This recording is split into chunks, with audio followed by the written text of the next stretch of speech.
We begin this broadcast by acknowledging the traditional custodians of the land on which this match will be played today and pay our respects to their elders past, present and emerging.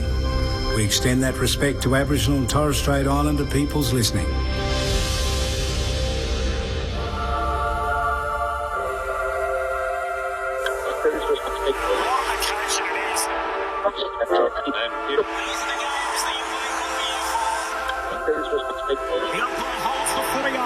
Boy, we're going to have some fun. The AFL in 2026 on ABC Sport. And the siren sound. Here we go. Listen to the roar. It is showtime.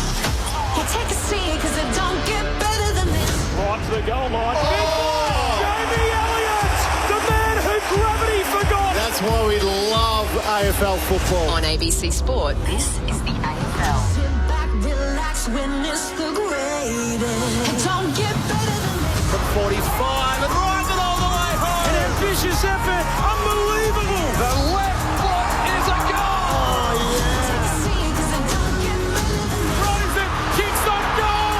The prancing pony. What a goal. He's off and running from 45 to get the party started. Take a seat because it don't get better than this. It's bouncing, it's through. Bailey Smith, he'll want the cameras on him right now. Not camera action, baby. Countdown contact. Spins around and buries it. Loads up from 55. That's a monster bomb. 40 metres out, snaps towards goal. What a beautiful finish. Bacon goal square, goes for glory. He eyes the goals and sends it home. 100% pure footy. Every minute of every match, all season long. Gathers, snaps, goal. It's just football at its best. Take a seat because it don't get better than this. Kick on goal, dribbles it through. What about that? Took them all on and said, I'll have some of this. Bailey pinches his pocket and bang, bang, bang. That's the price you pay against the Premier. Watson snaps. Oh, Watson puts it through. And the Wizard arrives precisely on time. He's built for the big stage. On his left boot, his kick is good. AFL. Inside 50, off a step, turns and goes bang. And snap. And goal. There's some bravery through the middle of the ground. How good is that? What a goal. He wastes no time.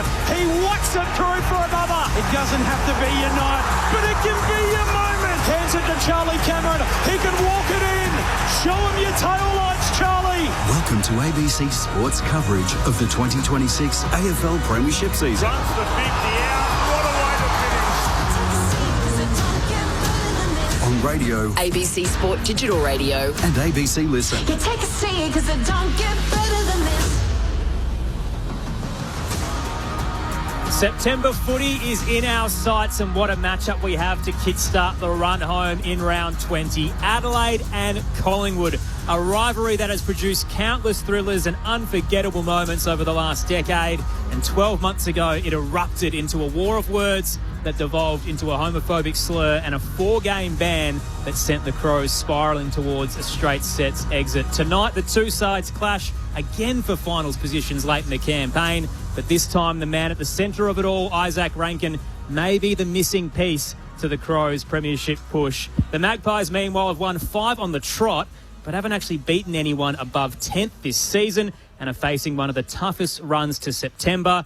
Is tonight the night they re-establish their own flag credentials and continue to be Adelaide's boogeyman? Or can the Crows banish the sins of the past on their way to the top 4 once more? It is great to have your company for Thursday night footy on ABC Sport. Aaron Bryant's with you to call the action, and alongside me, as always, in the festival state is Tom Wilson. Good to see you, Tom. Good to see you, Aaron. It's freezing cold at Adelaide Oval, and you're in a T-shirt, mate. You okay? This is just Perth boy, you know. I'm easy. Everything's warm to me. Oh, I reckon I've got 4 layers on, and we've got some friends in the booth here that will be getting the beanies out later. I cannot wait for this game. It's going to be cold out there, but a hot night of footy. The Crows... great performance last week against Sydney. I think Crows fans and the Crows themselves definitely needed a result like that to do that. So I think they should be going in as warm favourites tonight. They need to be winning this game. We talked about the sins of the past. They got a nice win in round 1 over at the MCG. I was at that game.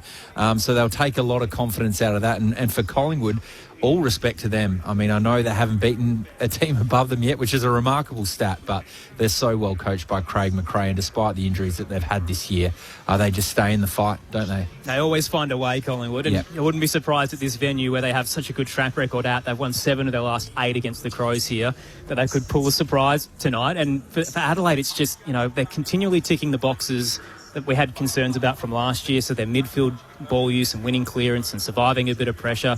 But Collingwood's one of those that they really need to get the monkey off the back. Yeah, the qualifying final, just being out the front with people walking in, that's still at the front of Crows fans' minds. And quite a few Collingwood fans have made the journey over and had a fun chat with them. So that's definitely front of mind, no doubt. Big night as well in terms of milestones. So firstly, obviously, Taylor Walker is the headline for the local crowd, who has the chance to become the first South Australian in terms of the AFL clubs to kick 700 goals. So sitting at 699, only about 20 minutes ago, he had the northern end 50 to himself and was taking set shots.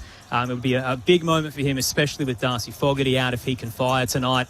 I'm sure the Pies will do everything possible to try and prevent that, but without Darcy Moore, we might see one of the greats of that football club reach an all-time milestone. But around that, Jordan De Goey 200th, Isaac Quaynor was playing his 150th. It's Matty Nix's 150th as coach as well. Ben Keys' 150th as a Crow.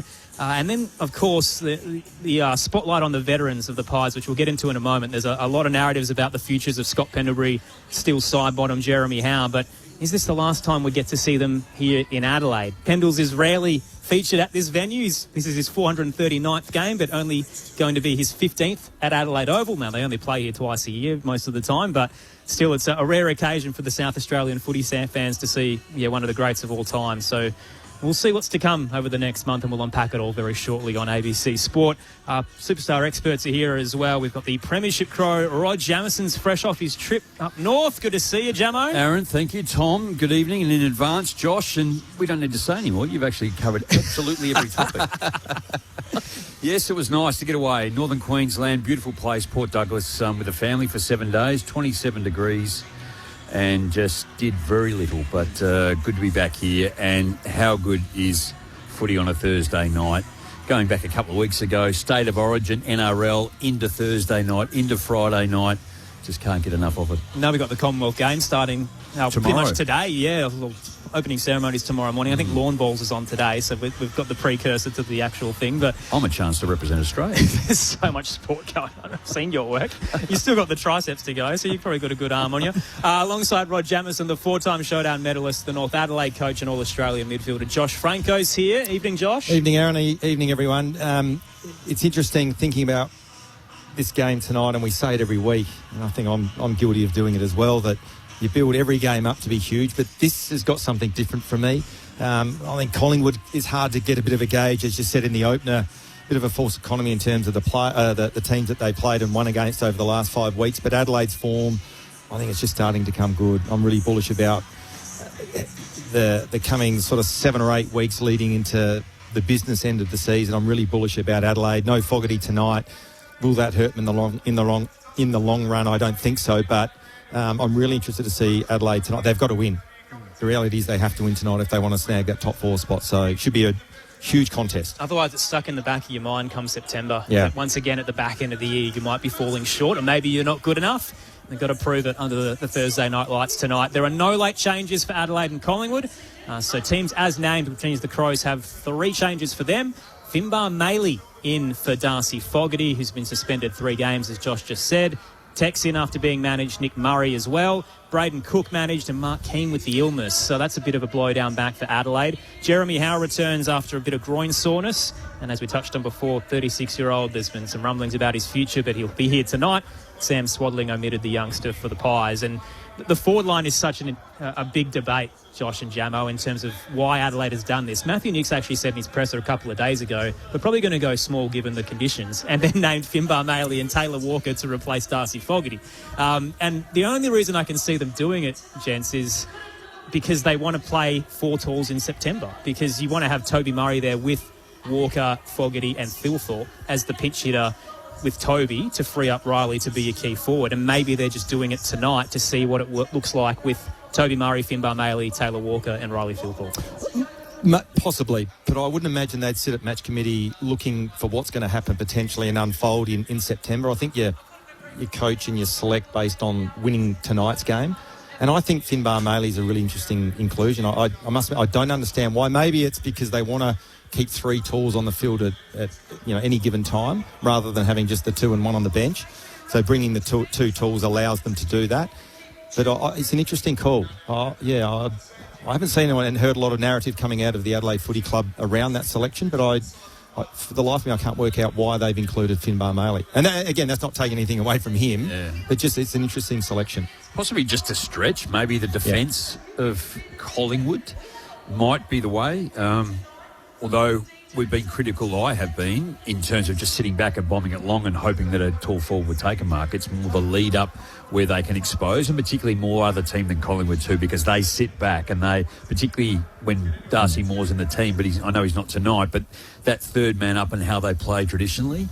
But there is then negating the speed. So if you can maintain possession of the footy going into your forward line, execute it correctly, then the defence doesn't become an issue, does it? So, but if it hits the ground, then that's where Collingwood will get on their bike and go the other way. Now, look, it's a lot of experience lost when Darcy Moore was out of the side. Liam Puncher's been a terrific recruit. So it's just his 4th game tonight, the Woodworth Torrens product, mid-season draftee. They lost 3 of them and have plummeted down the SANFL ladder as a result. But, he's trying his best to fill that void, and they've got some pretty decent names down back who could do it. But you're right, Jamo, maybe this is a chance for the key forwards to, bomb it in high and do a bit of damage in terms of their marking game. Yeah, well, look, I'd hope to think that that's not going to how they play, because that was the issue. It wasn't necessarily round 1 when they defeated Collingwood in Melbourne, but last year that was the issue, because that game against Collingwood and then into Hawthorn, they just kept kicking long and didn't change the way. So I'd like to think that they've learnt, and then you reflect on last week's game against Sydney. That is their best game that they've played all year. The outcome, yes, beating Sydney in Sydney, but they belted them in so many areas where Sydney are very, very good. But Adelaide, first quarter, great start, second quarter, not so. Third, struggle, but then they really turned it on the last and played exceptionally well. So they bring that into tonight. I think they can do the number on what they need to do. What do we make of the Darcy Fogarty suspension? So the swinging arm that was deemed a strike was severe as a result of the concussion that Harry Cunningham suffered. And the Crows did their best to try and argue it was just rough conduct rather than a strike. Ends up getting 3 weeks, which is going to hurt you, I think, a little bit on the run home. But maybe glass half full is he's back right before the end of the campaign and fresh and firing. But was it the right decision? I think it was, Aaron, and there's probably a lot of Crows supporters out there cringing at the moment. But I think one of the biggest threats to our game is the concussion and what happens post-football with some of these players that go through these horrific brain injuries. I think also, too, when you swing your arm recklessly like Darcy Fogarty did, you put yourself at risk. It's just like if you choose to bump, you make contact with the head, you put yourself at risk. He didn't have to swing his arm as aggressively as he did to get the result that he wanted, which was holding the ball. So I thought it was a reckless action. And I'll be honest with you, as I said, Harry Cunningham walks off the ground with concussion. He misses this week's game. I don't have an issue with it, because that's when you talk about grassroots footy and the future of our game, that's the sort of stuff that you've got to stamp out. So I don't have an issue with it. Jamo? Yeah, I'm aligned, I think, with that. I guess you want to hurt to a point and be physical, and that is Darcy Fogarty's natural way of playing football. Yeah. So I can understand, I think, what he was trying to do, but he got him high. And then the outcome was that he was concussed. So. But I can also understand Adelaide's right and the reason that they chose to fight it to try to get it reduced. So I have no issue with that either, but I just think that, those incidents in games we just can't have. Crows fans do love a conspiracy theory, though, and the stats popped up during the week. The suspensions ladder over the last 3 campaigns didn't look overly well for the interstate clubs compared to those in Melbourne. So the Crows topped the list. They've lost 22 games to suspension over the last 3 seasons. Giants had 21, Port Adelaide 19, Sydney 19. North was the first of the Vic clubs with 17. The Suns had 16. Right down the bottom, Carlton and Collingwood, 3. It's a bit of a gap. Come on, Jamo. I know you're ready to unleash. Tell us how you're feeling. Stroking his beard. I was actually listening to something else today, and the parody, like Strawny that plays for Collingwood, he was just saying, like, over time, the Collingwood people and players are getting into Carlton, and so we brought Malthouse in and he didn't work out for him, and now we've got Graham Wright in there and that's not going to work out for him, and now we've got Josh Fraser at Collingwood bloke. We're going to get him from the inside, you know. So, look, I don't have an answer to it. I don't know. I guess the numbers certainly tell a story, but we were talking earlier, I guess, the one about Jack Crisp and Blamires, wasn't it, from the Kangaroos, how the technicality of how he tackled him, how he released him, the outcome still concussion, but not even cited for what he did. Yeah. The Paul Curtis one and then the one on Darcy Fogarty. So there's some real similarities, but there's some minor anomalies that actually change it from not even a sighting, Josh, to 3 games, which is significant. Thoughts of Rod Jamieson, Josh Franco, your experts tonight on ABC Sport. If you want to get in touch with us as well, the text line 0437 774 774. There are no late changes. The Pies are out there warming up at the moment. Josh Dacos is there, expected to play, which is exciting news for them. Speaking of Collingwood, their big narrative during the week was around their veterans. So Scott Pendlebury's here tonight for his 15th game at the Adelaide Oval. What's going to be his 439th overall as he continues to make history week upon week. Alongside him, still Sidebottom, playing his 371st and his 18th at this venue. Is averaging career lows since his debut, so 16 touches a game. Jeremy Howe at 36, the unrestricted free agent as well. So the 3 of them have been the headlines because Jake Niall, was yesterday, essentially put out in the Age that still Sidebottom is said to be comfortable with the prospect of finishing his career this season. And Scott Pendlebury or Jeremy Howe could follow him. So Sidebottom's 35, Howe is 36, Pendlebury's 38. The most logical scenario, Jake Niall says, is that only one of Scott Pendlebury or Jeremy Howe will play on at Collingwood next year, and still Sidebottom's essentially a guarantee to walk out the door. The Jeremy Howe scenario is he'd like to play on because he can then move to Tassie in a few years and be a player assistant coach and transition into that format of the game. But he is getting on, as is a fair bit of the list at Collingwood. They've got a fair few 30-year-olds, so 10 right now. Adelaide have 4 in comparison. What do you think, Jamo? Is this the last night we see Scott Pendlebury at the Adelaide Oval?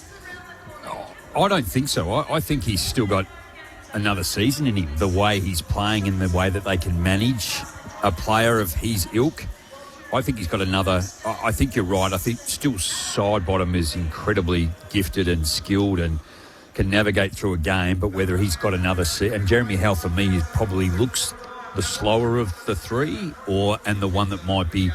and the role that he plays in defence when you're coming up against either a super tall or a really fast and agile forward line. So I would say yes to Pendlebury staying and the other 2 gone. Wow. Yeah, look, I think Pendlebury, Sidebottom, I'd almost leave it up to them. And if I can interject, sorry, and they're courting Lachie Neale, who's going to be 33.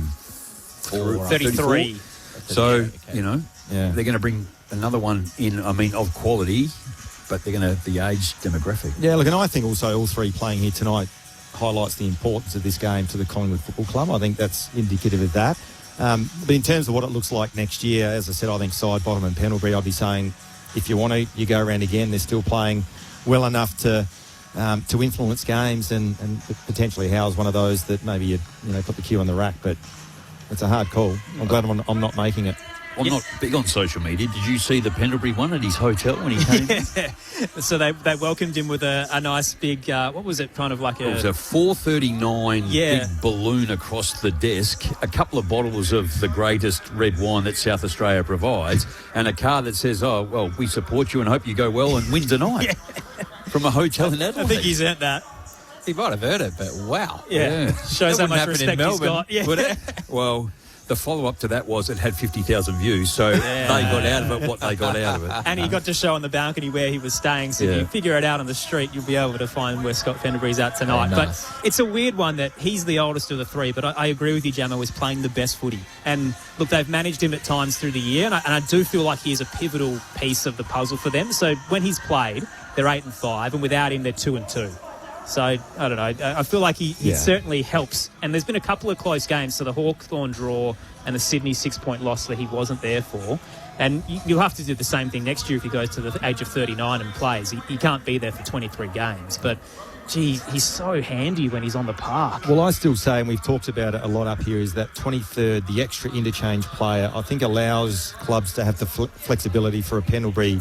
He might only play sort of 60% game time, but you can do that now with that extra player on the bench. I was going to ask you as a coach, if you had that experience, that player, what's an acceptable amount of games? Is it 50% of the year, or to he be around, or do you want more, 60, 70% games? I don't value? know. I would probably more look at the fixtures, and if they're travelling interstate, don't bother. Yeah. Just play all the home games. So 5 games. He has 5 weeks off. Yeah, that's right. Yeah, exactly. And that probably works in well. Annual leave.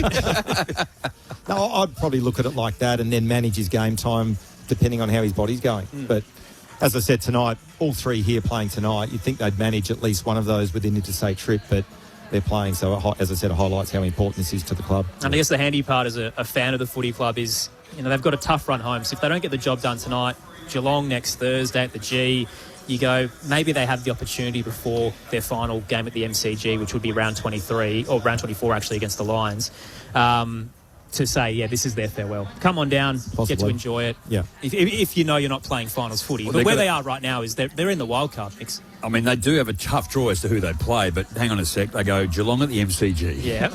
West Coast away. Hawks at the MCG. Brisbane at the MCG. Yeah. So, yes, and they're difficult to play at the MCG. But again, the lack of travel, I guess, due to the size of crowd, supposedly, that's the appeal. But again, I guess I'm in Geelong's camp a little bit on this too, when they've actually won the ability to finish high and get finals at home. The AFL turn around and say, no, you've got to go to the MCG because we get a bigger crowd, as opposed to the ability to have the home ground advantage. Our thoughts of Rod Jamieson, Josh Franco, your experts on ABC Sport for Thursday night footy. No late changes for the Crows and the Pies as we kickstart round 20. The run home to September. Adelaide win this, and again, they'll walk that tightrope of the top 4 and probably find themselves out of it by the end of the weekend, because those above them do have softer fixtures. But they just continue to push their way towards the double chance. And Collingwood, meanwhile, entrenched in the wildcard position after their 5 straight wins against lower sides. But as Jamo just mentioned, the 4th hardest run home from here. They'll need to claim some big scalps if they're to hold on to that spot with the chasing pack. 0437 774 774, the text line tonight. Brett in Canberra is the first of our listeners to get in touch. Says, loving the pre-match discussion. It feels like a finals tonight. The Crows are humming and they should win. So Brett's got his tip in nice and early to see if the Crows can kickstart the round with a victory. We'll head into the both camps very shortly. Want to run through a bit of the news of the day. So in terms of the team selections that have just dropped, a fair bit ahead of tomorrow night's doubleheader that's overlapping at the MCG and out west. So Melbourne and Geelong, which is going to be an absolute blockbuster. You can hear that all from 6:30 Eastern on ABC Listen. 5 changes for the Ds. So Lucas Cook, Harry Petty back in, Laurie, McDonald and Cross. Jath's out with a leg issue. Daniel Turner with his ribs. Caleb Windsor's hurt his groin.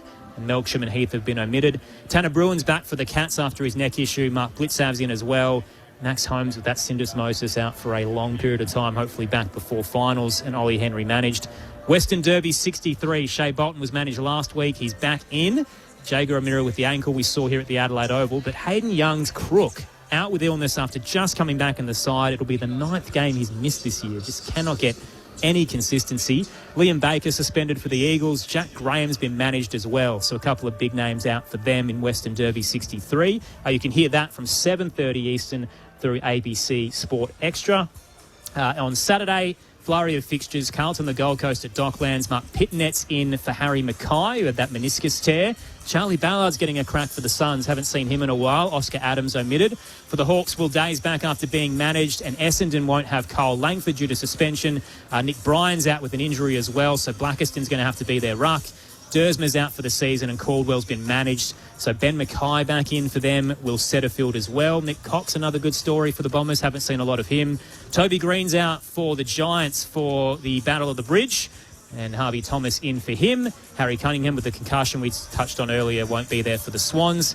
For the Dogs and the Tigers, Tom Liberatore returns after being a laid out last week. Jack Ross is in for Richmond after his concussion a few weeks ago. He's had a fair few this year. I'm not sure if we're going to see him again this campaign, but he's getting a crack. And Noah Bolter's out with a toe issue, so he won't be there. On Sunday... And a curfew.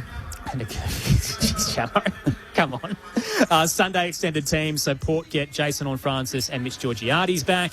No Joe Richards, broken finger, which is such a bummer. He was prolific against the Dockers last I heard weekend. today that he wants to get back for the last round, so he maybe a slim chance. Fair enough. Round 23, I think he's target. Right. Yeah. Kitty Coleman named it, and Oscar Allen as well for Brisbane. And for North, no Luke McDonald with a calf injury. And St Kilda have named Max King for what could be his first game in 2 years. It was around this time, a couple of campaigns ago when he suffered his first knee injury of the litany of run that he's on. But he is in the starting 18. So big message sent by Ross there that he's going to play on Sunday, which is pretty exciting for St Kilda fans who've been waiting an eternity to see their big man. Yeah, I guess the expectation upon him, though, isn't it, too? Like, nearly 2 years of no footy. That's incredible. Yeah, and I think, in fairness to St Kilda fans, they've been breadcrumbed with his injury, haven't they? Because it was always, he's probably 4 to 6 weeks away, and then, how's King going? And it's like, he's still, still 4 to 6 weeks away.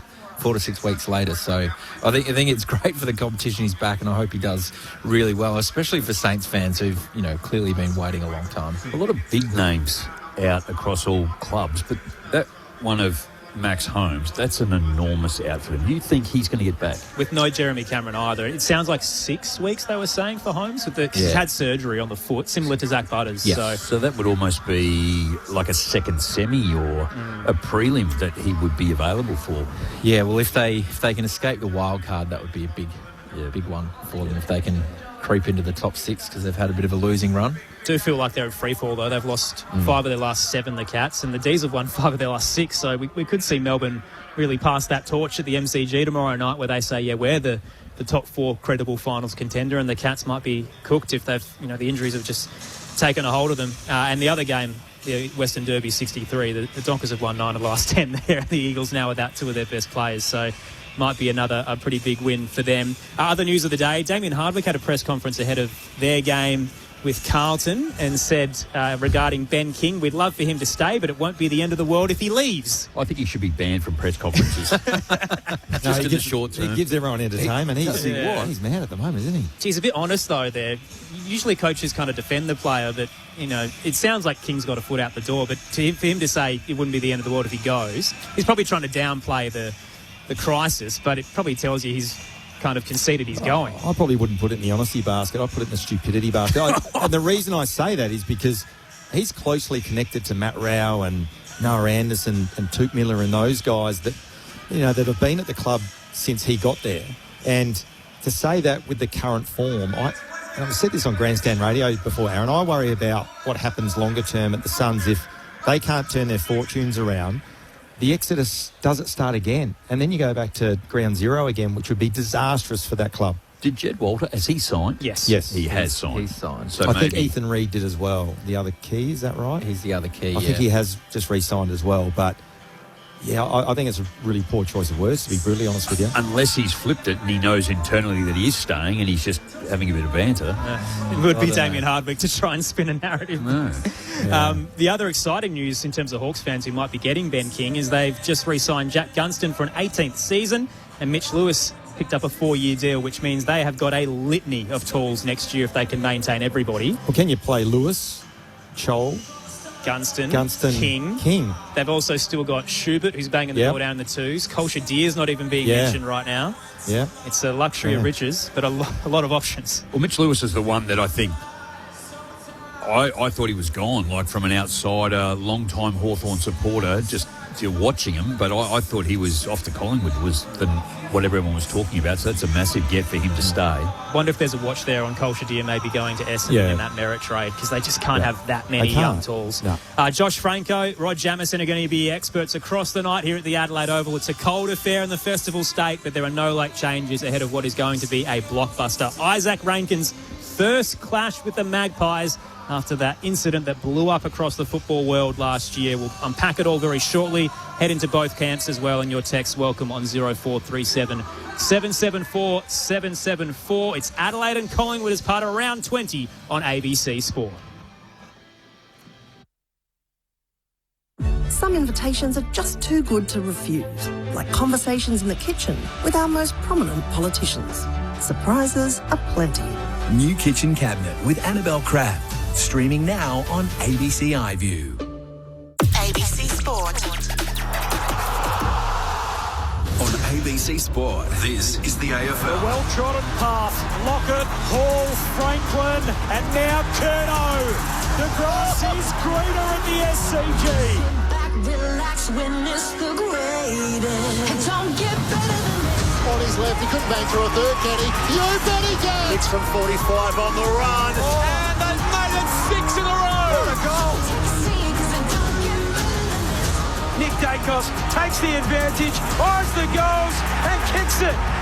DNA doesn't lie. Want it down. Socket off the ground by Will Ashcroft. He's a freak. That is just that. Freakish. Welcome to the 2026 AFL Premiership season on ABC Sport. On radio, on digital, and ABC Listen. You take a seat, because it don't get better than this. It is a main event in any week of the season, let alone the run home to September. Adelaide and Collingwood, who in 8 out of their last 10 meetings have had games decided by 14 points or less. They don't like each other, and there's a lot on the line as Collingwood come in off the back of 5 straight wins, but are looking for a big scalp after a tough run home.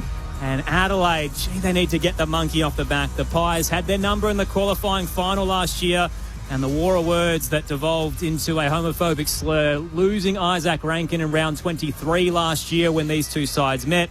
And now they go head-to-head once again. And Braden Maynard during the week stoking the fire says, will it be fiery? Let's hope so. I think it's going to be fiery again.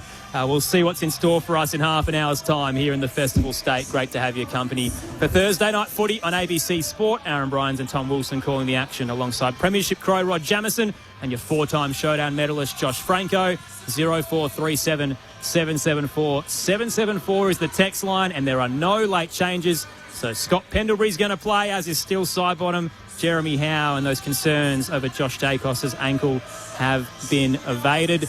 On the text line, Calvin's getting in nice and early to say, who do you think Maynard's going to pick up tonight? Obviously, as I mentioned before, bit of banter with Isaac Rankin and during the week. Could we see something like that if he floats forward? Who's he going to go to, given the Crows have gone pretty tall? I'm going to say Rochelle. I reckon that's where he would go, maybe just to, I guess, get into him. I felt that was the most selfless game I've seen Josh Rochelle play last week in terms of team and the way he contributed.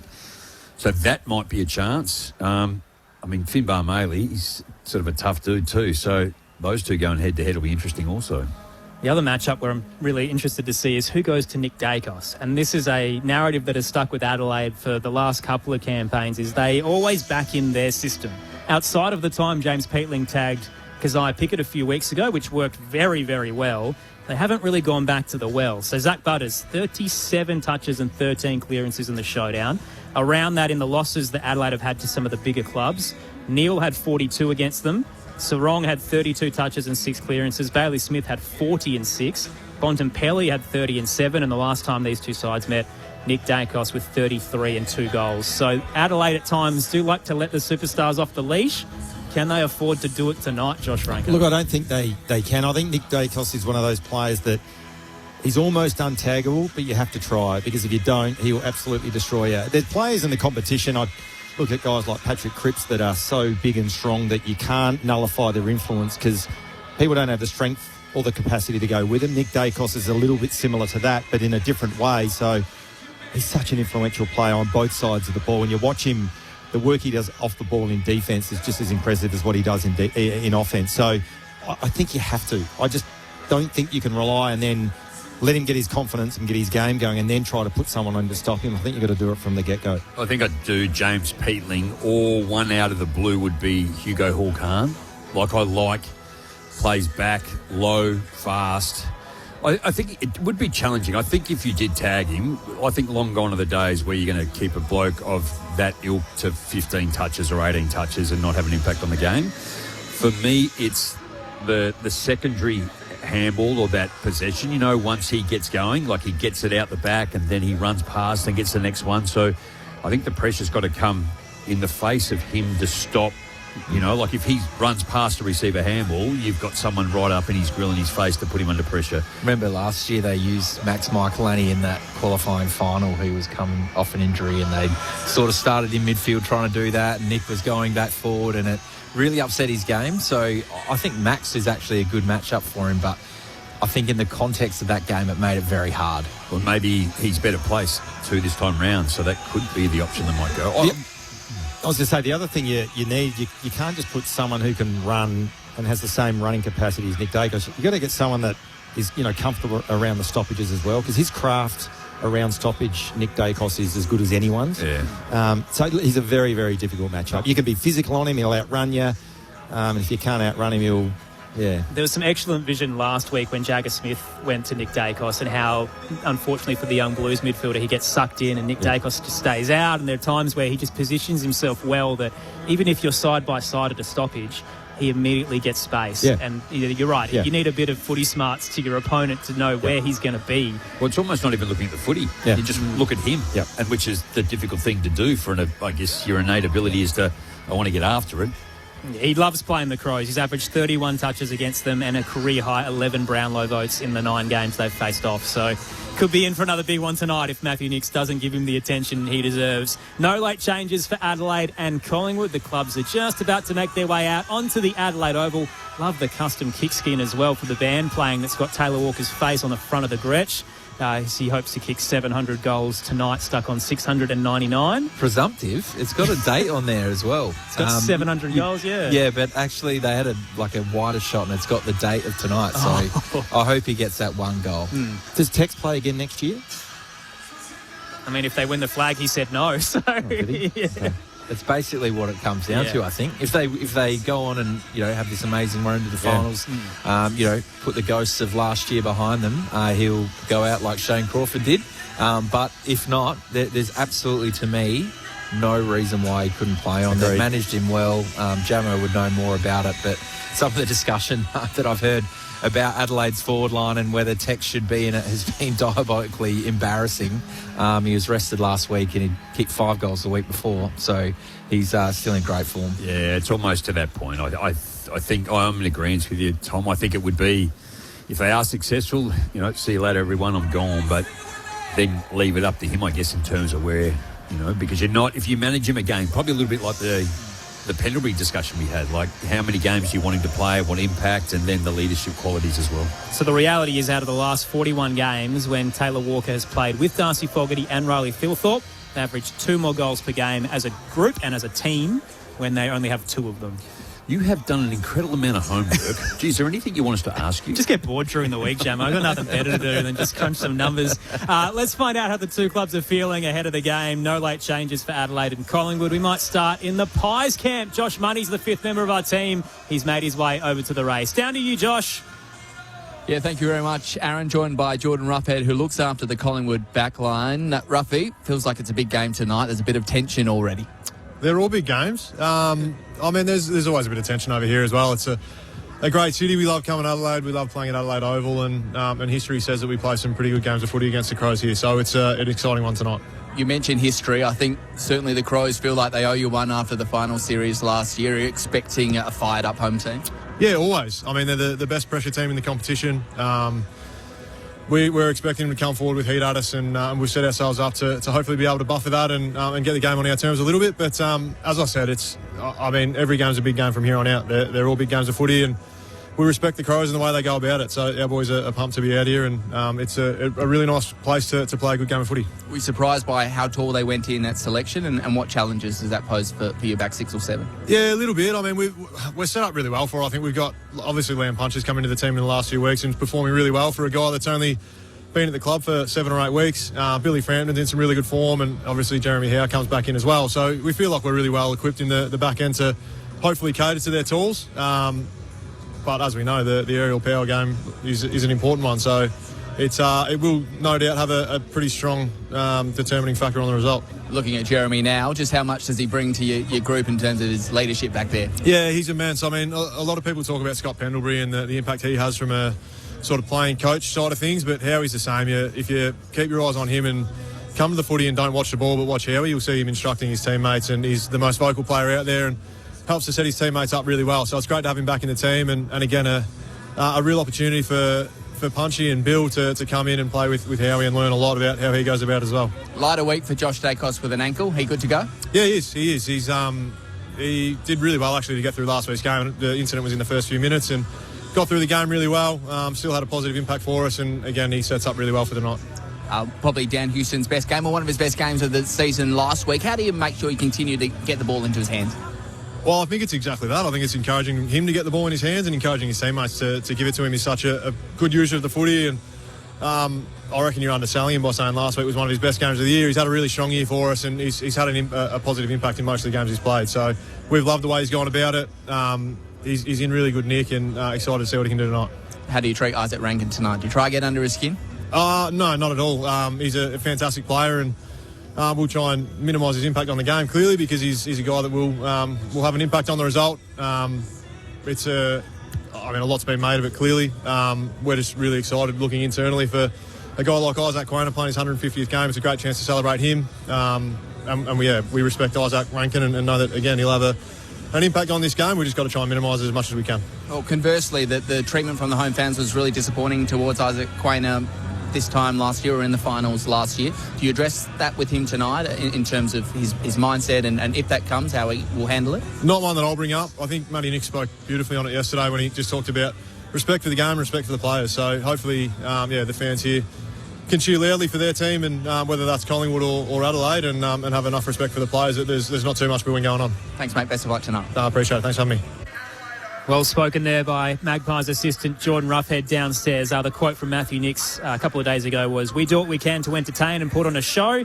We ask our supporters to just enjoy that and be respectful like we ask of all of our players." And it's a little bit of a flip side. There was a big fallout after the Isaac Rankin incident where Matthew Nicks at the time didn't condemn the actions of the fans in the qualifying final. And once he realised that as an industry, we need to take a stance in these things and be proactive and send the right message. Ever since, he has been one of the leaders in doing so. And yeah, it was great to see during the week the former Lions player Lee Riswick come out and say, "Look, I'm excited to go out to the game, and just hoping that we want football to be a better place for everybody, and hopefully everybody behaves respectfully tonight." It is Isaac Rankin's first game against Collingwood, and we love building that up because of the rivalry. But at the same time, we don't want to go into the depths of everything that unravelled last year. I think, and it's going to be extremely unfortunate, I'm going to say there'll be a minority that'll be booing again tonight when he gets near it. And, we've spoken about this. I'm in my 26th year in this program,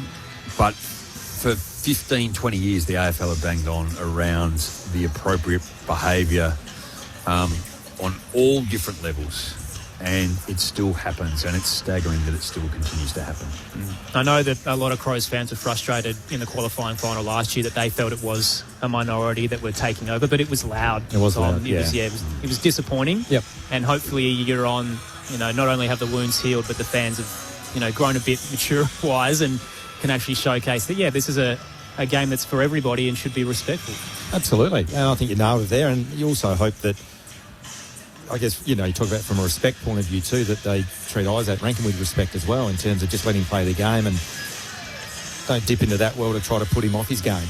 That makes sense. I do wonder. That was what was discussed around my place of work during the week is do the Collingwood players, and I love Braden Maynard, saying that it's going to be fiery. I love that. I think it can be a bit too nice, the game, at sometimes, but will there be that verbal of, you cost your team last year and yada, yada, yada, you weren't there in finals, this is why.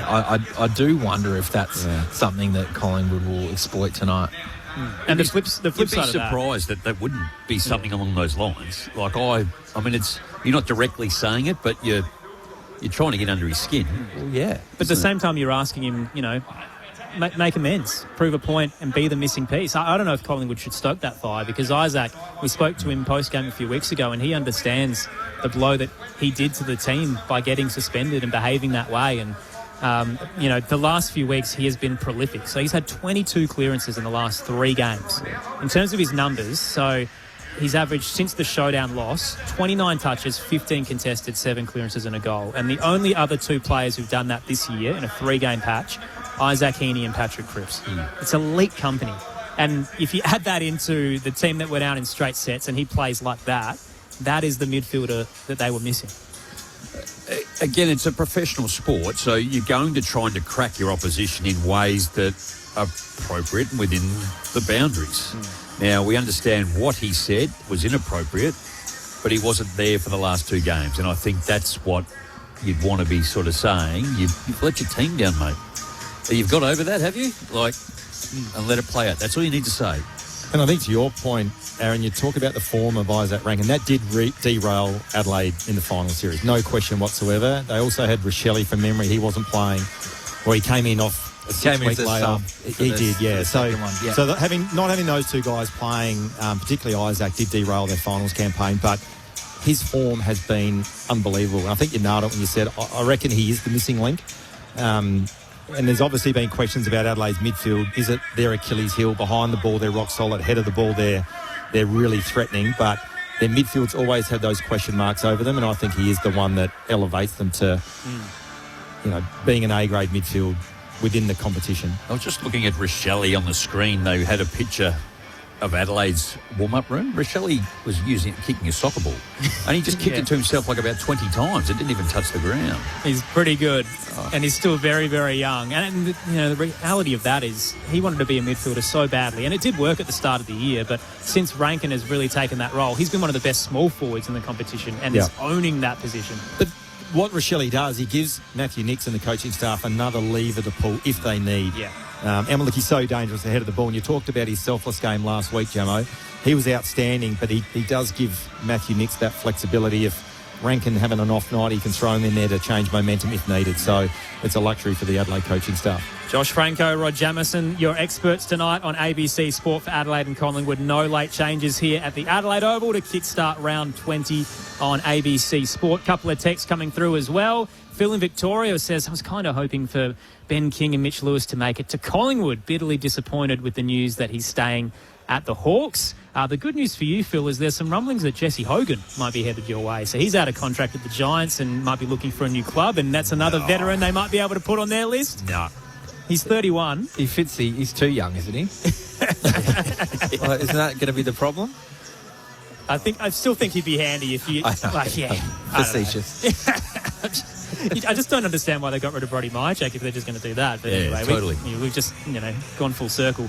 One listener says, who's Phil Thorpe going to go up against tonight, given, the undersized backline of the Pies? I think Billy Frampton will go in first and try and rough him up a little bit. But again, if Riley can get going and just present, lead up, get out in front, I think it's going to be tough. I'd put, is it Tracy from Fremantle, Amos, and Phil Thorpe as the 3 probably most intimidating forwards of the comp. Contested marks. And Phil Thorpe's probably edge on the others is his capacity to run. He's a low 6-minute 2K time trialer, which is midfield type numbers that he dishes up in terms of how quickly he can run and how well he can cover the ground, and he's so good aerially. He's an intimidating prospect for anyone.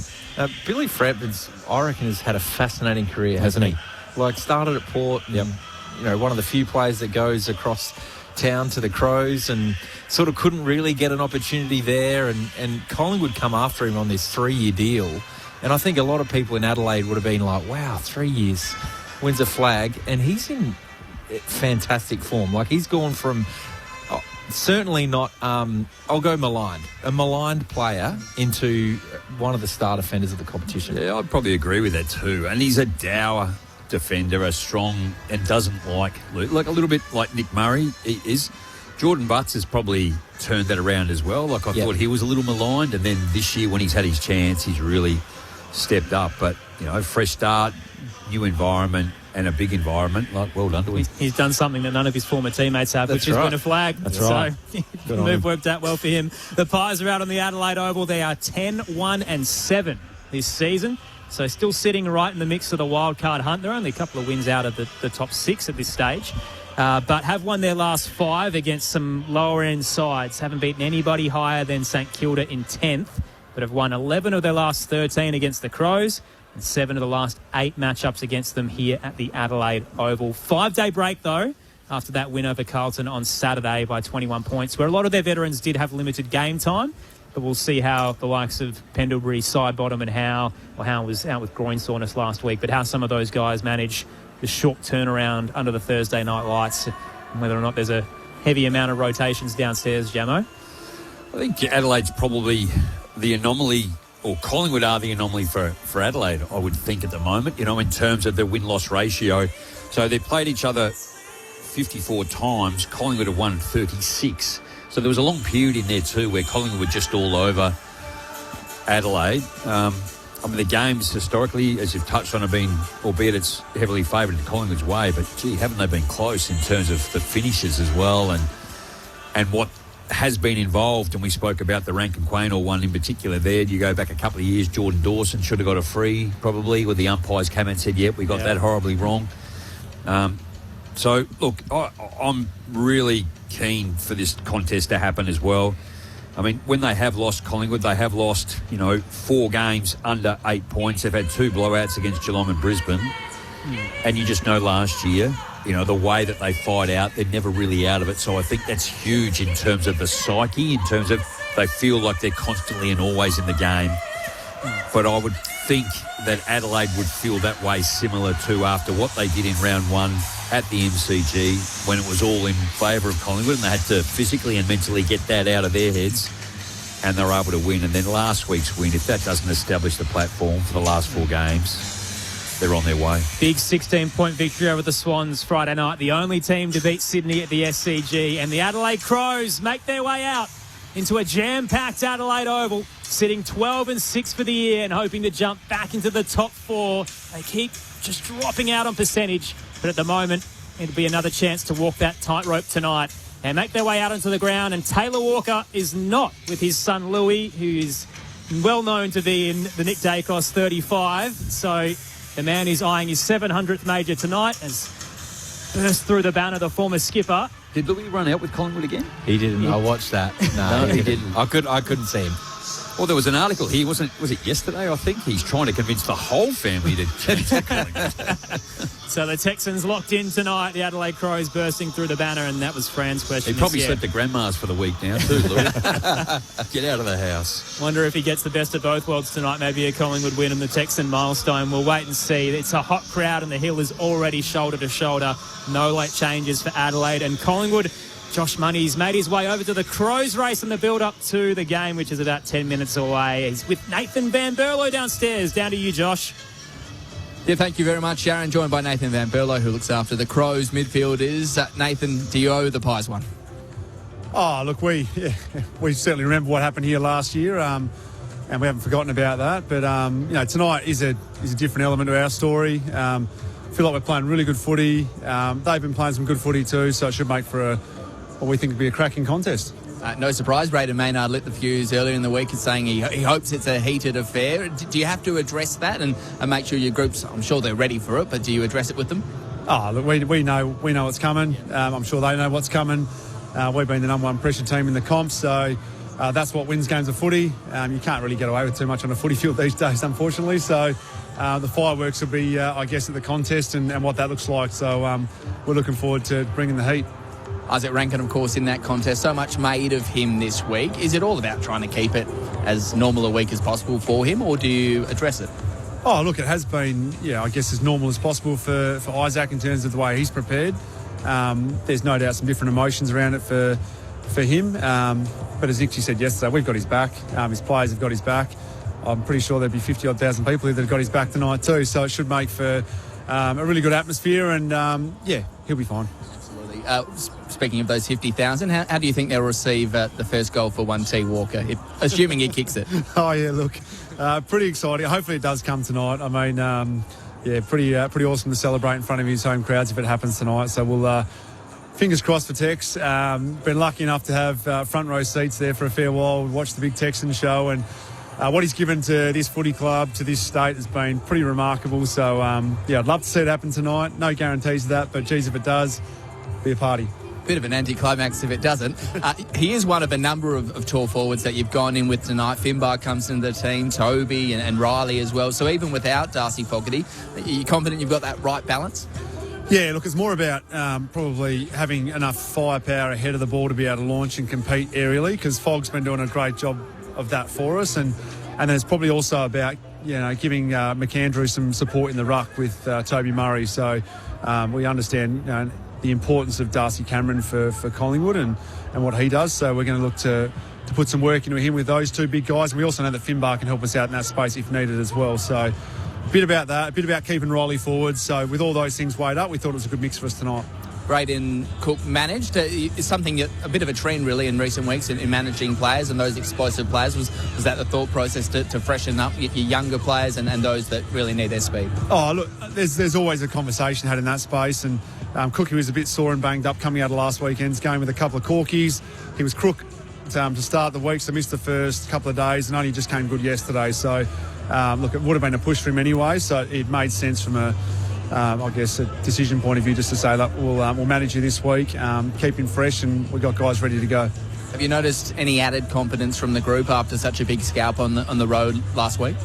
Not necessarily in the four walls. It's been more about just sticking to our process. We were confident that if we played the way that we did last weekend, we'd be able to get the job done. And the pleasing thing was that 3/4 time, the game in the previous 2 quarters wasn't going our way, and we set the challenge for the group to finish strongly and bring our A game, and we definitely did that and came away with a really handy win. So it does build confidence, and yeah, hopefully we continue that form tonight. Thanks, BB. Best of luck tonight. Thanks, Josh. Cheers. Nathan Van Berlo downstairs there with Josh Money ahead of Adelaide and Collingwood, your opening fixture of round 20. But gee, it feels like a main event.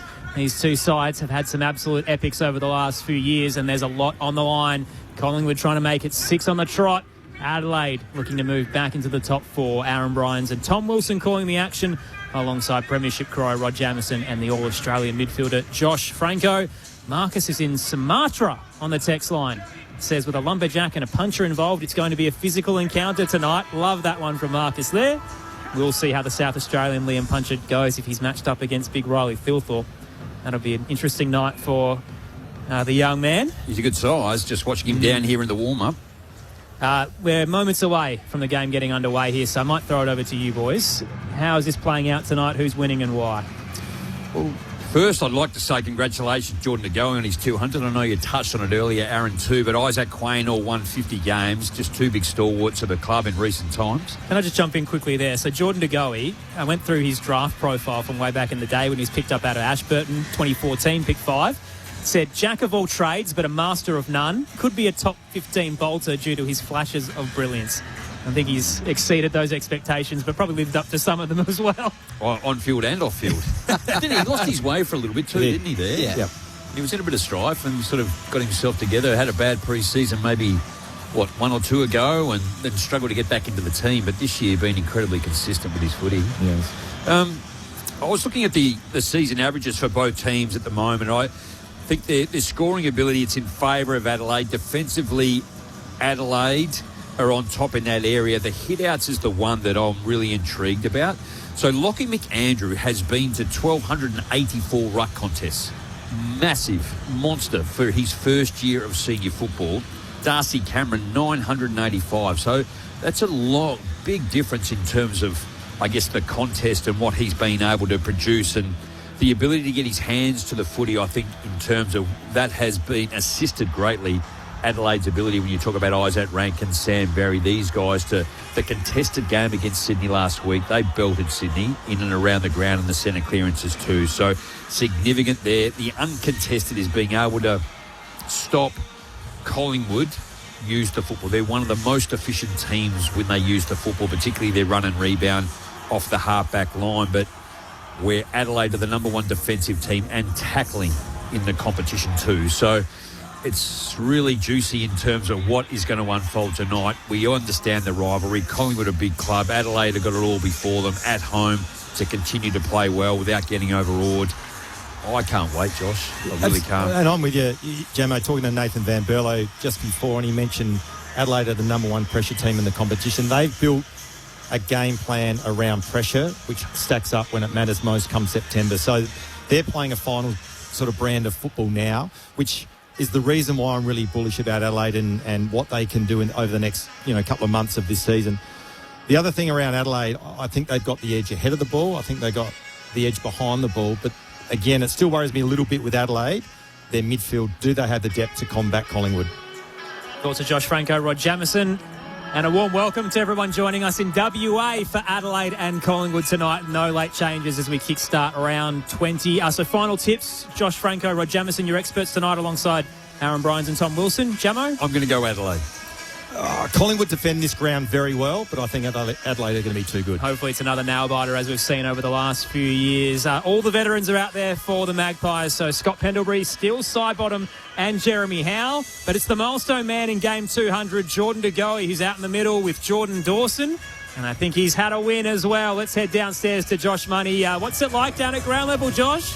Yeah, it's a great atmosphere down here. Absolutely full house. A bit of an icy chill in the air, no doubt about it as well. But certainly and importantly, no rain at this stage as well. So a beautiful night for football. As you mentioned, Jordan De Goey got the job done on the coin toss duties, and the Magpies will kick towards the southern end of the ground in this first quarter. Interesting looking at the Collingwood banner as the players ran out. They've reminded the Crows fans our record here is better than yours, so that has lit the fuse.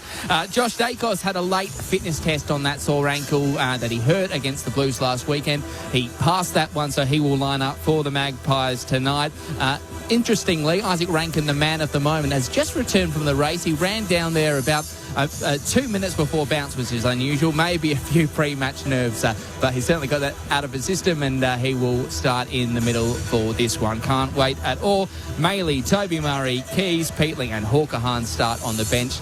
For the Crows, a heap of experience on the Collingwood bench with Pendlebury, Sidebottom, Chris Perryman and West starting there for the away team. Barely a spare seat in the house, and all the heavy hitters out into the middle. So Isaac Rankin on ball, Jordan Dawson there with Sam Berry. We've got Nick Dacos, Jordan De Goey and Ed Allen. Darcy Cameron to do battle against Lockie McAndrew. These are the games that absolutely make September. We are close to the finish line. It's Adelaide and Collingwood tonight on ABC Sport. Here's Tom Wilson. Dacos up against Rankin. How about that? McAndrew knocks it straight down the throat of Berry. Off to Dawson. Goes the don't argue on Dacos. His kick is a dribbler up towards Quaynor. There's the boo. We heard it in the opening 15 seconds. Disappointing to hear. The Crows still have the footy. Jordan Dawson all the way back to Worrell. Out wide towards Cumming, who went under the footy. Did he get a touch on it? Quaynor lets that go out over the boundary line. It could be a lasso touched in the end. So boundary throw in out on the boundary line 30 seconds into this clash. Just looking at some of the matchups. Sorry, Aaron, looks like Dawson is going to Nick Dacos at the stoppage, so we'll keep an eye on that. Just going to say, it's embarrassing early. We've just started and already the Crows fans have done the wrong thing. Tossed in, tapped down, Dawson the tackle, towed forward by the Pies. Bro McCreary gathers near the boundary line, heads up to right half forward. Murray had the uncontested mark, went for the double fist. This is Toby. Ball ace tries to keep it in. Smothered by Membry and it's knocked over the line. Let's hope they get it out of their system and get over it. Yeah, no score so far, opening minute. Thought Murray could have marked that ball then. Maybe just coming back from the side, picking up the speed of the game. Could have taken an uncontested mark, chose to spoil. The result's okay, boundary throwing. Tossed in, Darcy Cameron entangled with McAndrew. They both collapse, ball carries over them. Eventually McAndrew pops up, swats it, and Saligo's crunched as he waits for the footy. Stoppage to come, still right half forward for the Pies. They're heading to the right-hand side of your radio dial, the Riverbank stand end. Cameron knocks it down. Ball in dispute. Playing a strong tackle in there over the top with Saligo. Still trying to get it forward. The Pies. Dawson was slung off his kick and quickly Berry got onto it. That's his fourth touch so far. Up towards Frampton on Thilthorpe. Rode by Rochelle and Walker on the chest. There's no one inside the forward 50. It's waiting for the troops to arrive. Kicking long into the forward line out the back. Oh, drop mark there from Taylor. Quaynor gets it, booed again. Out wide towards Howe, who's back into the team. The 1-2 with Lipinski. Good pressure, Adelaide. They're built on this. De Goey under pressure. Handballs in hope towards Quaynor. He's wrapped up by Rankin out over the boundary line. Right in front of the scoreboard. We'll have a throw in. Still no score. 2 minutes in. It's like Taylor did all the work to get himself in the right position, didn't he, too? And just couldn't finish off with the mark. Right in front of the light tower. No score early. Plenty of theatre. Tossed in. Cameron gets in front of McAndrew, gets a shove for his trouble, though no whistle. Clears the back, bounced off Dawson, trying to barge through. Curtin left the footy behind. Ed Allen with a bit of tunnel ball, then tries to extract it himself. Gets the handball out, but only found Dawson off a step from 45 on the left. It's nearly taken on the behind line there by Riley Thilthorpe, but knocked through in the end for a minor score. And it's Adelaide by a point after 3 minutes on ABC Sport. Sam Berry already, Tom, 4 disposals. And he's been on fire. Quaynor brings it out of defence from left half back up towards the logo. Anderson's there. It's fisted away. Rankin Rose gets it to Curtin. Too hot for Berry. Here's Nick Dacos. Quaynor again. He's had plenty of it early. To Lipinski, centre wing. Flat ball towards Membry. On the run is DeGoey inside that forward 50 looking for a target. Going back with a flight. Worrell did well. Got the fist in there. The handball wasn't great, but Neil Bullen did his best work to Michaelani up towards the wing, and Curtin marks defensive side of the centre wing in front of the Foss Williams stand. Worrell was outstanding, wasn't he? Front on contact, could have been paid potentially, but did it superbly. Didn't draw the free kick, caused the turnover. Voice of Josh Franco on ABC Sport. Rod Jamison's alongside him. Curtin inbound. Centering kick to Miller is miserable. He's usually so good. His kick poor, straight down towards McCreary, who hands it off to the run of Houston, drives it towards the 50 to no one. He had McStay running out, decided to go full blast, and Ball Ace cuts it off. And gee, he's in for a heavy pay packet soon, James Ball Ace. Well, I think Nick Murray was the one that actually came at Houston, so he had to get the kick done early, which then contributed to him missing his target. Short pass to Worrell and Miller, and this one hits its target. Nick Murray left half back. It's Adelaide by a point. This is where Collingwood are superb in terms of their ability to defend the ground. Adelaide trying to kick mark their way through it, but they defend the ground superbly here at Adelaide Oval, the Pies. Sligo went short to Cumming. He's going short again to Neil Bullen, who takes a sliding mark on his knees right between the interchange gates. This is where they're doing it well, because Collingwood have to defend and come closer to a player. Up towards Walker, but his former teammate Frampton comes over the top, knocks it out over the boundary line. We'll have it thrown around 75 from the Crows' goal, members' side of the ground. I think the message to Dacos and Rankin is stand each other at stoppage and then just do your own thing. This is a mouth-watering matchup. Two absolute superstars off the leash, tossed in. McAndrew down. Here is Rankin, who swoops through traffic. The check side centre, he kicked to Rochelle, he slipped through his hands. Quaynor locks it up. Handball wasn't too clean. Maynard's under some pressure. They've done well in the chain. Houston gets it to Quaynor. He's moved down by Sam Berry. Ball up to come just outside the arc. Aaron, we mentioned the pressure of Adelaide in the pre-game. At the moment, the tackle count is 8-2 Adelaide's way. Their pressure's been superb. And that was really good. Isaac coming in that boundary contest. He stood in front of Dacos to allow Rankin to go through. So a free kick in the ruck contest against McAndrew. A push out on Cameron. And he goes back to fullback and Frampton. It's 19 disposals to now 11 in favour of Adelaide. So Collingwood now time. Whoop. Short to Maynard, but McCreary then dropped a sitter on his chest, puts his teammate under pressure. Saligo tried to get it to Dawson. He went to ground, got it to Berry, looking to go inside that forward 50. It's Quaynor there against his opponent in Rankin. The story just writes itself sometimes.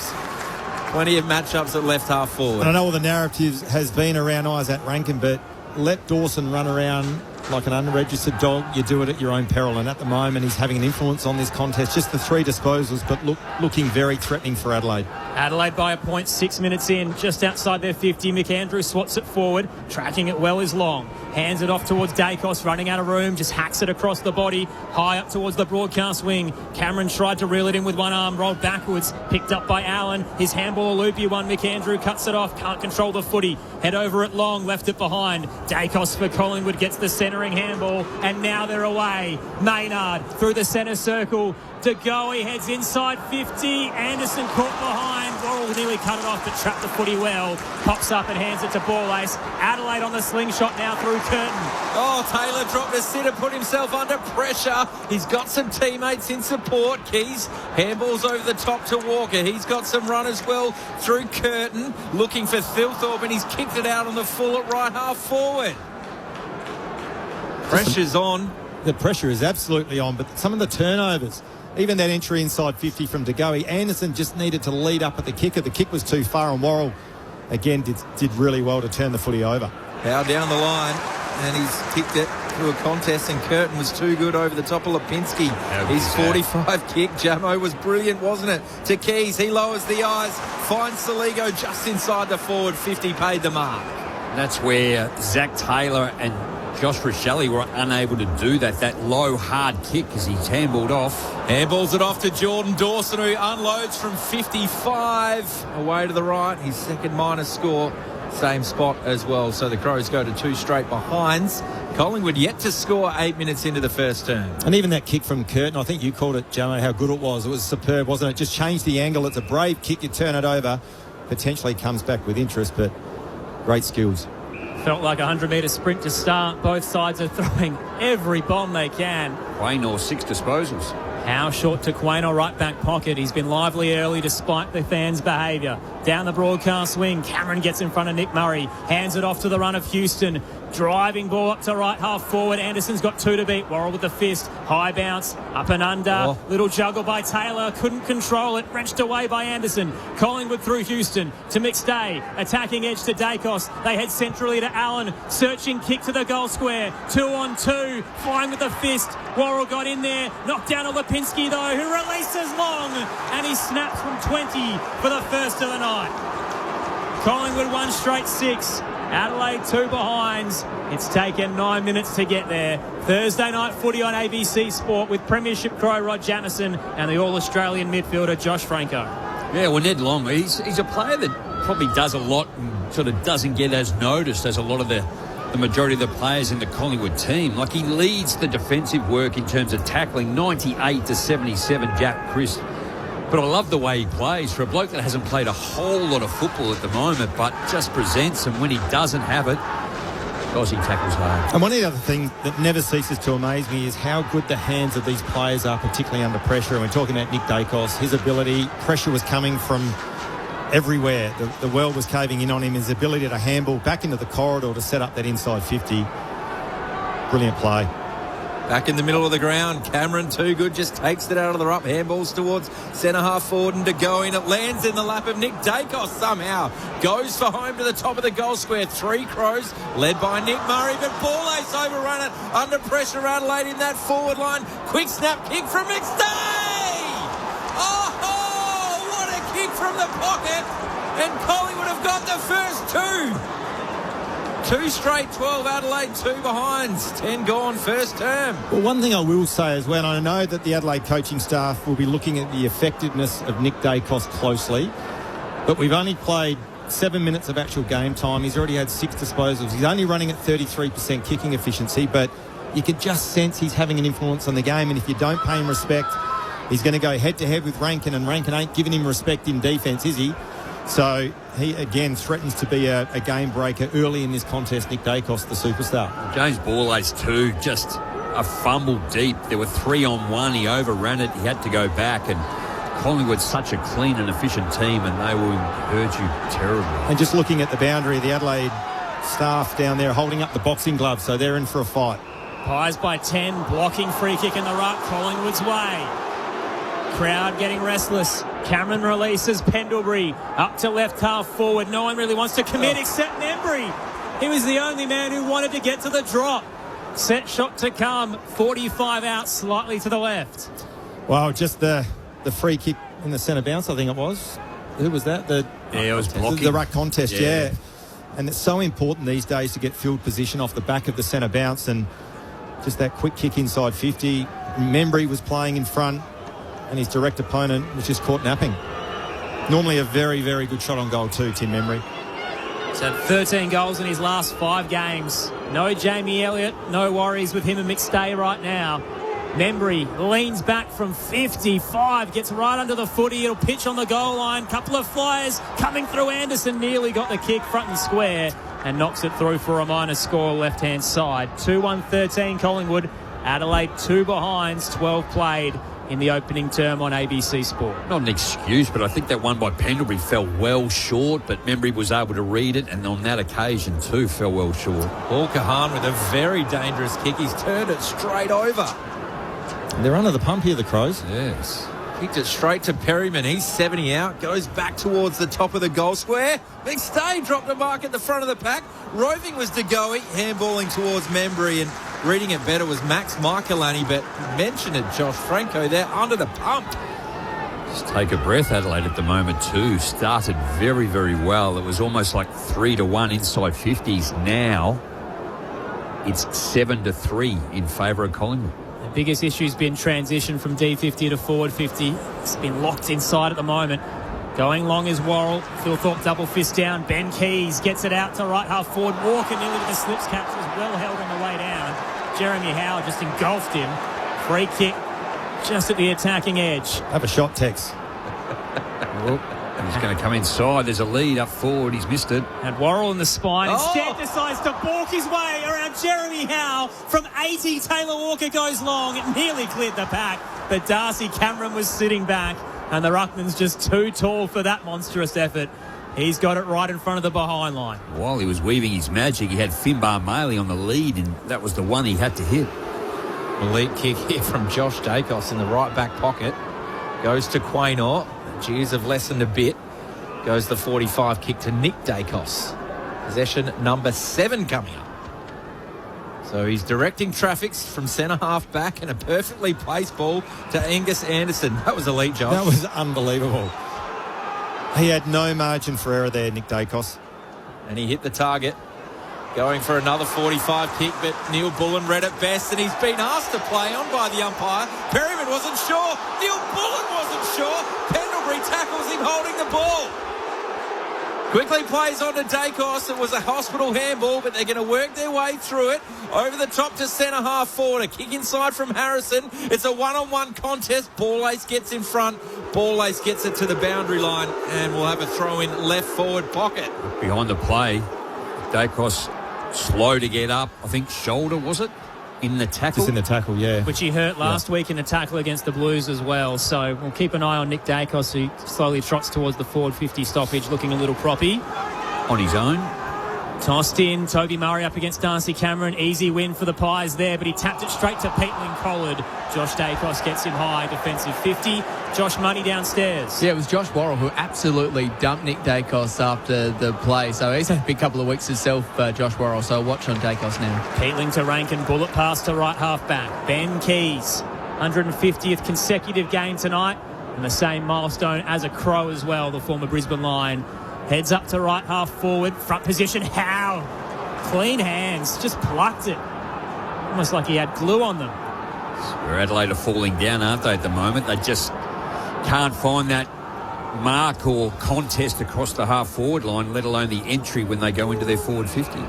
Pendlebury out wide to Josh Dacos. Just watching Ed Allen. He's been following Jordan Dawson, the Crows skipper, everywhere he goes when the Crows have the footy. So Dawson's one to watch out for. 5. Nick Dacos has the 8. Isaac Quaynor 7. Josh Dacos, bit of wax work. He's still at left half back. Plays on now. Kicks up towards the centre square. Flying over the top was Nick Murray, getting very high.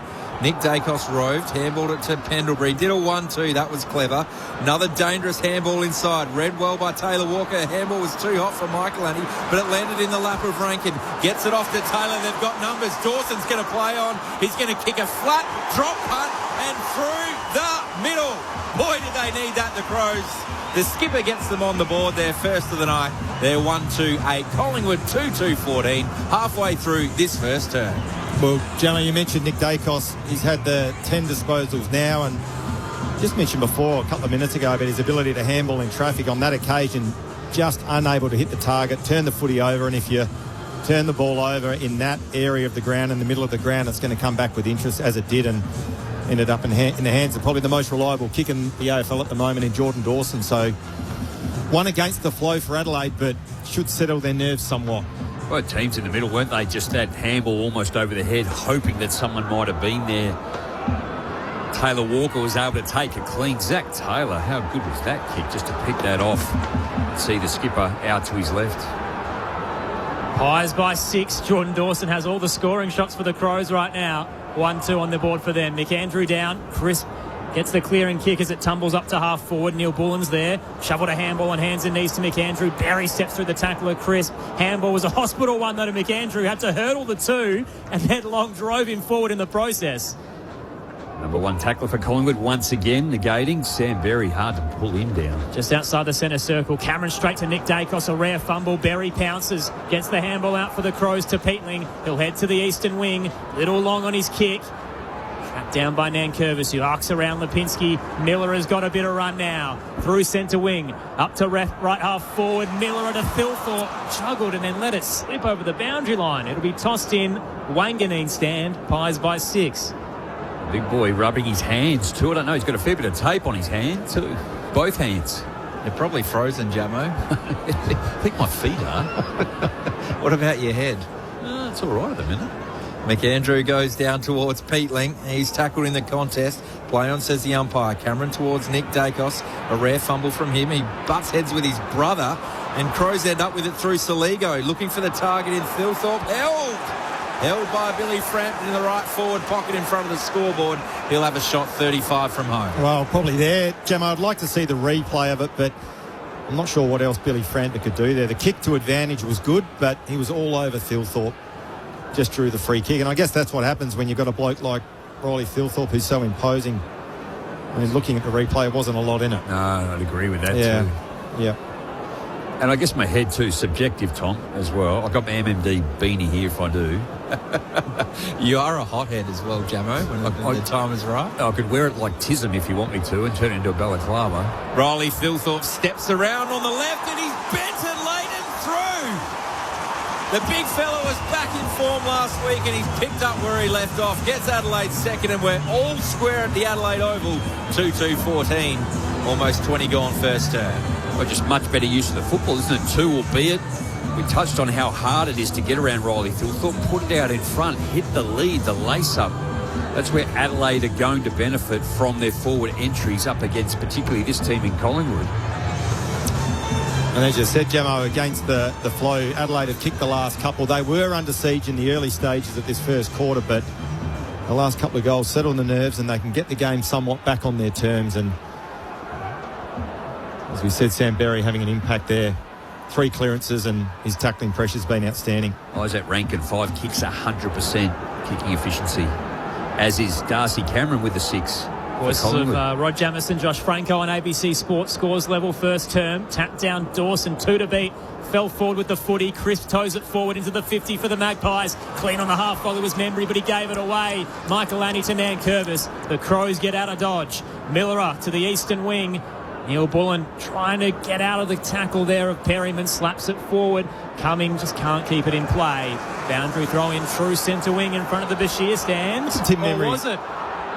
Last touch off the shins there of Cummings, so it will be a Lasso free kick. The umpires aren't totally convinced. And in the end, we're going to give it to Pat Lipinski. Oh, no, there we go. Boundary throw-in. Very good response from the arc.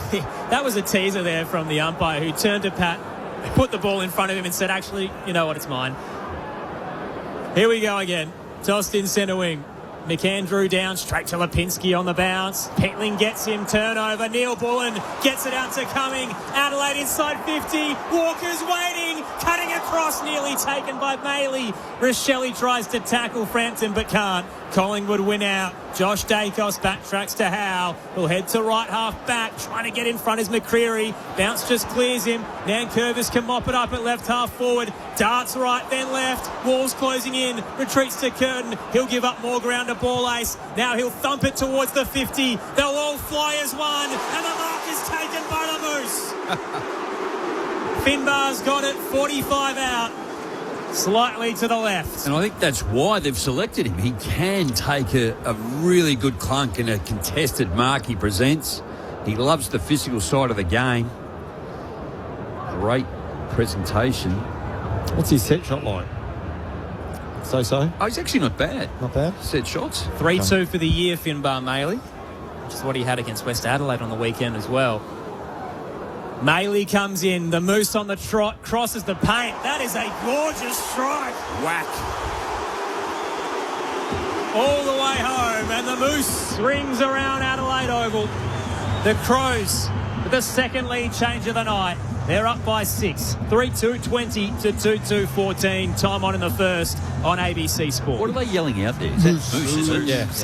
They're not booing him, Jack. No, I didn't think they were, but I just couldn't quite get what he was saying. Well, I'll tell you what I've been impressed with Adelaide over the last about 7 or 8 minutes of this first quarter is just their pressure around the ball has been superb. The stoppages, their ability to pressure Collingwood's exits or turn the footy over in the scramble, and they're getting rewarded off the back of it. And as you mentioned, Finbar Maley, you've got Riley Philthorpe, Taylor Walker, all three players can take contested marks ahead of the footy, and the big Moose was outstanding on that occasion. And great finish too. And I asked the question because I thought that might have been a bit of a chink in his armour, but great finish. Back in the middle of the ground, Rankin bursting through, McAndrew in there as well. And he's set upon. So again, Collingwood 2 got 80 disposals, 39 kicks, 41 handballs, just not the ratio that they would normally play at. McAndrew straight down towards Berry, wrapped up by Jordan De Goey. So we'll do it all again. McStay into the ruck for Collingwood. Umpire throws it up. McAndrew winning these hit-outs. Crows trying to get the clearance. Knocks it forward again. So too does Neil Bullen. Into the advantage of Keys, but coming from centre half forward was Thilthorpe. Clean enough to coming. Now to Neil Bullen, who sends it inside the forward 50. One-on-one with Tex. Maynard didn't have his eye on the ball. Front on contact. And Taylor Walker will win a free 40 from home in front of the scoreboard. Left foot or right foot? What's he going to do you think? He's a good drop punt man. He's just far out for a left foot But snap. he just goes to the right when he kicks. Yeah. So he's going to make it more difficult for himself. Are you thinking a left foot snap, Jamo? No, I think he could almost sort of veer out to the left and kick a normal drop punt. On his left? Yeah. Okay. So he said one more to his teammates in the Gold Coast Clash when he'd had 5 goals. Oh. He's got his opportunity to kick goal 700, and it would be special. Taylor Walker goes the drop punt, and he gets it home. What a fitting finish for goal 700, and the Crows just get around him from every part of the field. They're all over him. The club's all-time greatest goal kicker sets another mark, and the crowd are on their feet. Yeah.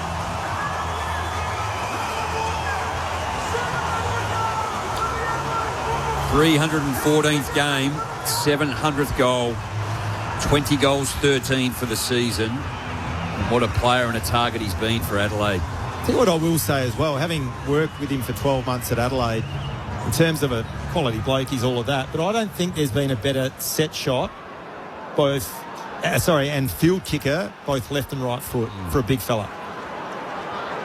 His field kicking is as good as his goal kicking. Well, I think it's... And you're Warren Treadway, like on the left, they'd sort of almost get around the left and just lace it out, and Taylor Walker's got that same attribute.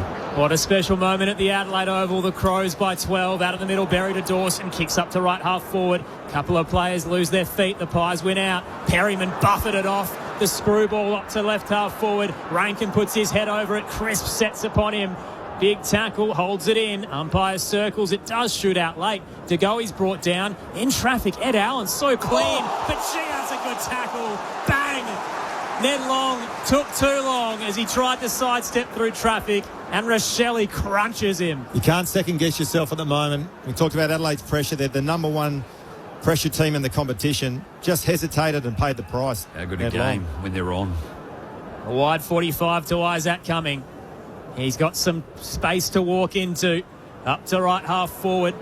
2 to beat for McAndrew. Does enough to get it to ground and then swings a Hollywood handball overhead. Walker was waiting in the scoreboard. Quaino cut it off. More disappointing boos. Maynard up to the eastern side. Crisp takes it out the back door in a 2-on-2 and loops the kick. Membry just wide of the logo. Collingwood, again, this surge footy has looked so good the past month. It's on display here. De Goey turns on a dime. Bullet pass that was wide of Allen and gives it away. Dawson hands it off to Michael Annie. Coming back, tracks to Hall Kahan. And the Crows now have some time through Berry. Defensive side of centre wing. Crows leading by 12 points after kicking the last 4 of the match. Walker all on his own. Nankervis with the footy now. Centre wing. Chips the ball up the line towards McAndrew. And getting across to punch it out is Puncher. And we'll have a throw in 80 from home. Right half forward for the Crows. I think the best quarter I've seen was Freo Sydney round 18, that last quarter of Fremantle. But I think Adelaide, the way that they apply pressure, I think is well and truly up there with them. Yeah, their last 10 minutes has been brilliant. McStay just dropped it out of the ruck, play on, says the umpire. Off to Dan Hewson. Not many Crows are fans of him either. Ball comes to ground. Dawson got a handball towards Millerer. Flicks it out to Berry. Now Dawson goes again. Steps inside. 2 tackles. Now goes long inside the forward 50. Looking for the matchup of Maley. Walker there too. Road by Saligo. Runs around. Snap shot. Way to the right-hand side.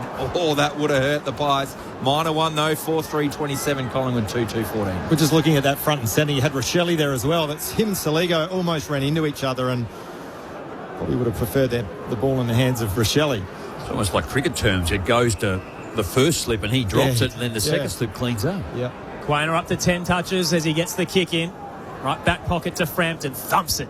Broadcast side. Collingwood's down at the moment. Hits the deck in a blanket. Ned Long threads the needle. Kicks through to Anderson. Clean take. Anderson gets it to West. McCreary will chip it. Easy overlap. And the mark taken by Lipinski just wide at the top of the goal square. He'll play on and slam it around the body into the Riverbank stand. Margin back down to 7. Adelaide 4-3-27, Collingwood 3-2-20, approaching the 30-minute mark. It's Thursday night footy on ABC Sport with Rod Jamieson and Josh Franco. I think that was the challenge of the pressure that Adelaide were trying to apply, which the balance around the football lost their way once Collingwood got it and clean and get it over the top, and it was easy in the end for Collingwood. It was easy in the end, Jamo, and I thought Angus Anderson, I think he was the one involved that took the ball cleanly, and inside 50, it just opened up for the Pies, didn't it? And again, one against momentum, one against the tide for Collingwood. They needed that because they were under siege after dominating probably the first 5 or 6 minutes of this contest. 9-7. No, it's not. 10-11. Inside 50s in favour of Adelaide. Back in the middle of the ground, Toby Murray into the ruck. Hardly seen him tonight. They like to use him in a reduced time on ground role, and he wins a free kick for a push in the back. Plays on quickly. Another high ball inside the forward 50. Taylor Walker gets an uncontested fly at that, and he'll catch him every single time. 35 out in a slight angle to the right. Jim, I guess to your point as well, we talked about Finbar Maley coming into the side, the 3 tools ahead of the ball, and that's the luxury you have. You draw the free kick in the centre square, you bang it in long, and you've got 3 tools that can take a contested mark, and Taylor Walker allowed to get a free run at that aerial ball and almost took it uncontested in the end, but a real luxury for Matthew Nicks and the Adelaide Crows. Liam Puncher in his 4th game just lost his way a little bit.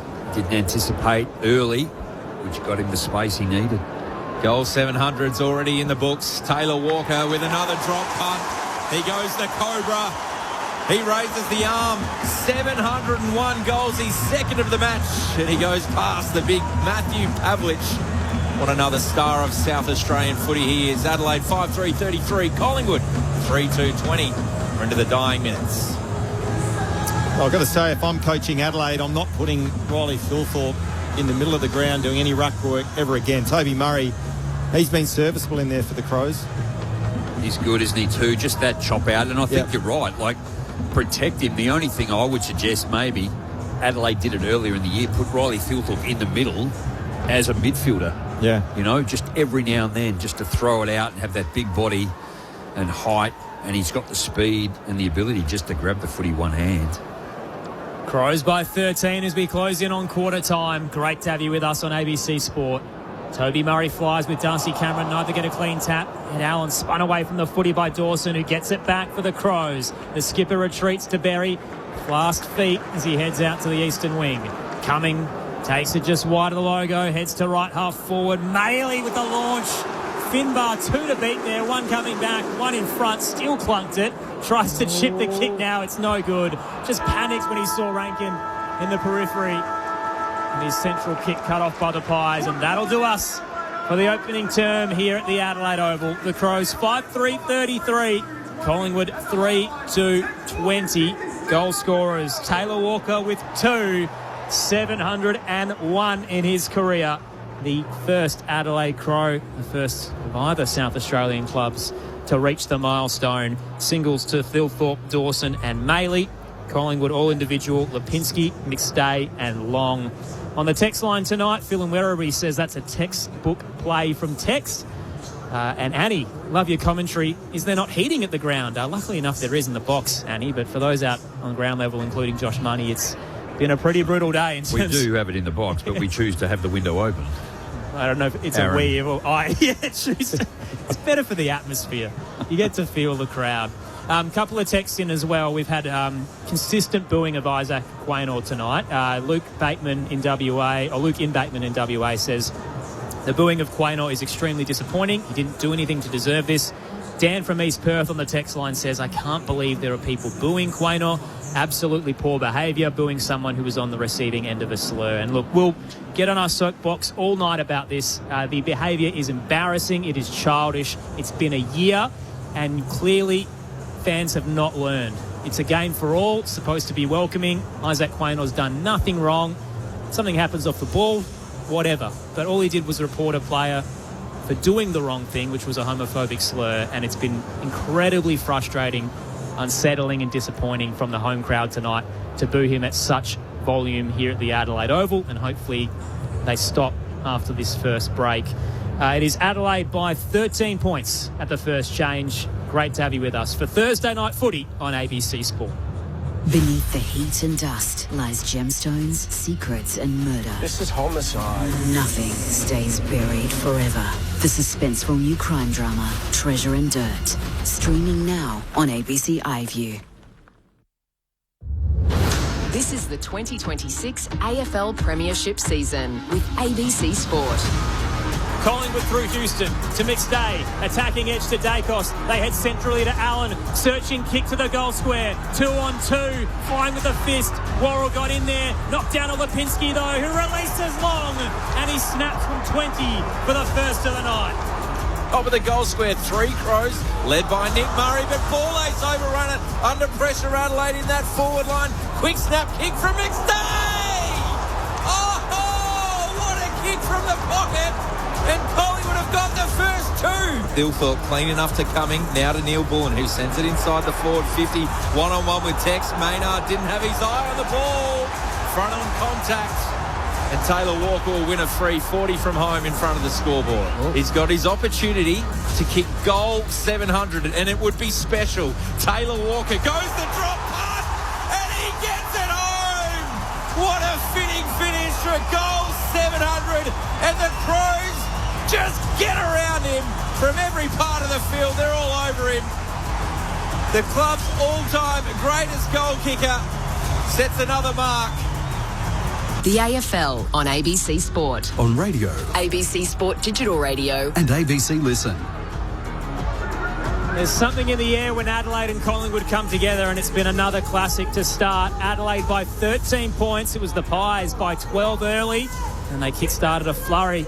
4 unanswered goals, 4 of the last 5 for the Crows, and Taylor Walker finally hitting his milestone. 700 big boys for the 7-time leading goal kicker, and he stands alone at the Adelaide Crows as the man with 700 majors. 2 took him past Matty Pavlich, so he's 27th overall in the AFL. Big moment off a very difficult set shot, and it is the Crows by just over 2 kicks at the first break. Aaron Bryans and Tom Wilson with you. Text line tonight, 0437 774 774. Rod Jamison's a premiership Crow. Josh Franco's the current North Adelaide coach. They were watching it all. What did we make of the first term, team? Well, I thought Adelaide started really well, then Collingwood too, then got back into it, and then Adelaide after that, it was all Adelaide. The last 10 minutes of that quarter, 33% time into possession versus 14. Certainly the way Collingwood, where I feel they're a very good team, is when they do rebound and they do it quickly and they catch you off guard.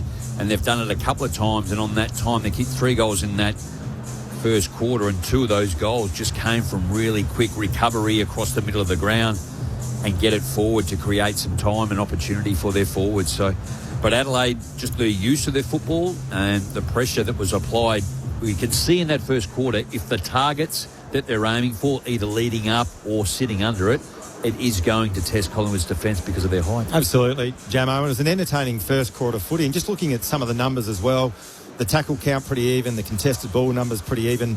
Where Adelaide, I thought, started to get on top was around the stoppage scenario. So it was 8-4 in favour of the Crows at quarter time. So they're +4 in clearances, and they've already kicked 2 goals, 1 from their stoppage. So that was off the back, and we mentioned it throughout that first quarter, off the back of a lot of good pressure and good work with the Adelaide mids able to turn that footy over and then get good looks ahead of the footy and some good connects inside forward 50. So a couple of watches on players. Jordan Dawson, I thought, started really well and has had a terrific first quarter. He's already 11 disposals. Ed Allen, I think you said in general play is going to him, needs to lock him away because he's looking to really rip this game apart.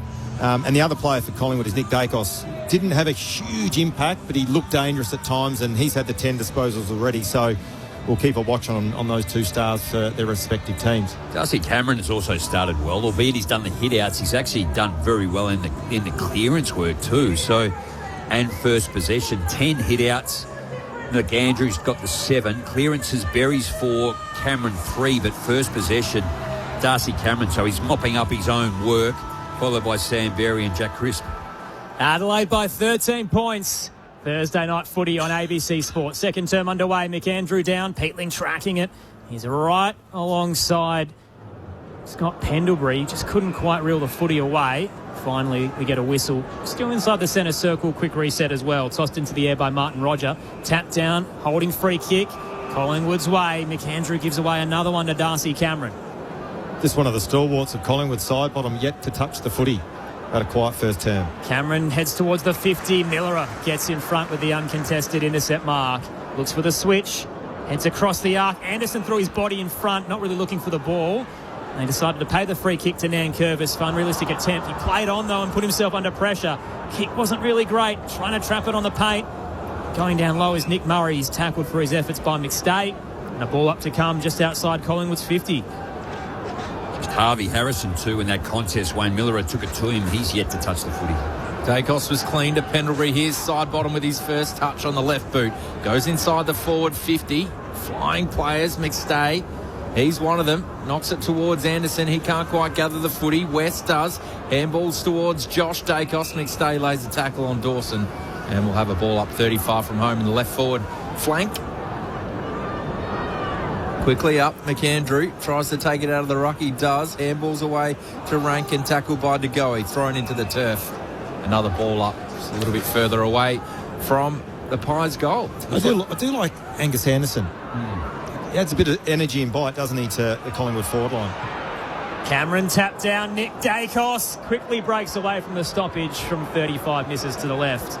And it's Adelaide by 12 points. Jack Odie medalist, Angus Anderson. So he's a Swans Academy product out of New South Wales, but spent plenty of time at Sturt, part of that winning grand final. And we said it during the SANFL grand final last year. Why doesn't a club pick him up? And Collingwood did. Yeah. Always busy. Incredible story. So long down the line into the centre square. Thilthorpe takes a strong contested mark. Handballs it off to Dawson, looking for the chest of Walker. Just missed him. He'll try to keep this in front of Puncher. Puncher gathers, accepts the tackle. Play on, says the umpire. Walker's still there. Neil Bullen grabs the footy. Kick partially smothered by side bottom. Howe gathers in the left back pocket. Over the top to Maynard. Working it by hand to Frampton at fullback. They've done this well, Collingwood. They've got space on the outer side of the ground. Back in board towards Pendlebury. He's got a paddock at left half back. No Crow's willing to go to him or stand the mark. So he goes short to Nick Dacos, defensive side of the logo. Outer side of the ground, they trail by 12 points, the Pies. Craig McRae and Jordan Rufford, the defensive coach, both said they'd love to defend this ground, and they do it well. And that was an example of it. Nick Dacos' 13th touch, looking for his champion Pendlebury, but he had 2 to beat, gave it away. Miller to Michael Annie. Adelaide on the counter punch. Dan Curtin lowers the eyes, drills it up to left half forward to Finbar Maley. The Moose has a runner, gives it off to Dawson. Now surging by. Dan Curtin heads to Walker, nearly with the slips catch as he pushes off Puncher. Side bottom gets a touch, but the wall's closing in. Perryman kicks around the body, tumbling exit to get it to the broadcast wing. Adelaide's waiting. Neil Bullen, though, poor delivery, lays it straight to the chest as he heads up towards Pendlebury. And now Collingwood gets the rebound. Josh Dacos up to left half forward.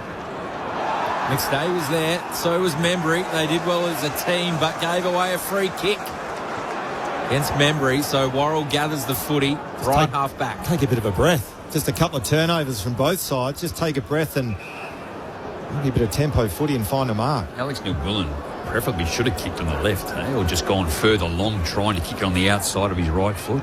Long down the line, roved by Perryman off to side bottom, who's still got a fleet of foot. The kick was too hot for Membry. Gathers and goes back towards side bottom. But the Crows have the numbers. First ball ace, then Peatling. Underground handball to Neil Bullen. Philthorpe could go inside the 50. Tex has got a 2-on-1 here. He created the space and he took the mark on his chest. That was brilliant.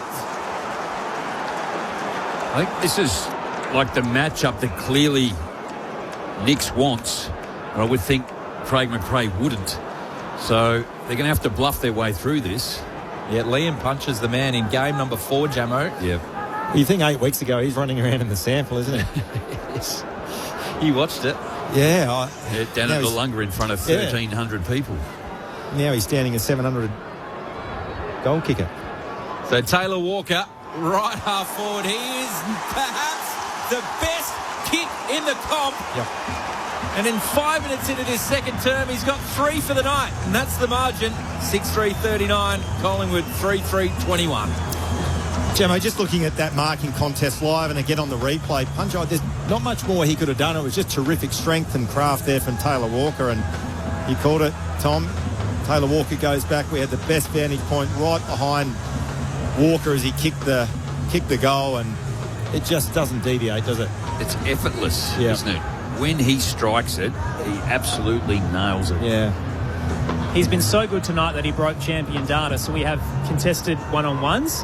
They had him at 200% in terms of the win rate that he had, and it had to revert back to 100 once they realised what had happened. So it hasn't really been able to be stopped tonight so far with his 3 goals, Taylor Walker, and what an emphatic return. They just showed the Walker family up in the stand and his young lad in the Crows jumpers up dancing, and Louis just eating a packet of chips. McAndrew down to Barry. Adelaide get the clearance. Dawson up to left half forward. Perryman nearly cuts it off.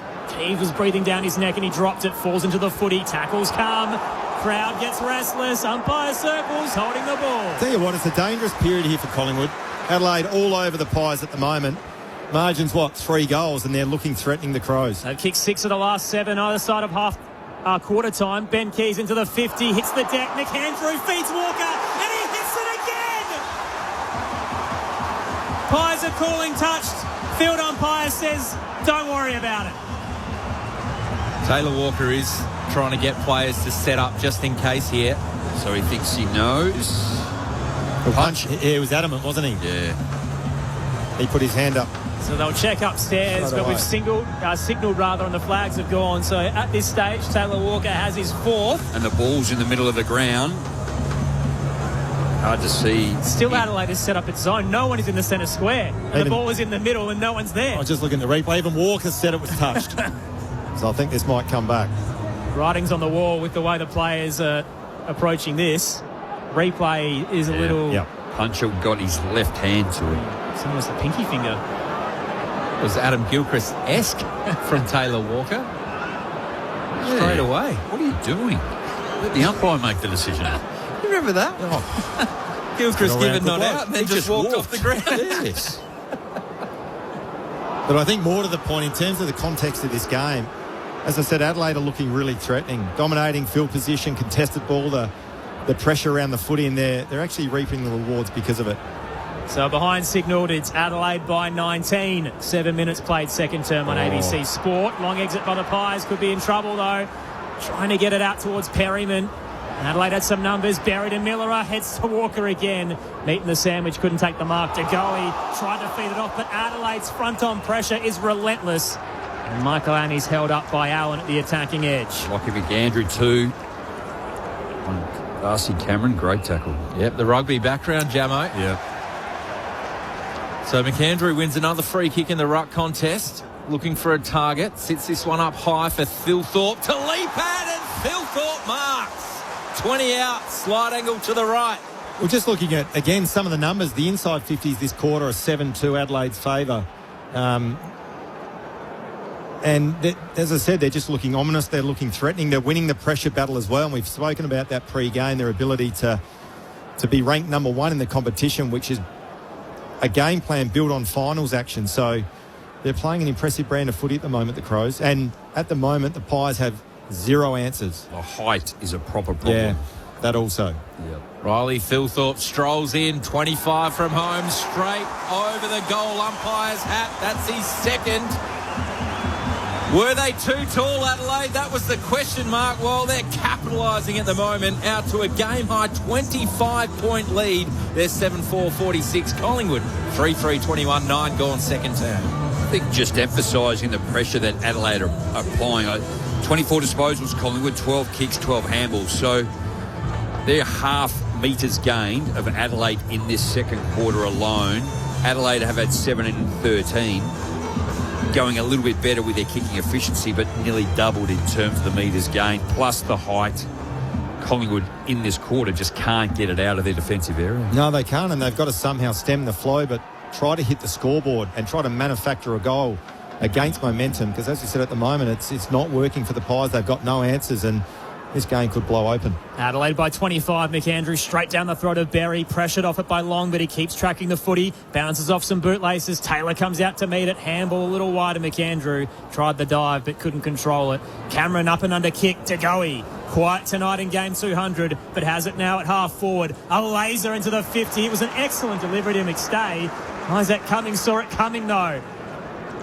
Cuts it off 25 out from the defensive goal face. Aaron, that's the role of the winger, sliding back to support the defence and sitting in the hole as Cumming did on that occasion. Brave, but well played.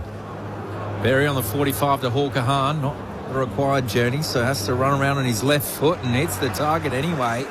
Curtin's been busy on that opposing wing. Takes the mark. Keeps up towards Neil Bullen, missed the target. Later tackle though. Ball in dispute. De Goey grabs it on the logo. He goes a 45 ball, and that's off the side of the boot. Hits the chest of Isaac Cumming. Turnover quickly on to Nankervis. He puts his head up looking for Philthorpe. Too much on that. Saligo, that was a big contest. Oh, I love that from Puncher. But then he's tackled off the footy. No holding the ball. Was that Puncher and Saligo that came head-to-head? Well done, both of you. What a contest that was. That was old school. And it rattled Saligo initially, didn't it? Shoulder to shoulder they went. Tossed into the air, 40 from home for the Crows. Just pinballing around off a couple of shins. Crisps it, strucks it with the handball. Gets it to Nick Dacos. Perryman jams it forward to no one. Bounces on the half volley to Nick Murray. Tried to take on Anderson. Brought to ground. Got a handball clear, but it's a turnover. Collingwood through Perryman. McStay lobs it to the logo. Coming inboard. West. Hospital handball to Anderson. And Rankin runs him down. Great anticipation. At the moment, again, the Pies have just got no room to breathe. Adelaide's suffocating them. Great pressure there from Rankin. That creates a bit of perceived pressure as well, and they're making errors, unforced errors, turning the ball over by foot. Now Adelaide taking a bit of a breather. Nankervis goes through the middle of the ground to Berry. Anderson on the mark. Just with a bit of kick mark, Tom. Yep. Right back corner of the square is Ball Ace. Out wider to Nick Murray. So haven't really gained any territory. Absorbed some time on the clock. 25 points is the margin. Collingwood kicked the first 2 of the game. Crows have kicked 6 of the next 7. Up towards Thilthorpe, who got in front, but Frampton over the top. Gets it out over the boundary line. Just forward of the Collingwood bench. So 12 and a half minutes gone, second term. 2 goals of the quarter going the way of Walker, his third, and Philthorpe, his second. Boundary throwing. Cameron was clever there. Takes it straight out of the ruck. Handballs towards McCreery. Went to Rankin, though. He handballed forward. Looking for Chris. Wow, Dacos. He got mowed down by Dawson, and they're all over him. 2 of the stars of the competition, and the Crows skipper wins out. I'll say as well, Dawson, he can do everything, can't he? Well, he just anticipated too that Nick Dacos does go to his right, but he does go left a lot of the time. We rarely see him boil over, but he's frustrated now, Nick Dacos. Jordan Dawson opens the angle, flying above the pack, and able to bring it down was Puncher, becomes the tackler on Walker. And he's got 3 to beat in the triangle. Ball up to come, 30 out. Marks in second quarter, 16-5. Adelaide just controlling the football. The crowd can feel it. It's a tidal wave of momentum. Cameron took it out of the ruck and handed it to Rankin. Gives it off to Hawker-Hahn. Coming with a beautiful tap to Neil Bullen. Off balance, 30 out. He just can't get the curl. And it's a minor score on the right. It's Adelaide by 26 points. And they have had, I reckon it's 10 of the last 12 scoring shots either side of quarter time. 9-3 inside 50s in this second quarter in favour of Adelaide. It comes out towards Cameron at left half back. Jamo, the Crows are just in the zone at the moment, aren't they? I think they'd like to finish more than what they currently have, though, with the amount of footy they've had in their forward half. Playing with flair. The booze this time for Braden Maynard. 2-2 in this quarter, Adelaide, 2-1 behind for Collingwood. Left half back. 10 minutes remaining. Left foot down the line. Nick Murray just nursed Membry under the footy. McCreary's got to get out the way or it'll be 50. They're just dominating everywhere. When the ball's live, their pressure's outstanding. They're dominating that part of the game, and then they've got the ability to control the ball. Nick Murray down the line. Thilthorpe flies. Punch straight down towards Keys, who puts on the Jets from 50, misses to the right. They're peppering them at the moment, Adelaide. You feel like the damn wall could burst at any moment. Crows by 27. Had to go to Taylor Walker. He wasn't happy, was he? He gave him a fair spray. Yep, deservedly so. Yeah.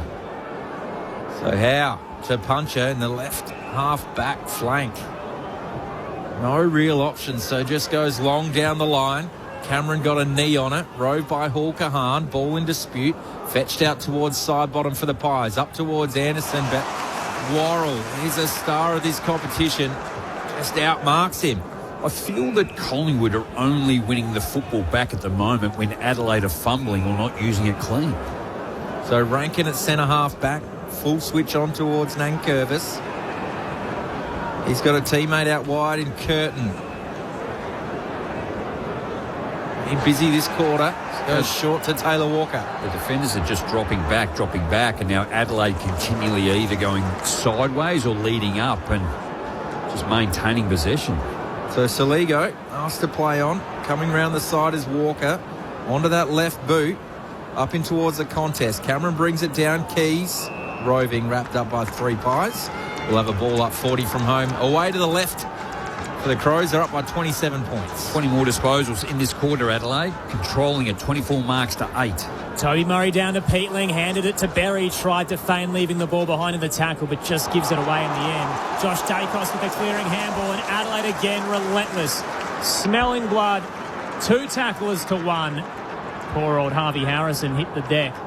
Stoppage to come, left half forward for Adelaide. Heading to the Riverbank stand end. Cameron down. Not a lot of room. Throw a blanket over them on the ball drop, and we'll get another stoppage. Just the only negative from Adelaide's point of view is they're dominating this game, but they just need to capitalise, don't they? Voice of Josh Franco with Rod Jamieson on ABC Sport. Toby Murray takes it out of the stoppage, but it was very close to the boundary line.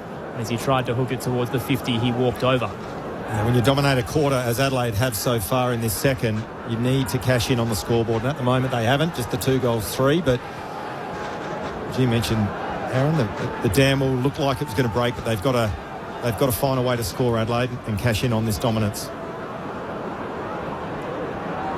So Quaynor from the ball up. Got the handball away to side bottom to Maynard. Off to Chris, but under the pressure at centre half back, he just kicked it to the logo, and Murray was the only one there. The Crows, Murray. 3 times in the last 6 minutes in this second quarter, Collingwood have turned the footy over on the wing.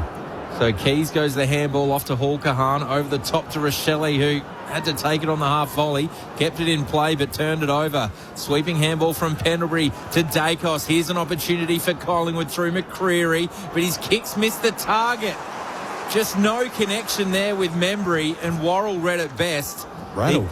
They are rattled, Josh Franco. Front on pressure there. Yeah. It's the Tigers of 2017 where Nick Murray could have run back with Membry but turned and went for the man with the footy, and the kick impacted.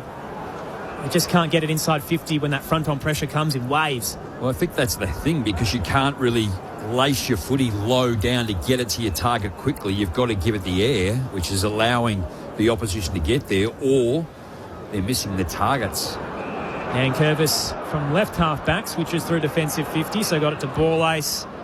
Michael Annie and now Nick Murray, right half back. This is the brand of footy Adelaide loves, the uncontested game. Down the line, Miller are looking for Rochelle. Fist comes late from Puncher. You talk about the method that Adelaide love. Because they're so manic in defence when the ball's live, it's almost like when they get the ball, they defend with the ball in their hands, so they kick mark, catch their breath, so when the ball's live, they've got the energy to turn the footy over again. And it's stacking up. Voice of Josh Franco, a 4-time showdown medalist.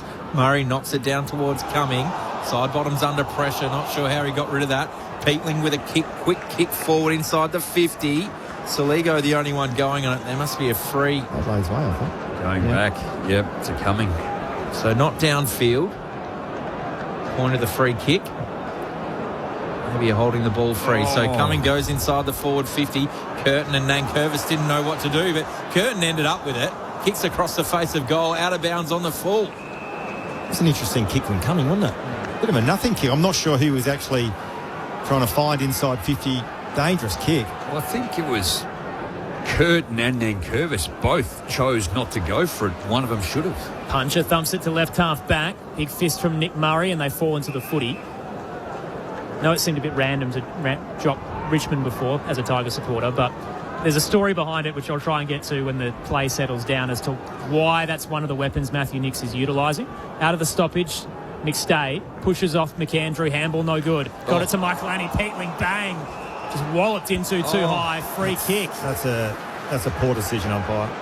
Chris was the one who tackled him as he turned into dodge. Yeah, should have been holding the ball. It was more of an AC join into the head rather than an arm. Into the head? Well, that's high. Peatling towards the 50. Phil Thorpe flies off hands. It rolls out of the 50. Collingwood have numbers. McCreary loops the handball over the top to Long. Has the run of Maynard, full stride, but the wall's closing again. Just has to heave it high and long, searching.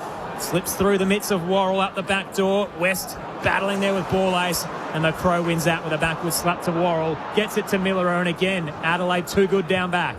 Worrell's got a couple of players inside on the 45. Berry and Rochelle. The former takes the mark. Now they'll go into a kick mark again, Tom, just to re-energise their petrol tickets.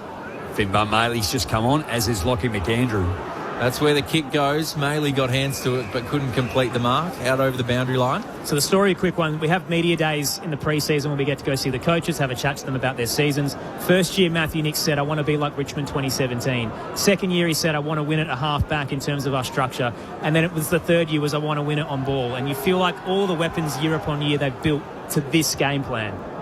And it's coming together tonight. Tossed in out the back of the rucks. Taylor trying to gather up against a goal. He rips the ball out of there, but just turns straight into Long, and we'll get a ball up attacking edge. I think that's a good point too, Aaron, what you just said, because what we're witnessing is exactly that, isn't it? Front on pressure, winning it at half-back, transition footy, and getting it out of the middle, which was the last piece, really, they didn't have last year. Out of the stoppage, stay down, diving onto the footy. Neil Bullen had one hand free, just trying to step up, but just couldn't break away. Entangled in bodies. We're at centre-half forward now for the Crows. They're up by 27 points. The Pies have just one behind to 2-3 in the second term. Side bottom, here he is, a helicopter out of the stoppage. Bounces to the broadcast wing. Tracking it as ball ace, nudged away. Good body work there by Charlie West. Got it out towards Angus Anderson. Steps inboard, not a lot in front of him. Heads towards Membry, who's outnumbered by 3. Gathers on the volley. Handballs, he draws a couple over the top. Trying to get it to Ed Allen. Dawson was right with him. That match-up all night. They've been head-to-head, and over the boundary line, 25 out they go. You just feel, though, that with the dominance that Adelaide have had, it just almost the script is if Collingwood snag one, they're back in the contest, don't you? Because they've been so dominant in this quarter, Adelaide. As we said, they haven't cashed in and got reward for it, but Collingwood are one sort of kick away from changing momentum. McStay tried to take it out of the ruck, socket forward by Pendlebury, gathered by De Goey. Off to Pendlebury, Josh Franco snaps on the right foot, goal. Well, something from nothing. Only had the one behind so far in this quarter. Adelaide completely dominant, but just the 2 goals. Pendlebury gets it, 4-3-27. Adelaide 7-6-48, 23 gone second term. Well, how often do you see it? Jamo, when a side dominates field position, they pepper the goals, they can't kick majors, they can't put enough scoreboard pressure on to break the game open, and then against the flow, a la Pendlebury on that occasion for Collingwood. Just stems momentum. Margin still 21 points, but it's still manageable from Collingwood's perspective. Just come out of the defence, didn't they? Probably on 6 occasions, and 5 of those have kicked to the opposition. Yeah. The 6th one went wide to a contest and were able to get it deeper into their forward line, which created the boundary throw-in, and then, as you called it. For all the talk of the retirements incoming, Pendlebury's got the second most touches for Collingwood tonight with 13. What are you seeing out there, Josh? He's playing down back at the moment. Picking it up at half-back. He's done it a couple of times through his career in the last few years as well. Tapped down long, spun a 360, flung it out, no whistle. Nick Dacos says, thank you very much. Here come the Pies again. Little 1-2 with Long. Nick Dacos gets it to side bottom. Fumble, but he regathers. Back to Nick Dacos again, but has to backtrack as Saligo tries to get him. He'll hand it off towards Perryman. Into the 50 for the Pies. Nick Murray with the fist. Miller is the spare down back. Gathers right back pocket. Heaves it out of there with a hard hit. Perryman flies across the pack. Side bottom left it behind. Adelaide with the numbers, although Collingwood now smells blood. Tackle laid by Perryman. Curtin just pushes through it. Kicks around the body, and Saligo's cannoned into from behind. Took the mark. He's okay. Wants to go. They remonstrate behind him. Here comes Adelaide. Bailey. He's moosed it out of bounds on the full. He had Rochelle running forward, just played on too quickly off his ankle and out of bounds. He could not do that again if he tried. How good was Curtin? How strong was he? No one could slow him down and stop his... 3 of them. Yeah. That's right. 3 don't argues. Long goes inside to Pendlebury. You can't run through the mark, even if you've got the footy. What I will say, though, again, a small sample size, but Collingwood have definitely flowed the momentum in this contest and got the game somewhat back on their terms. Maynard to Pendlebury now. Maynard from 75 and tried the flat ball looking for McStay, but he's kicked it straight to that man, Dan Curtin, in the right back pocket for Adelaide. They lead it by 21 points. Just need that pressure as much front on as behind. You just can't allow a couple of players just to run past to receive that handball. Curtin gets under his kick up to right half back where the players converge. Taken by Maynard, gives it off to Pendlebury. The champion centres it to the top of the goal square. Fist in. Nick Dacos, front and square. Snap was too low. Taken in the defensive goal square by Worrell. Almost got Jordan De Goey too. He's right on the goal line. It's Adelaide at the moment by 21. Worrell pumps it up to right half back. McAndrew nearly took it from behind, but they're going to pay to the man in front. Rightfully so, Dan McStay. A little too far out to score, you'd think, as he steps back like it's a set shot. Points Long, and we'll send it that way. On the left to the goal square, and flying is Membry. Howe. Jeremy Howe. Saw the tattoos in the 8 and just jumped early, Tom. Well, Jeremy Howe floating of forward. those blokes in this team. Clunks it top of the goal square. Slightly to the left. Jeremy Howe floating forward. Spoke before about the veterans, so Pendlebury lively tonight with his 15 touches and a goal. Still side bottom's been a little quiet with 7, but Jeremy Howe in return's been everywhere, including up front, and Howe puts it over the goal umpire's hat. Back-to-back goals for Collingwood, and for all the momentum Adelaide has, they've only led this quarter by 2 points now. Margins down to 15. Adelaide 7-6-48, Collingwood 5-3-33. Thursday night footy on ABC Sport with Rod Jamison, Josh Franco. Yeah, well, the Hot Pies have got on their bike, haven't they, too? That's now 8-13 inside 50s. Metres gained, they've just snuck ahead of Adelaide in this second quarter. Their kicking efficiency still a lot lower, 62% to 75 in favour of Adelaide in that area. But as you highlighted, Josh, just the inability of Adelaide to... the time in the forward half and the opportunity that's presented, one, they haven't been able to get what they want.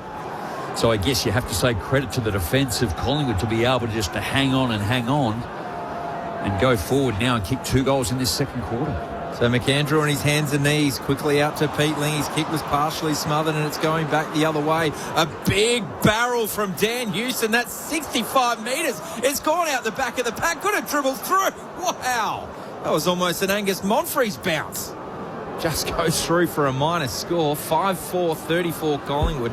Adelaide 7-6-48. We've got 28 minutes gone in this second term. And Craig McRae, that was quite the move to send Jeremy Howe forward. Yeah, what a luxury for Craig McRae. And as of about 5 minutes ago, the inside 50s were 13-3. Now it's 13-8. Michael Annie to Curtin, turned into 3, but got a handball clear to Peatling. Collingwood seem like they're everywhere.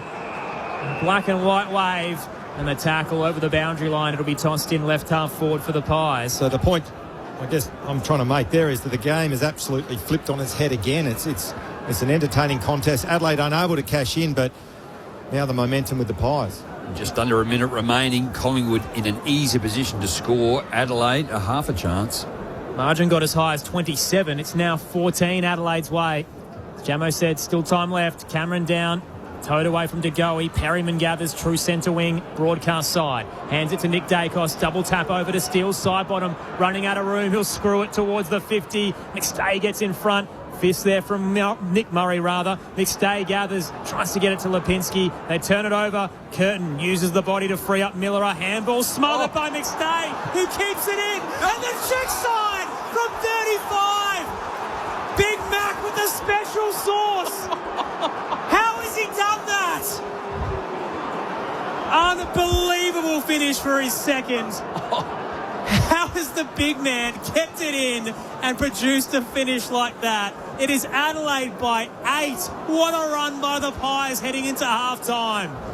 I just love their ability to hang into a game, and you know that their mindset is they are always in it. Over handball, Adelaide in the back half. Daniel McStay in his 56th game for Collingwood, 33rd goal, staggering. What a season he's having. I don't want to put a dampener on it, but I'm just looking at the replay. I'm not sure if that was out of bounds. I reckon that's going to be a talking point. I reckon side bottom was out of bounds too. Yeah, well, I reckon McStay might have actually taken the ball out of bounds, but anyway, that'll be debriefed in the wash-up. I'll tell you what, if Eddie Betts had kicked that goal, that was worthy of an Eddie Betts type of goal. To smother that ball, gather banana from the pocket. There's always something in these games, isn't there? Adelaide and Collingwood. Spot on. It's a great rivalry, and it's half-time. The Crows were totally dominating, up 27 points halfway through that second term.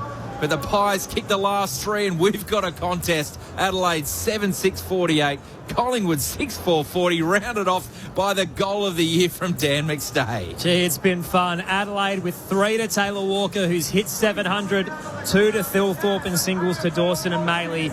Collingwood with the double to McStay and individuals to Lipinski, Pendlebury, Howe and Long. As Tom spelled it out, the Crows had 11 of 13 scoring shots up until time on, 7 of 8 goals either side of quarter time, and the Pies with a late wave make it a single-digit game. Text line tonight, 0437 774 774. We'll read out a few shortly, but at the moment they're all about Isaac Quaynor, and I want to stay on the game right now. We'll get into the bigger issues very shortly. Rod Jamieson, Josh Franco here in the ABC Sport Box. It's been a fun night, gents.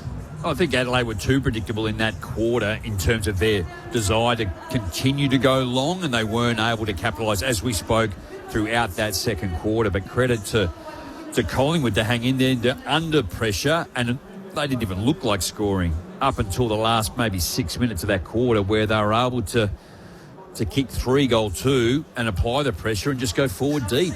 Yeah, absolutely. And you talk about potentially missed opportunities, and I think you mentioned it, Jamo, that was it Ben Keys running towards goal, just had to lower the eyes and hit Taylor Walker, which is almost a certain goal, misses it, keeps the door ajar for Collingwood. And what I will say, they defended really well. They were under siege. They were nowhere, probably for 20 minutes of that second quarter. The inside 50s, it was 13-3 at one stage, and it ended up 13-11 Adelaide's way.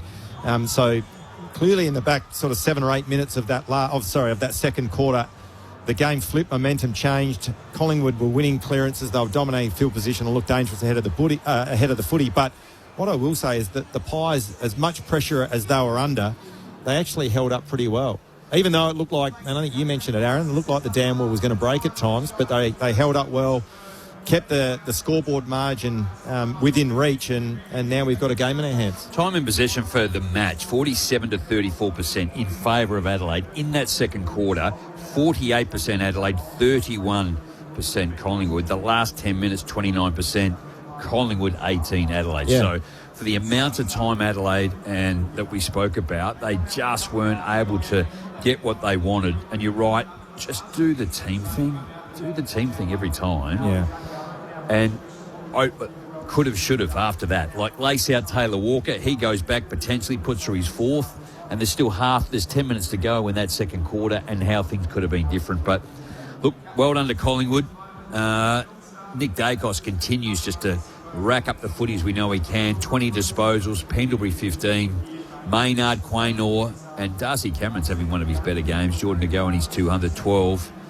Sam Berry had 18. Dan Curtin, just the strength of him too at the moment, just with 17, and Jordan Dawson 15. And what a luxury for Craig McRae to be able to pull the lever, putting Jeremy Howe forward. And I must admit, there wasn't a lot of centre bounces because Adelaide couldn't kick major, so I wasn't able to keep an eye on Pendlebury, but it looked like he was moved back to give him a bit of run and drive off, I guess, out of their back half, put Howe forward, and it sort of did, for a little bit, change the complex of the game, didn't it? Well, you're going to sit there as a coach, and you would know this, Josh. I'm sitting there as a backline coach going, Josh, I think we need to change puncher. No, let's persevere. Oh, he's kicked another one. We've got to change puncher. Like, it is the hot seat to make that decision at the right time, and he's left puncher on Walker with the amount of footy Adelaide have had, and then throws their key experienced player up the other way. Some big calls from Craig McRae, but it did work towards the back end. Nick Dacos has 20 touches as well, so Adelaide still aren't really giving him that attention, but hasn't totally hurt them. They've got that halftime lead of 8, but yeah, it's been impressive, and I don't want to simplify, how immensely tactical football can be. But I feel like some of these better games, whether it's Freo and Sydney, Adelaide and Sydney last week, Adelaide, Collingwood tonight, it's pressure. And when teams bring that front-on pressure, as Collingwood did at the back end there, as Adelaide had been doing for most of the night, it just unravels any sort of game plan you came in with. And that might dictate, who wins it all come the end of the year. Well, I think your footy IQ has to be high, and your touch has to be good. You have to be clean. And then it's the ability to be able to execute under that pressure. And I think they're the three key elements in terms of the elite teams that they're able to do. Yes, you've got to be fit. And yes, you've got to be able to use the footy, run to the right spots, be instinctive, defend really well, and all those. But I think those three areas of the game you just have to nullify when there's so much congestion, so much pressure, front on, side on, and in some cases from behind. You just have to make the right decision, as Ben Keys didn't, and hit Taylor Walker.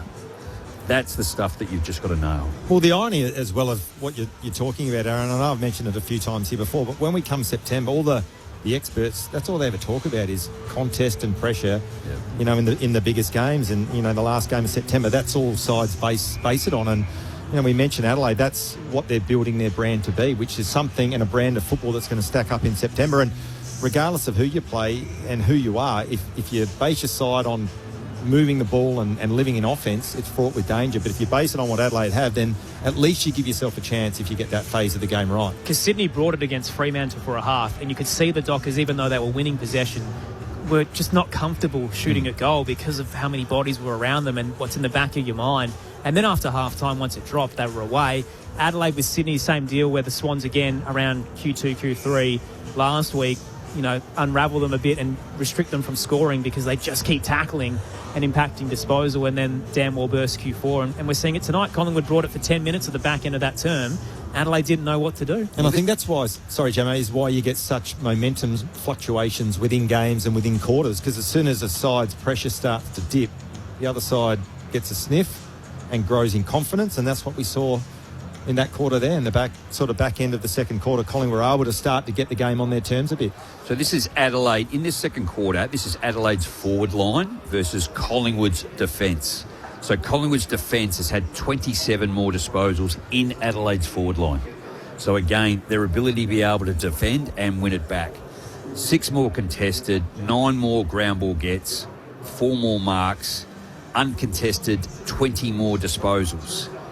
And intercepted possession 11. So it's huge in terms of their defence and how they were able to manage and win the football, get themselves in the right position in that second quarter alone. And it might be where, obviously Craig McRae is a brilliant coach tactically for what he's been able to do since coming to the club, but also the veterans to have the level-headed, experienced guys who, look, in traffic, can pinpoint their way through and did so during that quarter. And that's probably why he wants to keep them, why he wants to Lachie Neale, is their brand of footy works for guys who can be a bit calm under pressure. Yeah, and I mean, it's speed of foot, but speed of ball movement as well, isn't it, too? So whilst Lockie wins it and gives it out, you've got the ability in his hands to give it to a hard-running defender or winger, and he uses it by foot very well. One thing I will say, just looking at some of the numbers, and I'm not sure if the Collingwood supporters are on board with this, but on the free kicks at the moment, which has got away from me because it hasn't seemed like it's 15-4 in favour of Adelaide. Ooh. So they're plus 11. And I must admit, it hasn't felt like that. I'd be interested to see if any of the Collingwood supporters out there are feeling that. I feel like there's a bit of local bias in the box. Possibly. We didn't notice it. No, Yeah, there's nothing egregious there, but gee, that's lopsided, isn't it? But there haven't seemed to be any howlers. No. Anyway. Yeah, the home crowd's pretty happy, I imagine, as a result of it.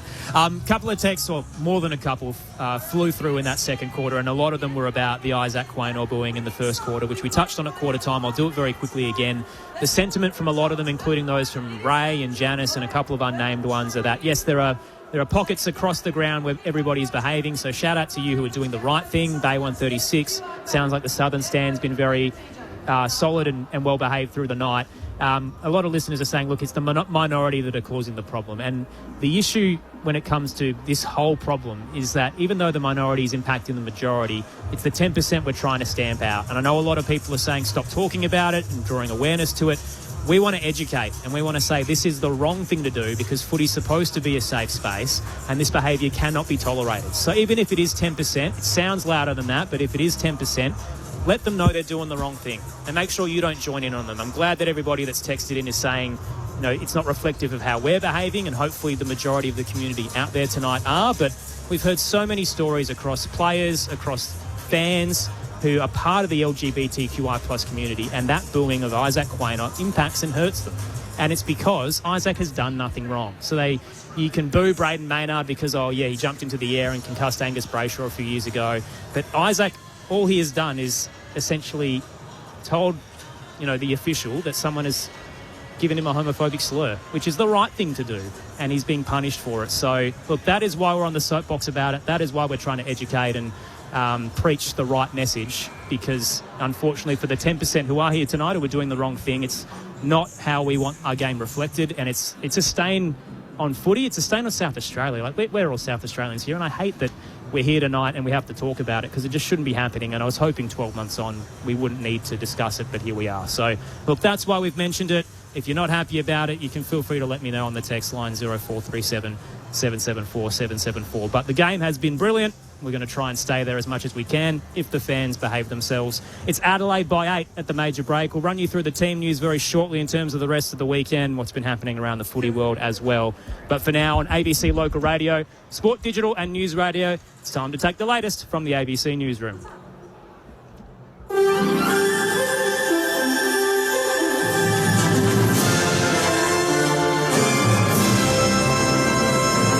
ABC News with Tuyong Fitzpatrick. A Jewish community leader has told the Royal Commission on Anti-Semitism and Social Cohesion his colleague was abused during a visit to the site of the Bondi shootings.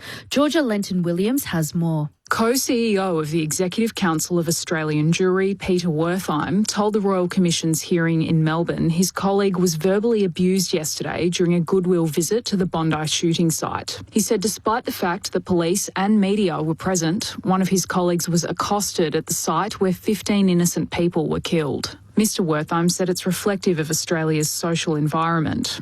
Representatives from the New South Wales and Victorian governments have also fronted the Commission this afternoon, speaking about funding arrangements for security measures protecting Jewish communities.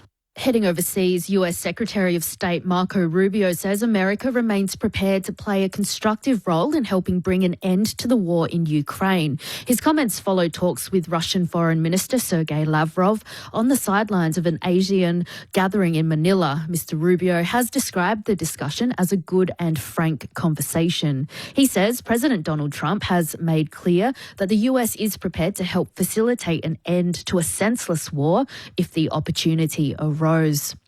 Meanwhile, Gulf states are increasingly pessimistic about the situation in the Middle East as the US and Iran continue to trade strikes. Middle East correspondent Matthew Doran has more.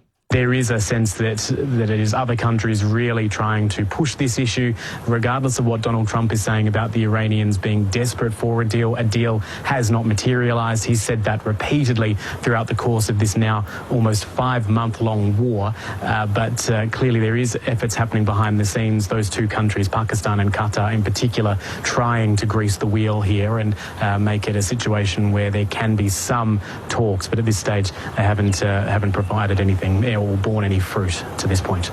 Origin Energy has confirmed its systems have been hacked and customer data stolen.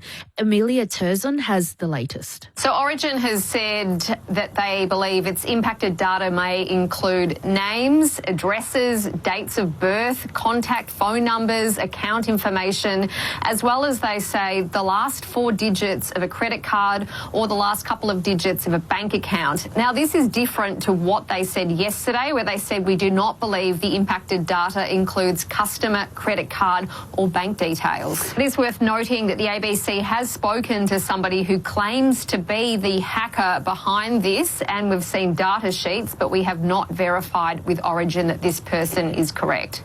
Also in the news, Australia's housing market has entered a downturn for the first time in more than 3 years. Domain data shows capital city house prices fell by 1.4% in the last quarter. Unit prices dropped by 1.2%.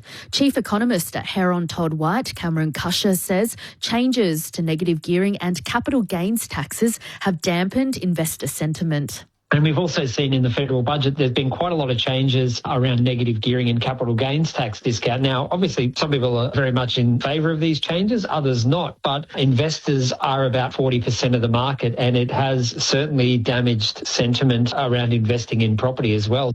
Former Labor Minister Craig Emerson has welcomed the Prime Minister's announcement of a new Fair Work Court. Anthony Albanese has told the Labor Party's National Conference the court will be headed by expert judges in consultation with the Fair Work Commission. It will aim to resolve workplace disputes faster and at a lower cost for both parties. Mr Emerson says both parties will see the benefits of the new system.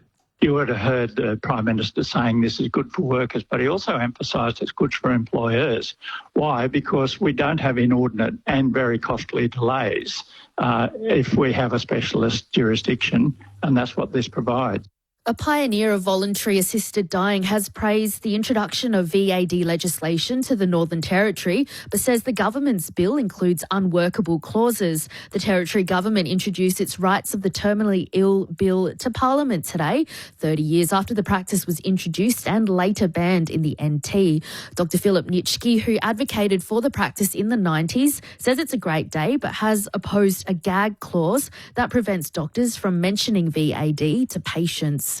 And the Brisbane Lions coach says they won't be taking Port Adelaide lightly in Sunday's AFL home game. This is ABC News. Some invitations are just too good to refuse, like conversations in the kitchen with our most prominent politicians. Surprises aplenty. New Kitchen Cabinet with Annabelle Craft, streaming now on ABC iView. This is the 2026 AFL Premiership season with ABC Sport. Anderson gets it to West. McCreary will chip it. Easy overlap. And the mark taken by Lipinski just wide at the top of the goal square. He'll play on and slam it around the body into the Riverbank stands. The Crows have the numbers. First ball ace, then Peatling, underground handball to Neil Bullen. Phil Thorpe could go inside the 50. Tex has got a 2-on-1 here. He created the space and he took the mark on his chest. That was brilliant. So Taylor Walker, right half forward. He is perhaps the best kick in the comp. Yep. Steele side bottom, running out of room. He'll screw it towards the 50. McStay gets in front. Fist there from Nick Murray, rather. McStay gathers, tries to get it to Lipinski. They turn it over. Curtin uses the body to free up Miller. A handball smothered by McStay, who keeps it in. And the check side from 35. Big Mac with the special sauce. How has he done that? The AFL on ABC Sport. On radio. ABC Sport Digital Radio. And ABC Listen. What a seesawing affair we've got at the Adelaide Oval. Thursday night footy on ABC Sport to kickstart round 20. We're so close to September and it feels like we're almost there with the footy we're seeing tonight. It is Adelaide by 8 in this classic matchup that always delivers absolute epics. The Crows kicked 7 of 8 goals either side of quarter time. They're up by 13 at the first change. Got it as high as 27, and as soon as red time hit, Collingwood went bang. 3 unanswered goals, pressure lifted, and that margin just single digits now. Dan McStay with that goal of the year contender, which some may argue might have been right or wrong side of the boundary line. I know BT's here tonight. I didn't hear the walls reverberating with that was out of bounds, so I think we might be okay. I did think the same thing, actually. And the free kick count has been, surprisingly lopsided, as Josh Franco mentioned earlier. I haven't noticed it in terms of any egregious issues, but the home crowd has had the parochial voice. It's been very heavily in their favour. So the Adelaide Crows leading that count 15-4. And on the text line tonight, 0437 774 774. Phil in Melbourne says the umpiring is shockingly one-sided. No free kicks to the Pies that quarter, and the Crows were well tackled many times for no free kicks. Josh in St Agnes has got in touch, says it seems like the Crows are firing on all cylinders. Do you trust them to get the job done from here? And if they salute tonight, do you think they could finish in the top 2? Josh Franco, Rod Jamieson, what do you think? I think they can, absolutely. Top 2? Yeah, I do. I think they've got the firepower ahead of the ball to challenge anyone, and if they can get their game going, but they've got to win tonight, simple as that. I think they've got Sydney covered, so I reckon Sydney are going to slide there. It's just getting past Brisbane's going to be the big challenge. And also on the text line tonight, we got a message in from Fran, who's wondering about our thoughts on Bobby Hill. We didn't quite touch on that in the pre-game, but both he, Tyson Stengel, sound like they're headed for the doors at their respective clubs. Josh, do you feel like it's a line in the sand moment for players who might be abusing, their mental health issue in the football right now? I think the only thing I'll say about that, I think it has to. I think it has to be a line in the sand. Yeah. The other big talking points of the day. So Jack Gunston set for an 18th season with the Hawks, and Mitch Lewis signed on as well. So they've got a plethora up front. Damien Hardwick said if Ben King leads the Suns, it won't be the end of the world. And also in the team news, Hayden Young out of Western Derby 63 tomorrow night with illness. Melbourne have 5 changes for their clash with the Cats. So no Turner, Giath and Windsor with the injury. Mark Blitzavs is back for Geelong. And also Tanner Bruin after his neck injury. So Star started tomorrow night, 6:30 Eastern Standard Time on ABC Listen. All right, second half underway. It's the Crows by 8 against the Pies. Socket forward out of the middle of the ground, the way of Collingwood. McQuarrie at centre half forward against Nankervis, who went to ground. Membry was clean enough. Over to De Goey, back to Pendlebury on the corner of the square. He's going to set sail for the top of the goal square. Flying was Nick Murray. Roving was McStay. Handball's out towards De Goey. Kicks towards goal. Almost a slip there from Worrell, but he gathered himself and takes the intercept mark on the chest. Dangerous short ball to Nankervis, but it just goes the required 15. Jordan Dawson starting up forward and Dan Curtin into the middle for Adelaide. And Jeremy Howe's gone back for Collingwood, and Rochelle inside for the Crows. Miller with the footy. Pounds it up to the broadcast wing. Dawson in front. There was a holding free kick behind him. It was Collingwood's way in the end. Umpire signalled the wrong direction. So Darcy Cameron takes it, chips it over the top. Nick Dacos has a runner. Pat Lipinski can march into the 50. Tight angle, screws it from 45, and a desperate lunge on the goal line. Was Ball Ace able to get it through in time? Photo finish. We might be headed upstairs. Definitely headed upstairs. And what about the kick? Lipinski too. It went left to right, so it actually made it hard. Soft call is a touch. And we'll check on the line, and that looks pretty definitive. We won't waste any time here. Ball Ace gets back, saves one at the death, and it's Adelaide by 7 to start the third term on ABC Sport. Jordan De Goey and Pendlebury already in the early parts of this third quarter. Both have had 2 disposals. And just an interesting mix-up putting Rochelle. I'm not sure if he spent any time on ball in the first half, but maybe Matthew Nick's looking for a bit of a spark in there. Not a lot last week either too. No centre bounces. So long kick out from Miller, read best by Howe. Flies, takes the mark. Inboard to De Goey in the centre square. Got Maynard running by. He's going to kick a long ball to the top of the goal square. Getting a fist to it is Ball Ace. Roving was Miller to Nankervis. Ball Ace with a dump kick out of play, and Quaynor read it best. Mark 60 from home, booed again. Short ball to Josh Dacos, 55 from home. Straightened Collingwood up a little bit, but he's going to go a bit wider again. Pendlebury, true centre half forward, but in the centre square. Trailing by 7 points. Kicked the last 3 goals of the game. Kicks a set-up ball. Flying was McStay. Couldn't complete the mark. Clean from Rochelle, but it went straight to Perryman. He was clean to Harrison. Inboard to Houston. Throws it on the boot. There's 3 Crows in the goal square. Roving at the front there is McCreary. Hairballed it off to West. Under pressure is Michaelani. Under enough pressure for Lipinski to get it out over the line, and we'll have a minor score. Crows under the pump. They are, Tom, under the pump. Big time. 19 to 8 disposals and feeling the heat of Collingwood. How good does Jordan McGoey look and how easy he's moving? Dan Curtin heads to left half back, and another holding free kick against the Crows on the drops. Maybe the umpires did see the count. Look at this going back the other way. It certainly is. I think they're listening to the ABC. Quaynor gets it just forward of centre wing. Points long, places it 30 from home.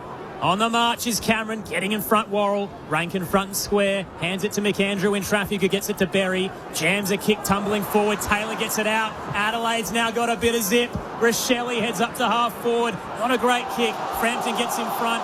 Philthorpe wraps him up in a big bear hug. And a ball up to come at half forward. It's Adelaide by 6, but Collingwood have had the last 8 scoring shots. He rode him like a jockey. He did. A 210 centimetre jockey. He was pretty happy to hold that in. Frampton, quick kick from the clearance. Membry couldn't complete the mark, but he was clean enough to get it off to Allen, who's running through the middle of the ground. Pressure from Rankin worried him out of the kick, but he is able to lay the tackle. McCreary does the same on Nankervis, who knocks it forward towards Berry. Still under pressure, but kept his feet. He was clean. He was good. Off to Isaac Cumming, running through the logo to Max Michaelani in the centre square. Taylor Walker marks 60 from home. He's got the skipper rolling forward. He's going to go further afield to Rochelle, who takes the mark in front of Maynard. Pays the mark. One umpire didn't blow the whistle, the other did. So Rochelle will have a shot 40 from home on a tougher angle than 45 degrees to the left. And that's the advantage of having Taylor Walker ahead of the ball. He does lead at the ball aggressively, doesn't he? And he lowers and draws the kick as he did on that occasion. And just the composure. Philthorpe running back to goal, but to swing on his left and find Rochelle and connect inside 50. Once again, a really good bit of play against the flow. So to stop a run of 3 goals before half-time, Josh Rochelle comes in. Going to go the drop punt. It's straight as a die. And he turns to the crowd to rev him up. The Crows needed that. The first of the second half goes to Josh Rochelle. He's first on the night. They're 8-6-54. Collingwood 6-6-42. 5 gone third term. I've always been a huge fan of John Newcombe when he came into the competition and then just got better really quickly. Sam Berry is the equivalent. He's absolutely a dead ringer for the way he plays. And in that contest on a couple of occasions, took the body, didn't lose his feet, was clean down below, and Adelaide were able to win the footy back. And it's a really good call, Jamo, because the spotlight's always on the Rankins and the Dawsons and the Rochelles, but he's a bit of the unsung hero, isn't he? Just does a lot of the grunt work, the clearance stuff, the tackle pressure, the pressure acts, invaluable to a team's success. I think he's the number 1 tackler in Adelaide. He's certainly almost the number 1 tackler in the league. Just taking his game this year particularly to another level. Adelaide by 12. Cameron taps it down to Nick Dacos, tucks it under one arm and goes for a bounce. Up to the eastern wing. 1, 2, and then a kick into the 50. On the lead, hitting it on the chest is Membry. A little maestro. He's just so good when he wants to be. Nick Dacos. They call him the Whisper. He's headed up towards the 50. I think that's because he can't grow a moustache. Wispy. Oh, right. Well, because Isaac Quaynor in the pocket profile, Aaron. Oh, there we are again. It's a little early for you, Jamo. Yeah, well, it is. He said the best singer in the club is the Whisper, Nicky Dacos. Tim Membry. Missed one in the first, didn't he, from a similar distance? Yet to get on the scoreboard tonight in terms of majors. Little hop skip and then puts on the Jets as he breaks right, gives it as much as he can, carries right to the goal line. Goal umpire goes down. Mark Payne on the behind line. McStay. Gee, they throw a blanket over them. There were fingertips everywhere, but Dan McStay's been given the benefit of the doubt. Well, I tell you what, to the naked eye, just watching it, it looked like it was McStay's mark. I thought he said touched. Now, the goal umpire, who was on his haunches when it all happened, has said to the field umpire to signal it, and we're going to check upstairs to see. Look at the goal umpire. He's over actually in the play. Ducking for cover and still looking to make a call, and there were plenty of hands on that pill. You can't. We're not reviewing marks, are we? I reckon the umpire might have said, I got knocked over, was it a behind? They've paid the mark. But you can't. We're not reviewing marks. No, it wouldn't be that. You'd be reviewing if it went over. If it went over because the umpire lost vision of the ball because he hit the deck. McStay opens the angle and misses to the right. There's your footy karma. Nick Murray lets him know all about it. I'm assuming that's the case. But I think you're right, Josh. Yeah. Crows by 11. Early stages, third term on ABC Sport. So the Crows bring it in through Miller at left half back. Down the line towards McAndrew. Brought to the front by Maley. He dived on the ball there. The umpire was quick on it. Getting that up quickly. So we'll have a ball up just forward of right half, or forward centre wing, I should say, for Collingwood. Cameron knocks it down. Peatling was at the bottom of the pack. Neil Bullen soccers it out. Cameron still over the top of the footy. Handball forward towards Rankin, who soccers it off the ground. Maynard, Dacos of the Nick variety to Houston, to Angus Anderson. He's had no real chance to get rid of this. Wrapped up in a strong tackle by Neil Bullen. Speaking of tackles, Jamo, so Sam Berry, before this game, had laid 138 tackles, 19 more than the second place person, which is Josh Dunkley. Out of the stoppage, McAndrew quickly kicks forward. Walker out to meet it, puts his body in with a hard shirt front on Dan Houston. There's a bit of feeling in that one if we go back a few years ago to the showdown. Where does Tom Atkins sit on that list? He's been injured this year. Yeah. Tap down Collingwood's way, long tracking it, wrapped up in the tackle by Michael Lanny and close to the boundary line. Just inside 50s this quarter, 6-1 in favour of Collingwood. So 6.2 a game for Atkins, and Berry 7.7 a game, Jamo. Yeah. Can you tell us who the best junior is in terms of tackle averages? Tom, I reckon it's a name we might know well. Ollie Franco. On the centre wing, Collingwood get it out. McStay wanted to play on tackle for his trouble, but still got his kick on the bounce to side bottom.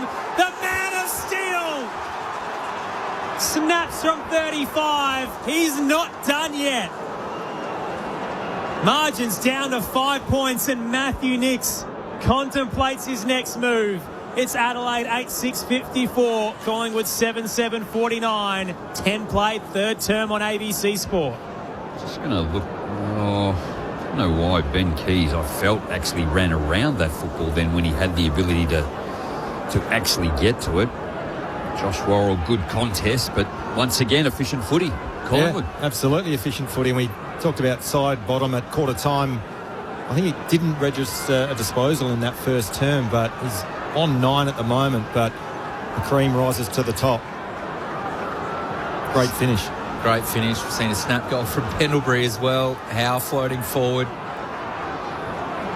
Tell you what, we've got a game on our hands. I know that. We certainly do. 5-point margin clearance going the way of Cameron, who just pulled it out of the ruck. Up towards Crisp at centre half forward. Roved by Peatling, did well. Off to Hall Kahan. Goes the handball to Curtin, who's been very busy tonight. And a beautiful snap round the body kick. Drop punt to Rankin. Off to Hall Kahan, who looks for Tex. He brings it to ground. Too much on it for Toby Murray. Roved by Josh Dacos to Darcy Cameron. Nick Dacos. The Whispering Nick goes up towards Beau McCreary at right half forward. He's got players streaming back into the goal square. He goes right across goal looking for the target, and he's hit it. Perfectly placed there for Harrison, who marks 25 out away to the left. We spoke about Adelaide's inability. Once that forward pressure goes, then they are out. They have pressed too hard that way, and on 2 occasions in this quarter, they've missed their target. Both times, I reckon, it's Taylor Walker. And Collingwood have won the football back across the half-back line and rebounded hard. Their last lead was the 10-minute mark of the first quarter. If Harvey Harrison can complete the journey, no, away to the right-hand side. So they'll still trail. That would have put them in front there. 7-8-50. Adelaide 8-6-54. 12 gone third term. So Adelaide had a run of 11 of 13 scoring shots either side of quarter time. Pies now have 9 of 10. Momentum has well and truly swung. Worrell heads to left back pocket. Clearing kick from Hawker Hahn, trying to get it to Toby Murray. Didn't really get near the drop. Cameron thinks he cut it off on the right side of the paint. I think he fumbled it. I think that's what the boundary umpire is going to say. 2 grabs at the mark. Touched. It'll be tossed in. Inside 50s now, 8-1 for the quarter, guys. So it's Collingwood again dominating territory. Well, it's a little bit of last week too, wasn't it? Sydney got on top of Adelaide, second quarter, third quarter. Blanketed them, and then they kicked 5 in the last. Tossed in. Toby Murray, front position, tapped it straight up and down. Cameron then gets it for the Pies, hands it out to Lipinski. Quick whistle, and we'll get a stoppage. So Adelaide by 4 at the moment, got it as much high as 27 in the second term. Tapped down by Toby Murray, straight to Rankin, who surges through the stoppage. Now Thilthorpe presents. Marks turns on a dime. Walker's caught behind. Howe in front. Tex spoils him. Whistle. Free kick, Collingwood. Our evening memo. They won't like that. Here come the Pies. They were going to try to take the advantage there, but the umpire said no for some reason. No, Taylor Walker's left arm has supposedly gone over Howe's left shoulder. So impeded with the marking contest. Howe goes to Josh Dacos. To Harry Perryman at left half back. Pies trailing by just the 4 points. They were down by 27 points in that second quarter. Up towards Memory on the wing. Couldn't complete the mark, and Neil Bullen's taken out over the boundary line. So we'll have a throw in front of the Jack Oatey stand. It's such a hard kick when you're actually got to get it over the top of a defender. So Taylor Walker felt behind the kick, had to go over the top, but fell short, and he's had to come forward, and he wasn't in the contest. Cameron v Toby Murray. Murray wins it out towards Neil Bullen, gets the handball away in time towards Keys, who fumbled under pressure. Dacos goes in with the shoulder on Nankervis, and Maynard lays the tackle. We'll have a ball up in the centre circle, and there's some push and shove in there. Tossed up quickly. Darcy Cameron easily just shepherds out. Toby Murray taps it down. Pendlebury's kick smothered. Nick Dacos swarms on it. Neil Bullen right behind him. Quick kick for the Pies, only as far as Worrell, defensive edge. Does it feel like finals footy? Does a little bit. Yeah, it does. A cracking contest. Adelaide by 4. Worrell short pass. Hawker Hahn defensive edge on the eastern wing.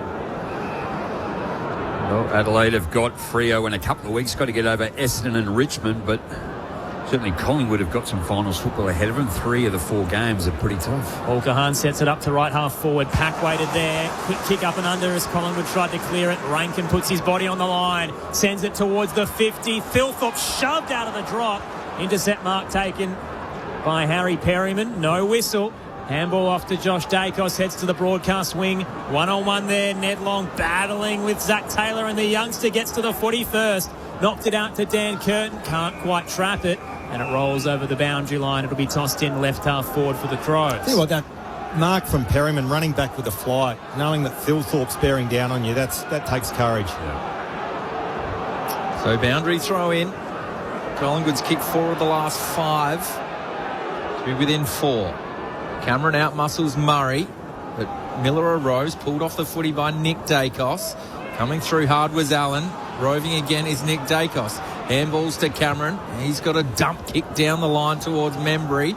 Flying was Worrell, nursed under it by Membry. Out the back is Michaelani to Nankervis. He had 3 Pies for company. Clever from Rankin, knocked it behind him, but he didn't get the bounce for his teammate. Chris got it to Long, over the top to Allen. Inside the forward 50, a 1-on-1 contest. Borlay's got hands on the footy, roving out the back with a dribbling goal! He couldn't kick the one from in front, Harrison, but he's kicked the dribbler from the pocket, and the Pies are in front for the first time since the 10-minute mark of the first term. They're 8-8-56. Adelaide 8-6-54 halfway through the third term. Well, that was just a good hustle from Collingwood, wasn't it? Pressure from Adelaide was good, but their ability to maintain possession, and it was probably that handball from Ned Long over his head to the boundary which broke that bit of play open, and good contest ahead of the footy. And I tell you what, again, that's a terrific finish for goal under all sorts of pressure. The state of the game wasn't perfect, but got the job done. Considering the heat the defence of Collingwood were under in that second quarter, they've actually haven't been under a whole lot this quarter too. So the forward line, yes, would have pushed down to actually apply some across the half forward, but they are fresh and just running on top of the ground at the moment. In the middle. Tap down straight to Sam Berry. Wrapped up quickly. Ball up. We go again. Pies by 2. 3 lead changes on the night. Rankin tries to get towards the footy off the tap. Ed Allen beats him to it. Toes it forward. Clean at ground level by Long. Shoots it out to side bottom. Thumps a Polly Farmer handball into the left forward pocket. Anderson's there. Gives it off to Crisp. Takes on the tackler. Spun down by Mike Lanny. But gets it back to Angus. This would be unbelievable. Up and down from a straight line angle. Angus Anderson knows this ground well. And he has produced something magical.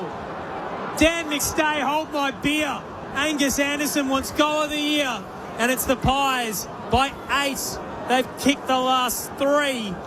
What a night at the Adelaide Oval. 9:8:62 plays 8:6:54. Approaching time on in the third. Josh Money's downstairs for ABC Sport. Yeah, Aaron, nearly everything going the Pies' way, except for Braden Maynard, who's just gone down to the rooms. Looked to be an issue with his left knee, so that could be a worry. One to watch. I'll keep you posted.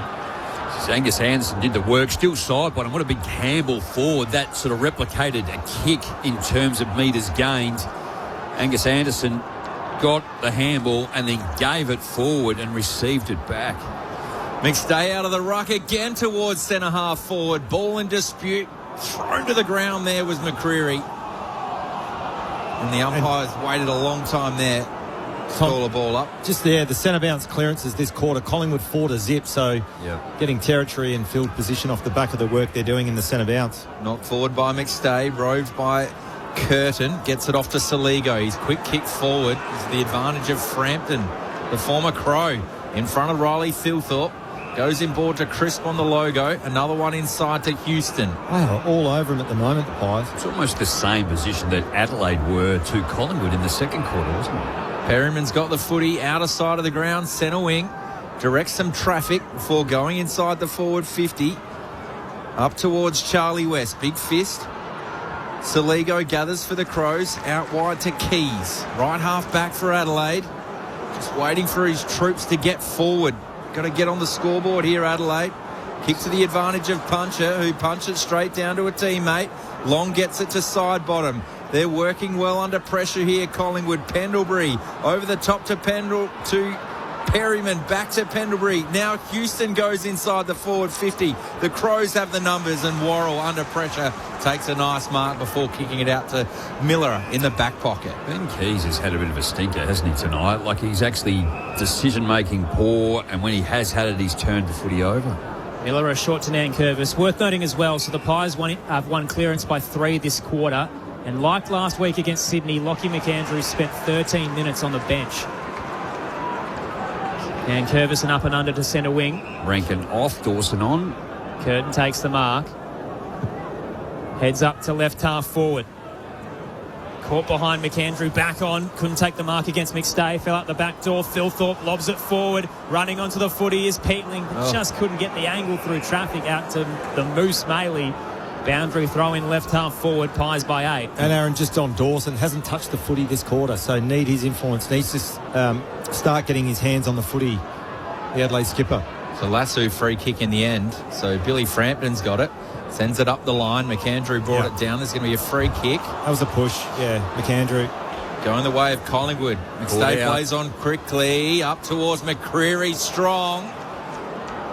And Curvis doing his best to slow him down as much as possible. He did do well. Handballs forward to Lipinski. Right half forward.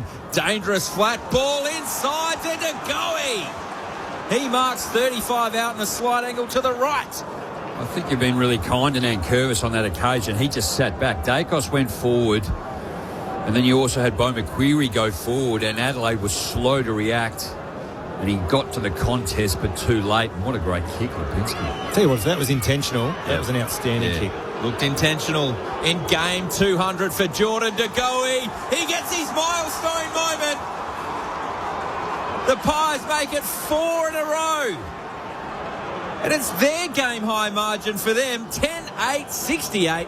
Adelaide 8-6-54, 22 gone, third term. Well, at the same point in the second quarter, Aaron, I think you called it, that it looked like the dam wall was about to break for Adelaide. It's got that feeling at the moment for Collingwood. They have absolutely destroyed Adelaide in this third quarter. The inside 50s, 13-3. Similar numbers to last quarter, except they're reversed. Contested possessions, the uncontested possessions, the tackles, the score. They are looking ominous at the moment, the Pies. Well, I think, again, 300 metres gained further. Their kicks 48, handballs 27, so they're actually going at sort of 2-1 kicks now, so they're covering the distance and putting Adelaide under enormous pressure. In the middle, McAndrew down. Berry trying to get to the footy. Dacos beats him to it. Hands it to his ruckman, who kicks over his head, up and under. Dawson takes the mark. Wasn't sure if it was 15. Umpire whistled too late. And we'll pull Ed Allen back, who ran over the mark. I think that's the benefit 50. Of the doubt, common sense there. Dawson towards the 50. Sorry, Jamo. Backtracking.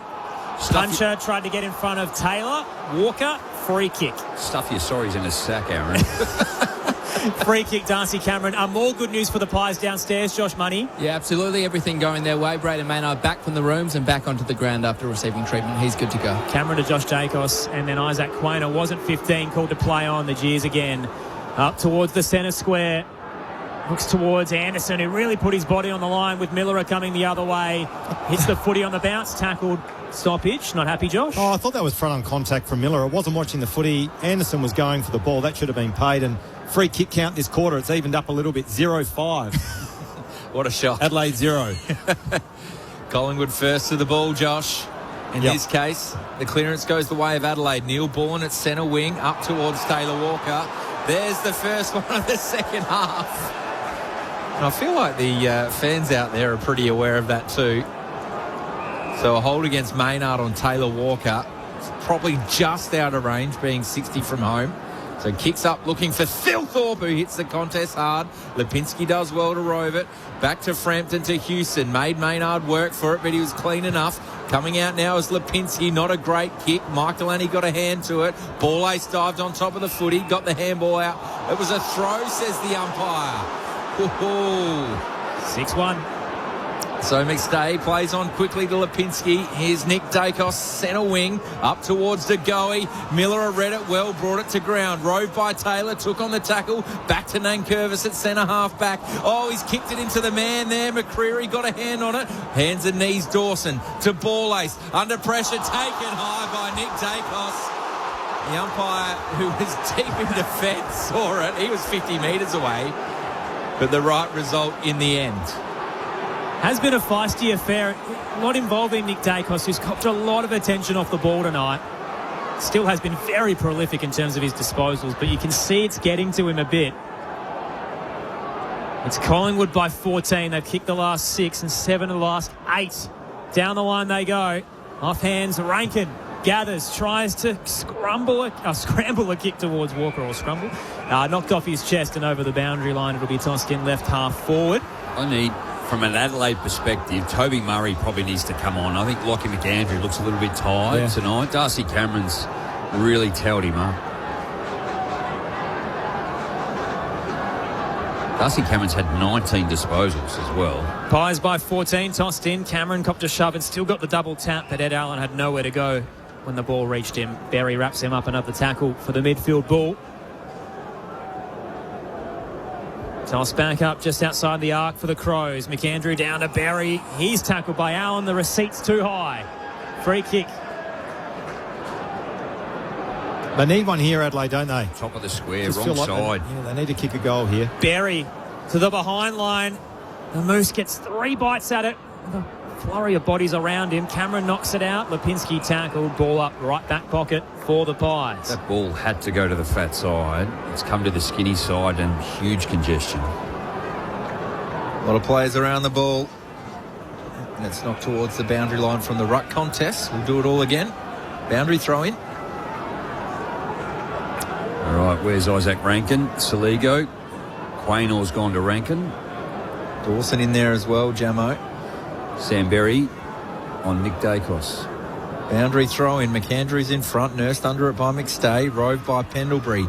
Clearing handball for the moment towards McCreary. Saligo got hands to it, got it to Millerer. Nick Dacos with a quick kick out of defence. A high ball to be won. Murray, the Nick variety, fists it forward. So does Rochelle to space. It lands in Taylor Walker's lap. He steps inside, steps back outside. Had to handball because he was under pressure. Allen is wrapped up by Berry. We'll have a ball up 40 from home.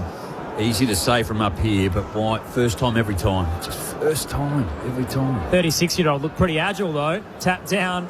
Saligo tackled as the ball reached him. He tries the overhead kick. Wainor takes it in the right back pocket. Tried to get away 3 players.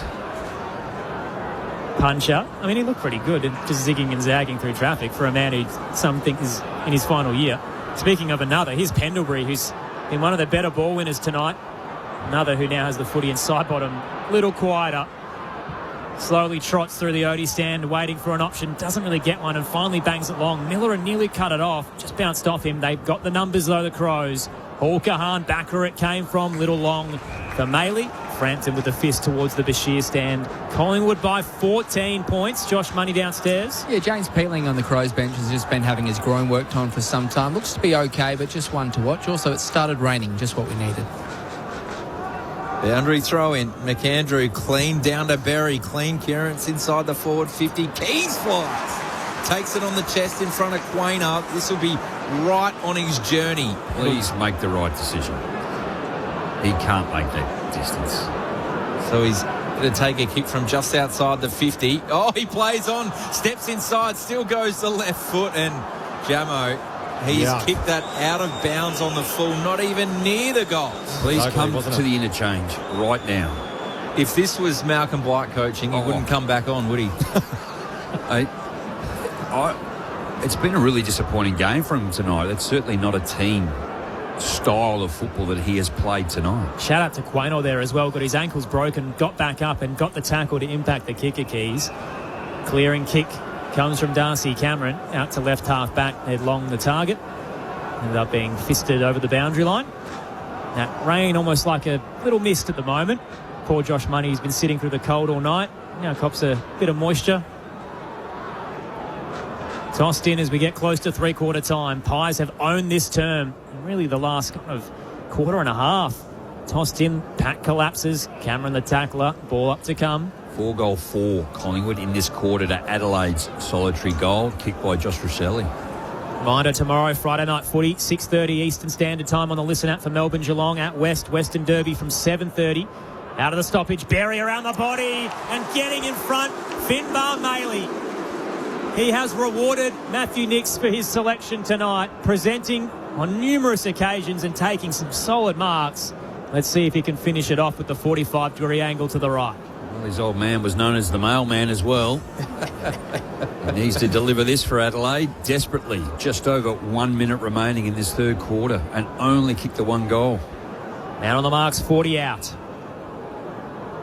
Finbar Maley trying to do his best, Darcy Fogarty here. Long approach, pounds it towards goal. It's going to pitch just left, knocked back in. Bit of a volleyball attempt. Taylor's there fortuitously. He gets it to Keys. He's squeezed it through. For a late major, nobody's really convinced except the crowd, and we might be going upstairs again. I think Collingwood are asking the question. Taylor Walker was able to keep that footy in. Soft calls a goal. Ooh. Well, it's not all the way over, but it is partly over.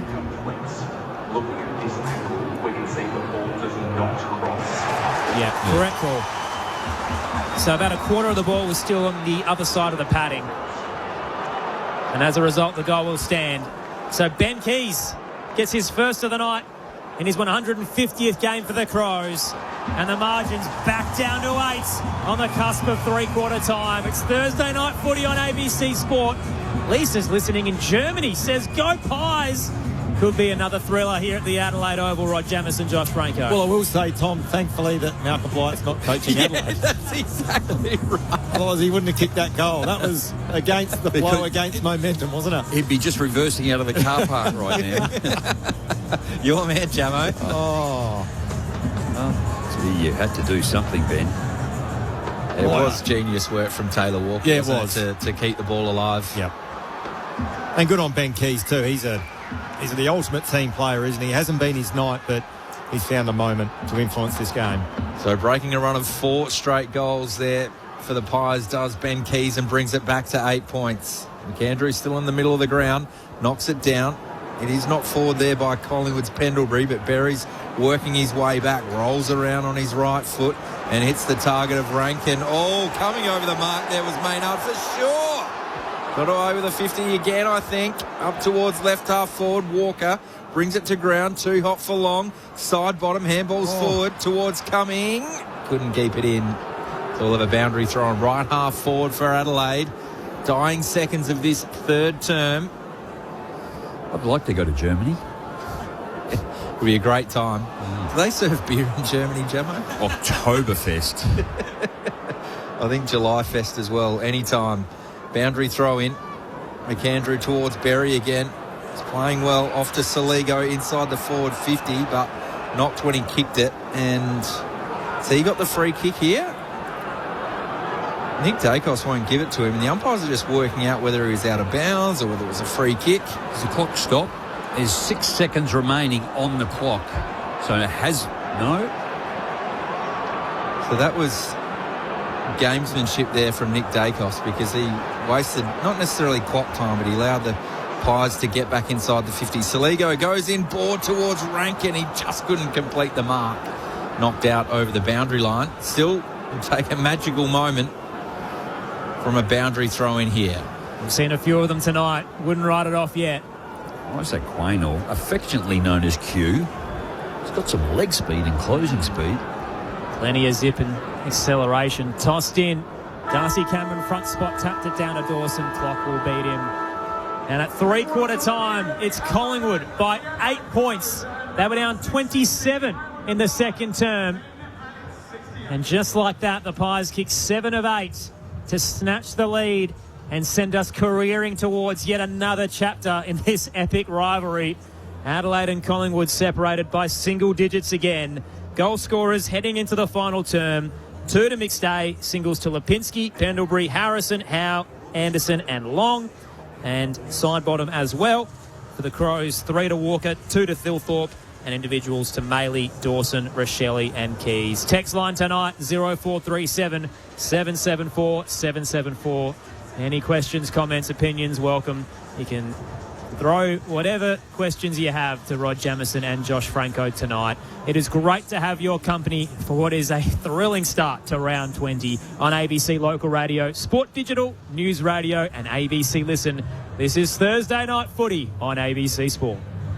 Okay, let's do it. The ABC Listen app now has a space just for kids and families. The only place for new episodes of Bluey Listen Along. Radio, podcasts and routines. I love it. Everything families need anytime on the ABC Listen app. This is the 2026 AFL Premiership season with ABC Sport. Ballay's got hands on the footy, roving out the back with a dribbling goal! He couldn't kick the one from in front, Harrison, but he's kicked the dribbler from the pocket, and the Pies are in front for the first time since the 10-minute mark of the first term. Anderson's there, gives it off to Crisp, takes on the tackler, spun down by Mike Lanny, but gets it back to Angus. This would be unbelievable! Up and down from a straight line angle. Angus Anderson knows this ground well.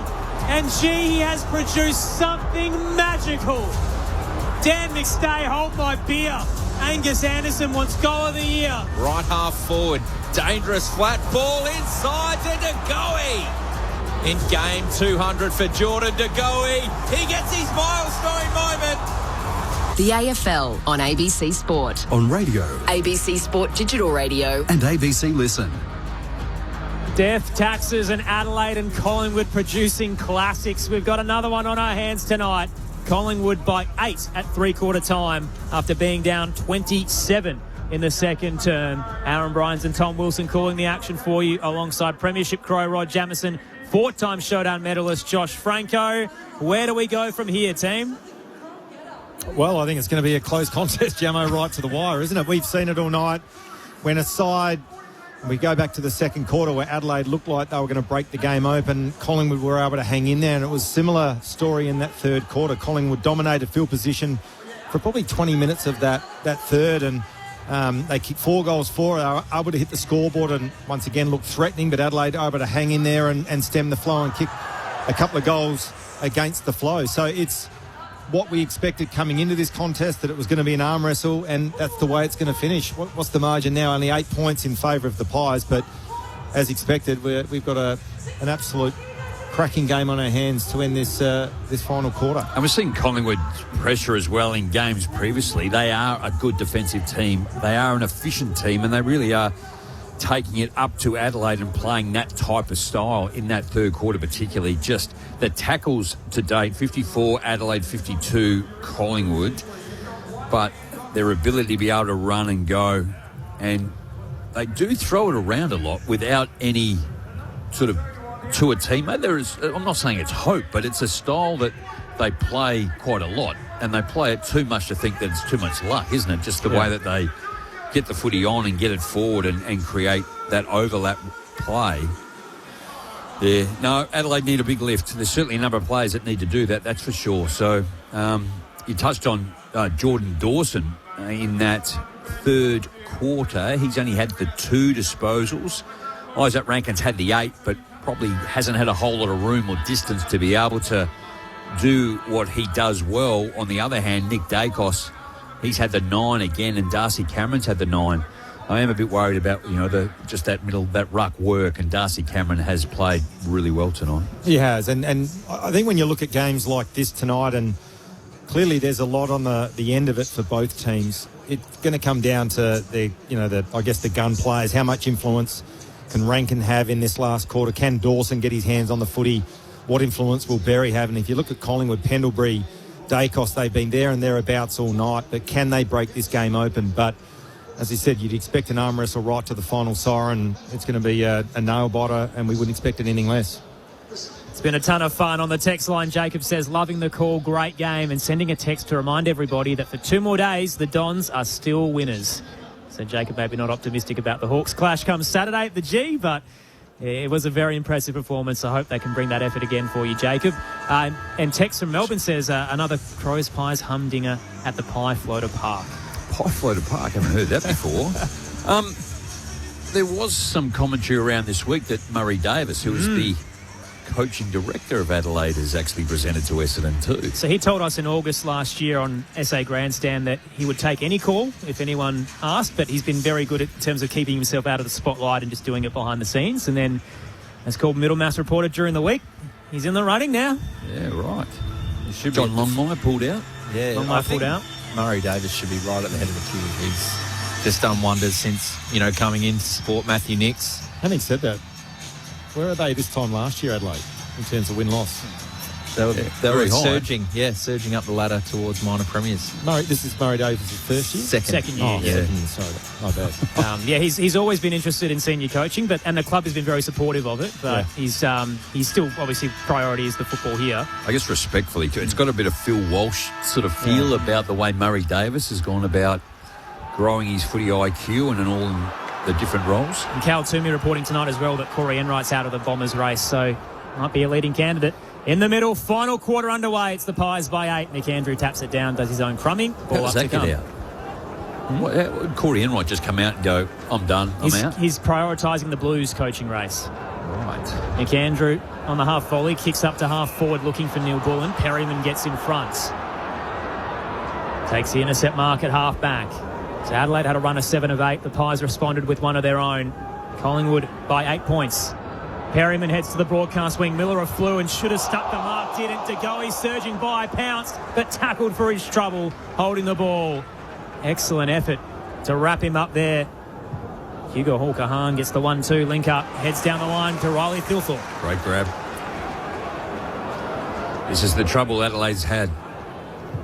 So Thilthorpe inside the 50. Quaynor with the fly in the fist. Rove by Walker. Handballs it off to Curtin, who gets it to Rochelle on the left. It's the post. What a snap. Just couldn't quite complete it. Minor score. Crows 9-7-61. Collingwood 10-8-68. Minute into this final term. Quaynor, he should have taken the mark. He got up on the shoulders and spoiled. How with the chip kick exit. Right back pocket to Frampton. Collingwood's headed to the northern end, the hill, in this final term, which is the left-hand side of your radio dial. Frampton to the eastern wing, read best by Curtin. Cut across Houston, gets the intercept mark. Adelaide the other way, tried to check the kick to Saligo. The desperate lunge back from Crisp gets a fist in towards the Rashudo stand. Phil on the text line says, go Pies. Many years ago before Craig McRae, they used to give up and lose by a lot. Somehow Craig McRae's lifted them, and I wouldn't be too upset if they gave it another go here and won late. So boundary throw in, left half forward for Adelaide, knocked down by Cameron, fisted forward by Saligo, inside the paint of the 50. Quaynor's there with Keys for company. Keys takes it out over the boundary line. We'll have a throw in, 40 metres from goal, left half forward Adelaide. Going to the Riverbank end. Braden Maynard on the bench to start this last quarter. Money's keeping an eye on that one. So boundary thrown over the back of the ruckman. Chris comes through and Dawson just throws him straight into the turf. Left half forward for Adelaide. Quick ball up. McAndrew behind. Knocked it down. Quick kick out of defence from Collingwood. Out towards centre wing. Murray v Membry. Oh, Membry just handballed it straight to Nick Murray. It's going back inside Adelaide's forward 50 and floating back was Puncher. And a chop of the arms against Walker. The Pies get the free kick deep in defence. Across the goal face. A couple of shaky moments tonight, hasn't he, Puncher? But he was terrific on that occasion. Short to how he goes. The defensive goal square, no one really to go to. Crowd restless. Umpire calls play on. And side bottom uses the body against Cumming on the long kick at left half back. Too worried about the body. He actually had the right position to go with the footy. Just his 18th game at this venue. Still Sidebottom's 371st overall. He tried to pinpoint a bullet pass to McStay through traffic. Couple of Crows cut in front. McCreary gathers. Zigs and zags. Out of traffic and kicks to the attacking edge. Flying was Hawker Hahn. Slipped through his mitts, but Worrell's there with the assist. Shoots the handball wide to Ball Ace, then back to Hawker Hahn. 2 to beat as the sandwich closes. He gets it out to Worrell. Kicks it to Cumming. Nutmeg straight through. Clean bowled. It's a strike over the boundary line. And it will be tossed into play left half forward. I wonder if they checked that one, Aaron. It came off the back heel maybe on the way through. It went through the legs of the Collingwood player. Oh, sorry, the Adelaide player. The Adelaide player, Is that Cumming? Was it Cumming, was it? So Nick Dacos is talking to both umpires, is pleading his case. And they are going to check it. Did bounce off his boot in the end. So, I mean, they're pretty black and white with this rule. And if it's off the boot, it's a disposal. Even below the knee, is that right? That's right. It's considered a kick, so... That's right. Yeah. Which is a dumb interpretation. It should be an actual disposal, not just it touched a boot. But I just think the respect to the players, though, like NRL, I still feel do it better in terms of the umpires. Inside the 50 and Membry flies, launches, takes the mark above his head. 40 from home, away to the left. It's going to take a good kick at the half-forward flank. Tell you what, understatement, but this is a huge kick in the context of this game. And interestingly enough, I spent a bit of time up in Sydney when Tim Membry was on the Swans list, and he is a beautiful set shot for goal as well. I always liked him. I was surprised when he left St Kilda too. No, he can kick a ball. We're looking right behind the kick here, so we get a good vantage point, but he's normally a very good kick. Had a few shots at the other end. Can he convert at the scoreboard end here at Adelaide Oval? Drop punt, always started right. Not quite making the journey. It's still in play. Curtains tackled over the boundary line. We'll get a forward stoppage here for Collingwood. I think that's his third shot on goal that hasn't made the distance. I think you're right, Josh. Yeah. That one seemed to be a bit close, though, didn't it? It did, That's yeah. the first two at the southern end. Tossed in. Cameron uses the body up against McAndrew, takes it out of the ruck, tries to get a kick through but dropped it. Pinballing around near the scoreboard. Chris puts his head in and wins the hard ball. Gets it out to Long. He tried to give it back. Too hot with the handball. Worrell thumps it out of there. Quaynor. What a catch. Gee, stuck that at rocket pace. Right half forward. Isaac Quaynor too far out to score here. Adelaide's flooded back. He's in front of the Wanganeen stand. Heads to the scoreboard. Worrell was in the hole there. Charging out to meet it. Cameron with the fist. Houston nearly kept it in with his fingertips. Rolls over in front of the scoreboard. Pies by 7. 6 played. Final term. Craig McRae would be happy with this. Forward re-entries. Forward stoppages. No one's on Dacos here at the moment. Boundary throw in. Cameron knocks it down. Rankin's there. Quick kick high to centre half back. Hoping for Rochelli to take the mark. He brings it to ground. Rode by Neil Bull and off to Keys. He's looking for some support. Goes back. to Max Michelani at left half back. He rolls around on his right foot, a bit of a kick in hope down the ground, up towards Walker, and Billy Frampton outmarks him. He did bend keys to it. He had nothing to go forward. It was either Taylor Walker 1-on-4. So Frampton up towards left half forward. Michelani brings it to ground. Cameron Roves off to Houston. Back to Nick Dacos. Inside the forward 50 again for Collingwood. McStay flies, gets the fist in there. Coming through is Mercury like a steam train. Left it behind. Rankin socket off the deck by De Goey. Harrison on hands and knees. McCreary in there again. And out towards the boundary line. We'll have another throw in at the scoreboard. Josh Money on the boundary. Yeah, Tom Maynard back on the ground for Collingwood. A little fitness test on that left knee that's been giving him some issues, but he's right to go. Pies by 7. They've won 11 of the last 13 against Adelaide. Tossed in. Darcy Cameron down. McAndrew nearly plucks it off the tap. Picked up by Michelani. Squeezes a handball through the chain. Curtin to Rankin looking for a Shelley. Quaynor again presents with the fist. Dawson front and square, just went for territory. Pumps it out of there. Collingwood's well set.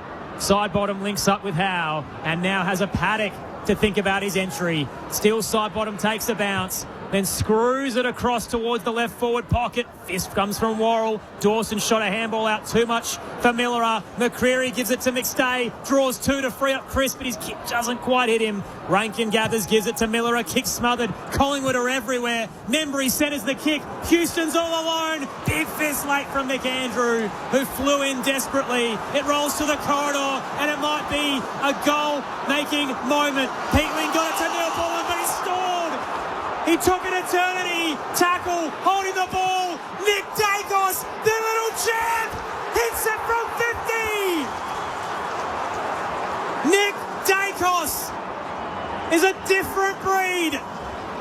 We are witnessing greatness.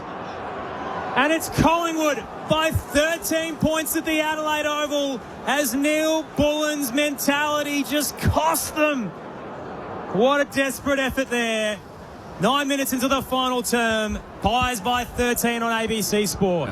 Just well done, Dan Houston too. Adelaide were trying to maintain possession. They went sideways. Alex Neil-Bullen just sat, came in onto his right, and Dan Houston with the tackle to be able to then the footy go free. And Nick Dacos, how much ground has he covered tonight? Yeah. Oh, yeah, I tell you what, that Neil-Bullen had a problem, didn't he? It was Dan Houston.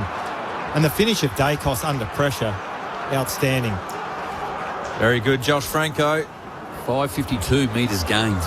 With the clearance from the ball up is Jordan Dawson for Adelaide. Up towards left half forward. Clean bowls Quaynor, but Josh Dacos is waiting at the back. Flicks it out to Lipinski. Maynard back on the ground. Thanks to Josh Money. Up towards the centre square. De Goey's roving at the front. Berry beats him to it, and De Goey drives him into the turf. Nothing illegal about that. We'll have a ball up forward of centre wing. Just that contest then. 3 Adelaide players go up in the air, and there was a Collingwood player that stayed down. The balance around the football, Collingwood have done way better tonight. So from that ball up, Zach Taylor just kept knocking it out in front of him. Gained some territory out towards centre wing. Tom, just looking at some of the numbers, disposals this quarter, Collingwood 30, Adelaide 29. They've had 15 kicks, but they're only running at 20% kicking efficiency, the Crows, in this final quarter. McAndrew knocks it down towards Berry. Pendlebury's there as well. And we'll have a ball up on the logo. So Collingwood, 10 minutes into this final term, they're up by 13 points. You amalgamated 2 players there, Tom. I was wondering what was going on. Was that deliberate, Tom? You bet it was. Cameron down. Gets it out towards Harrison. Rolls a kick for Collingwood up to right half forward. Membry uses the body to get rid of Nick Murray. Handed it off to Charlie West. Sold Ed Allen into trouble, but he's held. Footy popped out early. Berry lingered. Free kick Pies at the Wanganeen stand. Ed Allen in a contract year, really starting to shine. Sends it in, and Dan Curtin with a thunderous fist towards the scoreboard will force a boundary throw in. Collingwood by 13 points. Brett and Canberra on the text line wondering if Riley Thilthorpe's a bit understated when Taylor Walker plays with him. He's had the 2 goals tonight. Texas had 3, but I wouldn't say he's been imposing, Riley Thilthorpe. Jamo, what do you reckon? No, he's had a quieter night. Tossed in. Pies 50. Cameron down, was looking for De Goey, and Curvis was there. McAndrew reels it in, ground level. Ball up. to come. Josh Money quickly downstairs. Finbar Maley has had his right shin strapped. I think he might be going to the ruck shortly. Tossed up, 20 out. Cameron down looking for Pendlebury. Dawson alongside him. Barry barges in, wrapped up for his efforts. And we're now 30 out. Collingwood's 50. If you amalgamated Sam Berry and Scott Pendlebury, you'd be a decent sort of a player. From the ball up, Jordan De Goey, quick kick towards goal, goes across the face, but Membry's too strong for Nick Murray. Marks 30 out, slight angle to the left. Surely he makes the distance this time. Well, you'd think he would, Tom, but that's just luck's of fortune, isn't it? Nothing really that Nick Murray could have done on that or in that situation. The kick was to advantage. Luckily for Membry, just used his body well and took a pretty good contested mark. And as you said, he's had 3 shots on goal tonight, hasn't made the distance 3 times. He's going to kick from probably about, 30 metres? Yeah. Should be well within his range. Just probably to add to the mark, like Nick Murray's incredibly strong. Great one-on-one contest. So Membry, for his first on the night, he pumps it straight through the middle. The Pies have pumped at Adelaide Oval. Out to a 19-point margin. 12-8-80. Adelaide, 9-7-61. 13 gone in this final term. Just realised I forgot my footy tips again, Josh. I might get the away team. Well, I'm just looking at some of the numbers. Back to the footy, and Collingwood at the moment, that was a really important goal. 3 goals 19 points isn't insurmountable by any stretch, but all the numbers are indicating that Collingwood are well in control of this last quarter. They're winning the inside 57-3, the tackle count, they're winning the contested possessions, they're winning. And at the moment, Adelaide can't hit a target by foot, running at 13% kicking efficiency. Something's got to drastically change. Adelaide don't even look like scoring. 9 of the last 11 goals to Collingwood. Here they come again. Cameron down to Chris. Pendlebury running out of room, backtracking, just threw it on the boot. Looks so uncomfortable, unlike him. Kicked out to the eastern side. Coming, surging through, gathers, gave it to Neil Bull and spears it to Thilthorpe. Marks it 25 out slightly to the left, and there's some concerns for Braden Maynard, who again is coming off hobbling. That left knee heavily strapped. Adelaide with a heartbeat here. I don't know if it's his knees. It looks more like a calf. Yeah, that's what I was thinking, Gemma. Can't put any weight on that left leg, can he? We'll head down to Josh very shortly. Riley Thilthorpe, though, fresh off 2-3 against the Swans. He looks back to his best, and they need him now. Thilthorpe leans back from 30 and splits the big sticks. Margin down to 13. Collingwood 12-8-80. Adelaide 10-7-67. 14 played. Final term. What are you seeing down there, Josh Money? Yeah, it's a strange one for Maynard. It's just underneath the left knee. So he's certainly not signalling to his calf at all. It's more the very, very top of his shin/knee, but he's gone down to the rooms. He's had 2 bites at the cherry. You'd think all but certainly he can't continue now. And a good response there from Adelaide. They're under siege, and they needed to somehow try to manufacture a quick goal, which they did in reply to Collingwood's goal to Membry. Keeps the margin back to within striking distance, and once again it's game on. Big centre bounce coming up here. Finbar Maley into the middle. Yep, got the shin straps on. Riley Thilthorpe just kicked his 3rd there. So Maley in his hands and knees out towards Berry, but grabbed by Nick Dacos. Rankin for company. Clever handball towards McStay, who knocked it forward for Ed Allen. He streams to 50. He unloads from 50. It's the post. That would have been an almighty quick response from Ed Allen. Minor score, Collingwood 12-9-81, Adelaide 10-7-67. We're halfway through this final term. See that centre bounce? That's the issue with Adelaide then. That's highlighting. They all run forward. Darcy Cameron stays back. Collingwood win the footy, and then they handball forward, and away they go out. Nick Murray to right half back, off hands in the pack. They try to chain it through, but Collingwood again pick their pocket. McCreary gets it to Allen, to the goal square. Charlie West, well held by Ball-Ace. Coming through is Isaac Cumming. Left it behind. Pouncing on his Harrison. Hands it to Anderson. 4 to beat. He draws them in. Releases Ed Allen, who arches the back. Turns, snaps, and finishes. Collingwood surging here at the Adelaide Oval. And the Crows once again don't have an answer. Their perennial demons just keep casting a shadow over this venue. It's the Pies by 20 points. 16 played, final term on ABC Sport. Just seen the replay again, and Isaac Cumming, I think he'd like his time again there. Maybe I'm being a little bit too harsh on him, but should have at least taken the ball with him and forced it through for a behind, but didn't. The ball stayed alive, and Alan, what a goal. Originally from Claremont in his 29th game, he's 194 centimetres. He's had 3 goes at it in the last couple of minutes. Speed of which he could actually foot speed to get and clear the space, and that right foot was a belting kick from outside 50 he's originally won, and then just to follow that up. From 27 points down to 20 points up. Pendlebury rows it. Handballs to Allen, the goal kicker. Flicks it back to Dacos. Kicks up towards left half forward for Collingwood. Miller was in front. Fisted down there.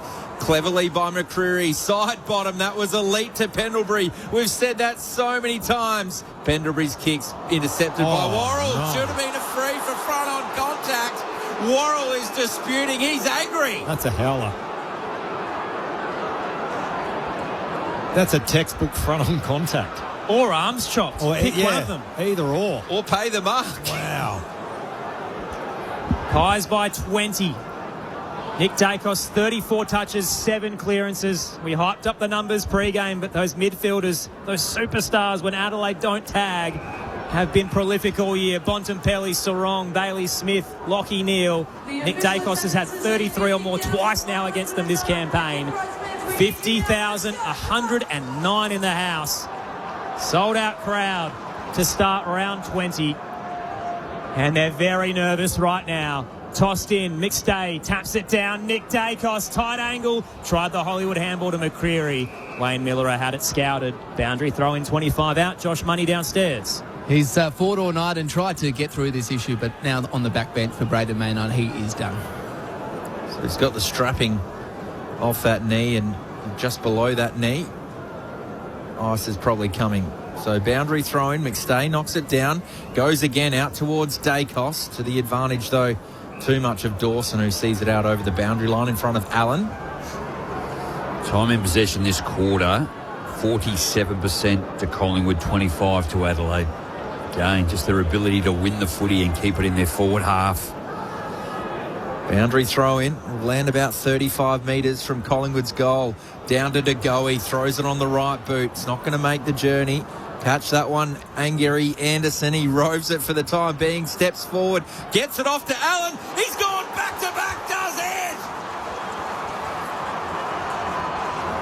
it? And he's a famous name at Collingwood. This one of the Allen variety. He's got his second. And is that the sealer? I mean, the momentum is huge towards Collingwood. 11 of the last 14 goals. They're 14-9-93. Adelaide, 10-7-67, almost into time on final term. Well, you think that everything has to go right now for Adelaide to win this contest. They're 26 points down. There is still time, but things aren't working for them. And highlighting that with just some of the numbers, Collingwood are all over him in all the KPIs. Tackles are even, so it's 10-all, but contested ball, uncontested possessions, the clearance count.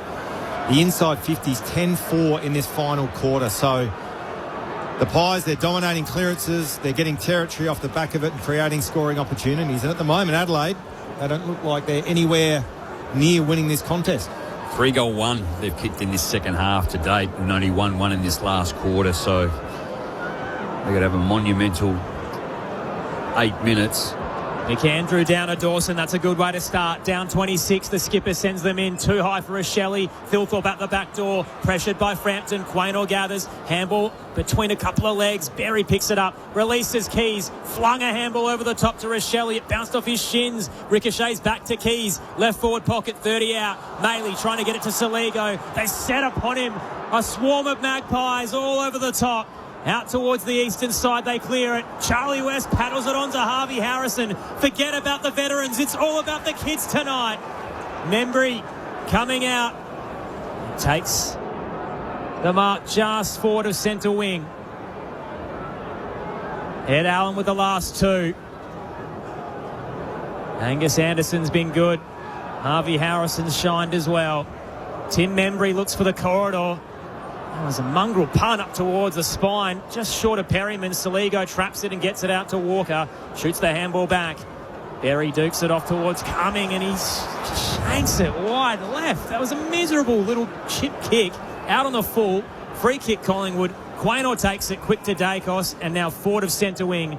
Mark taken by Charlie West, far from home. Still Sidebottom's got two sides. He's just incredibly skilled. The amount of time Adelaide players have missed their body or their kick tonight because they've tried to hit the outside of their foot.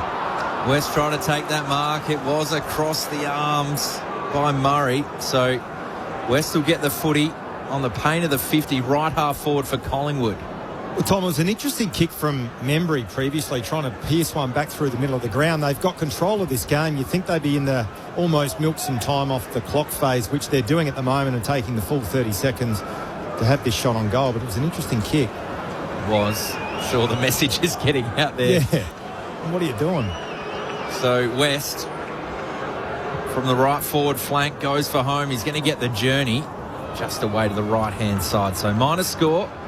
Collingwood 14-10-94, Adelaide 10-7-67. That's a margin of 27 points. A game high earlier for the Crows. Game high now for Collingwood. And they're exiting kicks coming straight back. Sidebottom gets it out to McCreery. Stepping back, McStay shoots the handball central. McCreery gathers, snaps and curls through. What might be the match winner? Fly's Pies are surging towards September. It'll be 6 straight. They're up by 33 at the Adelaide Oval. And the Crows' Collingwood curse is going to continue. 15-10-100. They lead Collingwood. Adelaide 10-7-67. Time on in the fourth. Josh Money downstairs. Only gets worse for the Crows as well. James Peatling has the jacket on. We know he's struggling with that right groin. Looks as though he won't be risked for the rest of the night. Adelaide's inability to tackle in this second half is really poor from a team that is so strong defensively. They just haven't been able to nail tackles, and it's Collingwood with some of their speed to be able to just get around in the ease in which they've had. You know, Ned Long, Angus Anderson, Harvey Harrison, Charlie West, Ed Allen, they've got some serious leg speed. Back in the middle of the ground. McAndrew took it out but was tackled. Handball out towards Dawson. Long gets it forward to Chris at centre half forward, tackled by Millerer. And I know we'll debrief it in detail at the end of the game, but I can't help but think, does this ask more questions of Adelaide than it answers? 100%. Yeah, game they should have won. 12 of the last 15 goals Collingwood's kicked. So the kick forward goes the way of Toby Murray. Kicks to a one-on-one here. Howe versus Walker. Two of the veterans. Howe got a hand in somehow. Out towards Rochelle, but Collingwood have the numbers clean from side bottom to Quaynor. Out towards McCreery. He marks in front of Hall Kahan. Now just take a breath. Collingwood look to kick mark a bit. Take some time off the clock. They're leaving at the Adelaide Oval in droves. And we've still got 5 to go. McCreery up to left half forward. Pat converges off hands. It rolls over the boundary line. Crows fans have seen enough. Down 5 goals. What do you think, Jamo? Yeah, I'd probably like to go too. Well, but I'll hang around. We've got you for another hour, so... Are you serious? And get in touch on the text line 0437. I think Lisa should ring in from Germany and tell us how her trip's going. 774-774. Tossed in. Rankin crumbs the tap. Gets it to Michael Annie. Sidesteps his way around Nick Dacos. Down the line, Phil Thorpe. Contested grab in front of Frampton. Seen a lot of Josh Dacos tonight after that ankle issue during the week. Phil Thorpe releases Hugo Hall-Kahan towards the 50, and Walker clunks it 45 out. Been good tonight, the Texan, as he reached his record-breaking milestone for the Crows. Set shot to come as he looks for his 4th. Yeah, Jeremy Howe just got caught behind a little bit, and then I think the footy really dropped quite short, which to the advantage of Taylor Walker unexpectedly. Bit of biff going on to the left of him with Phil Thorpe and Frampton.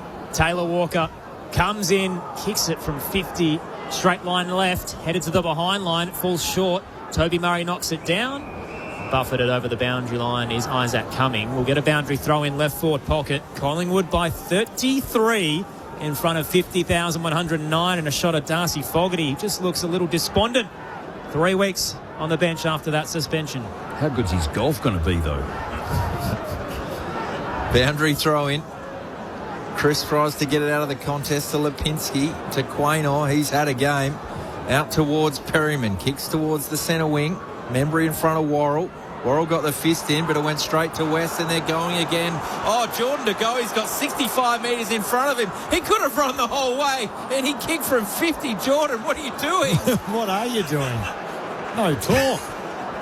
He could have run the whole way. Crazy, yeah. He could have scored a try. He's even having a bit of a smile, I think, too. Maybe when you're 34 points up, you can do what you want in your 200th game. And had options. He could have handballed to a couple as well. Another miserable exit for the Crows. Millero went up to right half back. Collingwood had numbers. Hitting the deck. Crisp shoots it central to Membry. 45 out. Can't take it. Nick Dacos with a toe. Lipinski cops a stray body to the head. Coming through from Worrell. And Curvis gathers for the Crows. Here they come now. Off the half-back line. Isaac Cumming with a monstrous kick all the way through the wing. Thilthorpe takes it. Turns inboard. Sends it to the 50. Walker's on the run. Toby Murray flies and gets a fist in. Collingwood have numbers at the back door. And the Crows fans are so frustrated now. Side bottom gathers. Kicks no good. Found Isaac Rankin. Breaks away around Houston. Rankin pulls the trigger and misses left. Collingwood by 33. Dying stages here at the Adelaide Oval. Shout out on the text line to one of our listeners who's listening from Malaysia. Says Collingwood have found their mojo. Dave, listening from Colombia, enjoying the commentary, trying to keep us entertained as the Pies pull away. It's Columbia, South Carolina. I should have read that better, shouldn't I? A little bit different. Jumped the gun. Here's your binoculars. Colombia? We're losing the plot a bit here. Well, Dave, you are keeping us very entertained as the Pies pull away. One of the highlights of the night. South Carolina. Boundary throw-in. Hope you've seen the World Cup. Would have been great to be a part of that. From the clearance, Rankin out towards Nankervis, just bombs away from 55. Poor. Yeah, Frampton, and that would be front on contact against Thilthorpe. He didn't really have much else he could do, Thilthorpe there. Have you seen Frampton's game? Yeah, he's been pretty good, hasn't he? He's been physical, which we know he is. He's angry, but he's certainly held up. He and Thilthorpe have been at it a little bit tonight. From the right back pocket, Frampton up towards Lipinski. I'll be pretty happy for this to go out of bounds. Still going at it at the moment. And so Billy should. Like, why wouldn't you? Yep. You're 33 points up. Billy the Kid. I thought I almost heard a Collingwood chant at Adelaide Oval. 50,000's been halved already in the space of minutes. Tossed in, Cameron down. Trying to weave his way through his Crisp. Got booked to ball just at the last moment. Towed it towards Pendlebury. Nick Dacos to Lipinski. And now Ed Allen down the eastern wing. Body work from Membry as he just bulldozes off Worrell with ease. A lot of learnings tonight for a lot of players, individual one-on-one contest, and then the second half of how Adelaide have played as poor as they have. Collingwood have been very good. Membry Lipinski, and then he checks the kick. Right half forward, Crisp takes it in front of the Wanganeen stand. Mentioned all the milestones earlier. Forgot to mention Jack Crisp, his 293rd consecutive game is the most... 293rd game overall, sorry, is the most by a rookie draftee, the third most. So... jumps. What am I saying, Jamo? He's jumped Matthew Boyd. He's in third. He got it out in the end. I think you're very tired. We're just starting the weekend. Jack Crisp from 50 unloads and misses wide right. Sorry, Josh Franco. It's Collingwood by 34. I was going to also pose the question, which we'll talk about shortly, but the Toby Murray Finbar Maley, has that worked? Hasn't it worked? Well, Maley's had 6. Murray's had 4 touches. Well, a poor kick in, and Lipinski just kicks it to Tim Membry, who's all alone in the goal square for his second. That was embarrassing. Was that Worrell, sorry, that kicked it in? Tom? It was Nankervis who missed the tackle from the kick-in. I was looking away and I just saw the turnover. So Hall Kahan it was from the kick-in, missed the target, went straight to Lipinski, and there were 2 Collingwood players all alone in the goal square. They could have raffled it. It's both the players. They could have joined our friend in Germany for a beer. That margin's out to 40 points. 16-12, 108. Adelaide, 10-8, 68. Yeah, it's a disappointing loss. Incredibly disappointing loss.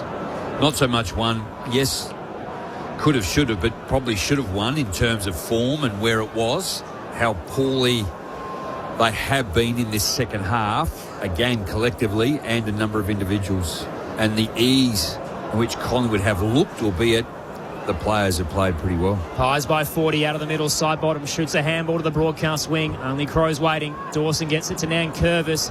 Kicked a loopy one up to right half forward. Rankin had to wait for it. Nearly crunched by Perryman. They get it out the Crows, and Taylor chips into the 50 to Toby Murray, who marks 25 out, 45 to the right. So to your question, Josh, with Finbar, Maley and Toby Murray, Murray's only played 35% game time. It's very odd. And I sort of flagged that pre-game. I don't understand Finbar Maley coming into the side with Murray, obviously Walker coming in and Thilthorpe. It just didn't make sense to me. The Ibis, Toby Murray, for a consolation prize at the death. Murray comes in, kicks the goal. But it's Collingwood again who have Adelaide's number. The black and white boogeyman for the Crows strikes near September, and Collingwood have won 6 on the trot. They're finals bound again, and the Crows' top 4 hopes might be in tatters. Pies by 40 at the Adelaide Oval. Side by side they stick together to uphold the Magpies' name. See the barricades are shouting as all barricades should. Oh, the premiership's a cakewalk for the good old Collingwood. An incredible arm wrestle early. Adelaide led by 13 points and 8 at the half. They'd kicked 7 of 8 goals either side of quarter time, but you felt like at red time in the second term, Collingwood really got off the leash. They kicked 7 of 8 goals up to three-quarter time to lead by 8 and ended up kicking 13 of the last 16 to motor towards a 40-point victory, and once again, a 36-point victory rather, and once again plagued the Crows at the Adelaide Oval. Collingwood forever, they know how to play the game. Side by side they stick together to uphold the Magpies' name.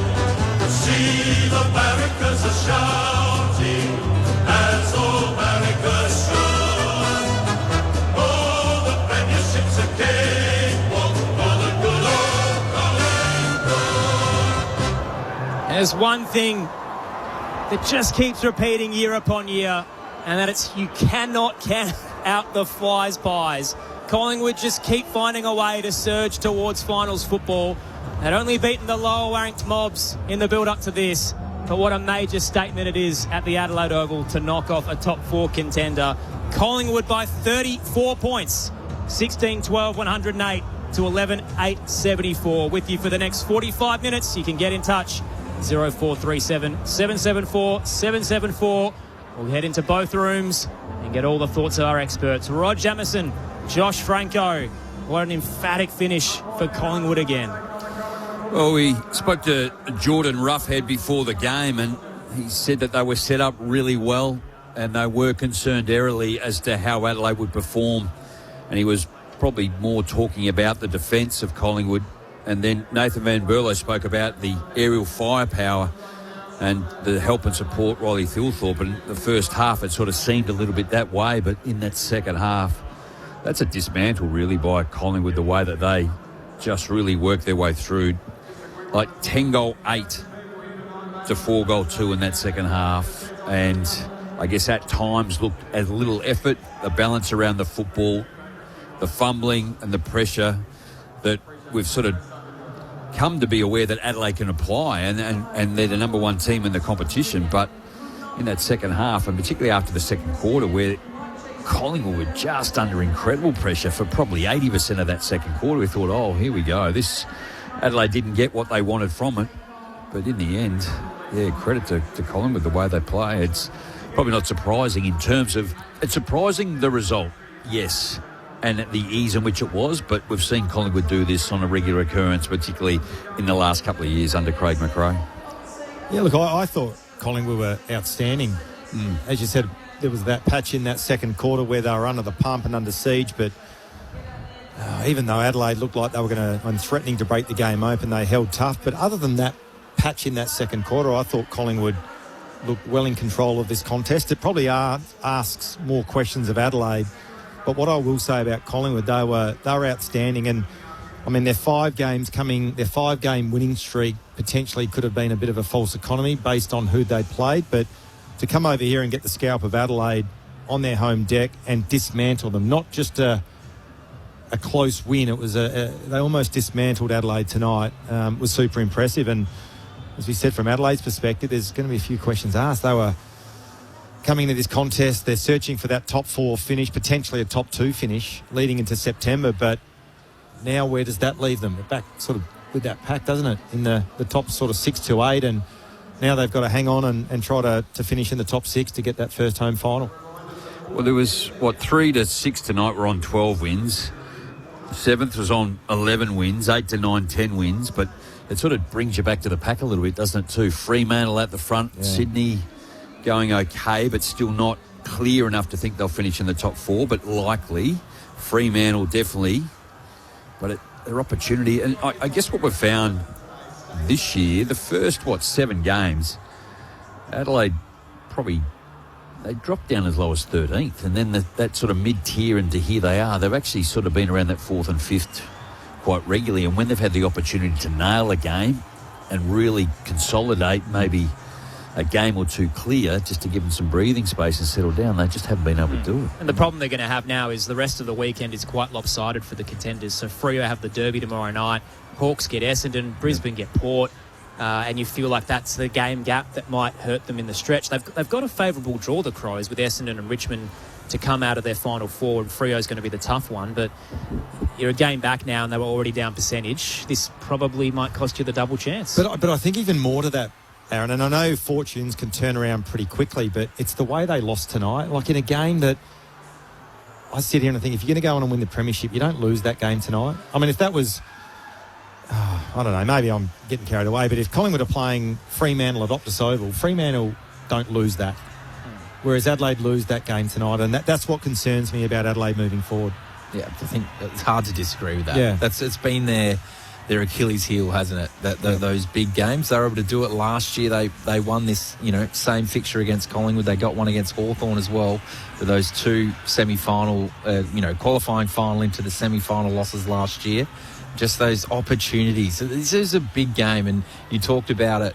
I think your words were pre-game, Josh, is like, we always talk about a big game, but it always felt like this one had a little bit more on it. Yeah. And Collingwood, they were 27 points down in that second quarter.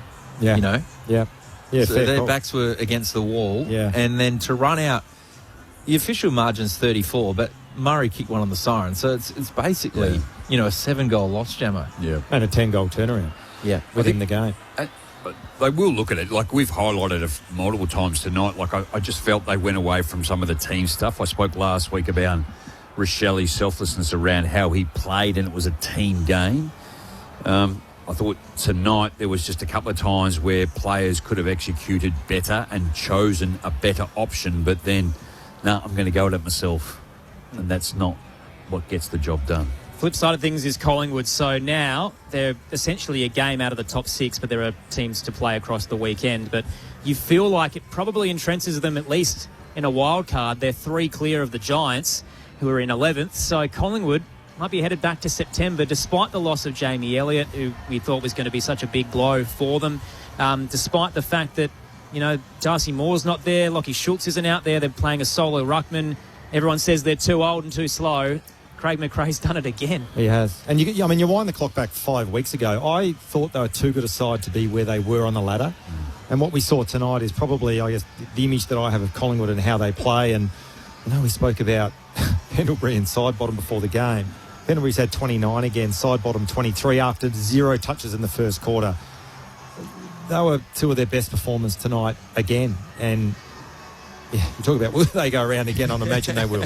We'll have that discussion very shortly, I'm sure. Plenty to unpack tonight as we kickstart round 20 with a landslide final term as Collingwood shock the Crows at home and win their 11th game of the season by 34 points. They're making their way down the race. There's a couple of big hugs for Craig McRae on the way down. And Josh Money is waiting for them. Gee, they're up and about. You could hear the cheers from right at the top of the race. A huge win for the Collingwood Army, and certainly the Magpie Army have absolutely packed their away rooms as well. 6 wins in a row, but they haven't until now beaten the team above them, and they get there. A top half scalp tonight, a top 4 scalp tonight, and it really can be a springboard for them.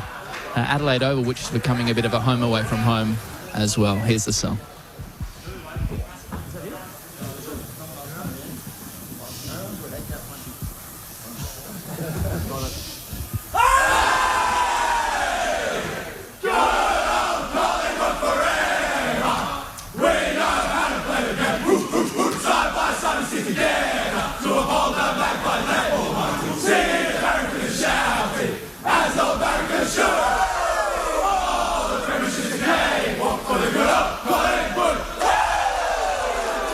I'll be back with one of the stars of the night and Darcy Cameron shortly. Plenty of feeling in that one for Collingwood, who, yes, as I touched on, moved to 7th on the night as we kickstart round 20. 11, 1 and 7 on the year. A 34-point win over the Crows that shaped up to be another classic and just devolved as the final quarter continued, and the Pies just storming home, kicking what ended up being 13 of the last 16 goals here at the Adelaide Oval. Rod Jamieson and Josh Franco with you to unpack it all. Text line starting to blow up already. We'll run through a couple of those. So Pete in Ballarat says, g'day, the Crows lost the game and the crowd lost the footy wall too. Socials are melting down, and frankly, the whole thing was ugly. Really bad move, and the club needs to front the media with an apology. Fran says, got to admit, I didn't have faith to put it out there. My gut was that we'd get the job done. Go Pies. Craig McRae has led us to victory again. Brett in Canberra, I noticed the Crows don't run much with the ball. If they don't have an open mark outside of 50, they seem a bit lost. They do like the uncontested brand, Brett, and when pressure comes, it does unravel a fair bit. And as I've quickly checked online regarding those socials and a text that we've just got in that's unnamed, once again, the sack Matthew Nicks narrative is just come up from the Crows fans. It's a roller coaster. When they win, he's the greatest ever, and when they lose, they're off him. And it's such a bandwagon, disastrous kind of emotional roller coaster. Yeah. It's so lopsided week upon week. This is a side that just knocked off Sydney, and many of us were thinking they were the best contender to Fremantle, and drop a game and everybody jumps off, Jamo. Like, what's going on with your fan base? What are they doing? I don't know. Again, I'm passionate about it as a sort of not a closet supporter, but actually being involved in the club for a long period of time. It's an incredibly difficult competition, but I'm not suggesting anyway it's about him, but they just got absolutely outplayed in that second half. It was really poor. Like, you're right, maybe a couple of, I don't know if the selection piece, maybe the Toby Murray one, I felt, I think in the third quarter I asked that maybe just give McAndrew a break and get him into the game and just maybe throw it around a little bit. Adelaide didn't really change up too much in the end, just to try and find something a little bit different. When they did go forward, there was times where we hit the fat side, hit the easier side as opposed to the congested side. So a little too much of the same when they went forward, hoping that their aerial strength was going to work, but probably other than Taylor Walker. Well, they had 7 goal scorers. Riley Thorpe kicked 3. Taylor Walker kicked 3. But Collingwood had 11 goal scorers, and Ed Allen kicked 2 in the last quarter, and Daniel McStay is having an outstanding year. He was 1 with 2. So the spread of goals, the speed, they were very impressive. So if you're a fan blaming the coach, you're essentially saying that they aren't versatile enough to adapt. So do the Crows have different gears, Josh? No. Is it one game plan or nothing? Like, are you seeing something that the fans aren't? Look, we spoke about it pre-game, and Nathan Van Berlo touched on it in the interview, that they're building their game around pressure, which, again, you talk about September action, that's what you have to do. Do they have different gears? I don't know, but I'm scratching my head on it. The only thing I would say is, and I think you mentioned it then, Jamo, once the heat turns up on them, are they able to combat that and withstand it and then still get the game that they want to get? Are they capable of doing that? And, for obviously that 20-minute patch in that second quarter, they were threatening, they were pushing, they couldn't get reward for effort. But then after that, it was never... Once the momentum swung late in that second quarter, they were never in the contest, which is alarming for me. And I keep going back to that point that premiership sides or potential premiership sides don't lose these games at this time of year. That's my worry. for Adelaide. And what you wind the clock back, 4 weeks ago when Adelaide, it was almost, when they played Port Adelaide, it was an unlosable showdown. And they got, I wouldn't say embarrassed, but they got pantsed. By pressure. By pressure. So they're the concerns for me. And it's almost as if it doesn't happen ahead of the ball. What's their avenue to win games? And if their bigs aren't really influencing the game, last week they did in Thilthorpe and Fogarty. They didn't have a huge impact tonight, I didn't think, their tools. Rochelle wasn't involved, and they looked vulnerable. They're a high kicking team in terms of the way that they, for metres gained. So they don't get a lot via handball, which is sort of, I won't say new age, but a lot of the good teams are doing it very well. Sydney, Brisbane, Fremantle, those types. So what it felt like tonight, and Craig McRae seemed to have worked out a good strategy against Adelaide, is if you can force them to kick long, and we talked about their young or undersized or undermanned defence in that second quarter that stood up, they withstood the pressure, and really from that point on, Collingwood completely dominated the game, and there wasn't really many avenues forward for Adelaide. And I know you've got to win the ball around the ground, but it seemed happy. I can't remember if it was you, Josh, or you, Jamo, that made the call that, hang on a minute, we can send Howe forward because we're backing our defenders in. We're backing in the way the ball's coming in that they can win it. And then we can have some players who can mark the ball up the ground and kick a goal. I think your kicking efficiency, you're spot on. Like, so if you go first quarter, Adelaide went at 75% and actually did okay, kicked 5 goals, 3. The second quarter, they went at 71%, Collingwood 63%. So then you go to the third quarter, Adelaide dropped to 62%, so pressure applied. Collingwood lifted, went to 67. Similar kicks to handballs through that period, but the last quarter is just a disaster. 43% kicking efficiency, 1 for 1, 37 kicks, 35 handballs. So I think that's one. They didn't win the footy. When they did, they just bombed away because it was deep in defence, and then they didn't have the run and the pressure applied, so they were handballing out. Collingwood win the other way, and they went at 59%. So their kicking efficiency got worse as the game went on. So is that Collingwood's X factor come finals? Everyone's been talking about that they're too old and the veterans need to go, and it's the final years for Pendlebury and Sidebottom, but the class that they have under pressure might be what separates them, because Fremantle are inexperienced in September. They're a great team, but this is a foreign ground for them if they get as far as a qualifying final, preliminary final. Sydney have been to the grand final before but haven't won them. The mental scars there and the pressure that's unravelled them the last few weeks. Adelaide, we've seen it tonight. Hawthorn still relatively young as well. So maybe Collingwood's experience at this time of the year might be what gets them over the line in games they probably weren't predicted to a month ago. Well, they've been here for a week and a half to acclimatise, so that allows them to actually settle down at Adelaide Oval. They hardly travel, like far out. Like it's, I don't. It's not. Their experience is good, but I think what's happened here, like Ed Allen was outstanding tonight. Like that Charlie West, like Harvey Harrison hardly touched it in the first half. I think their youth, there has to be something around and to be said which is intangible to play in such big crowds in Melbourne or go away again in front of big crowds. These guys haven't played a lot of footy, but their experience in the heat of these battles, the experienced blokes just step up and stand up, and that's reflected in the overall. Just like Nick Dacos, star 39, Pendlebury 29, Sidebottom 23, Darcy Cameron 23, Quaynor 20, DeGoey 20. Like they're their superstars. Yeah. They've stepped up, and then the younger blokes that are coming through, and their defence was sound. So it was a super impressive.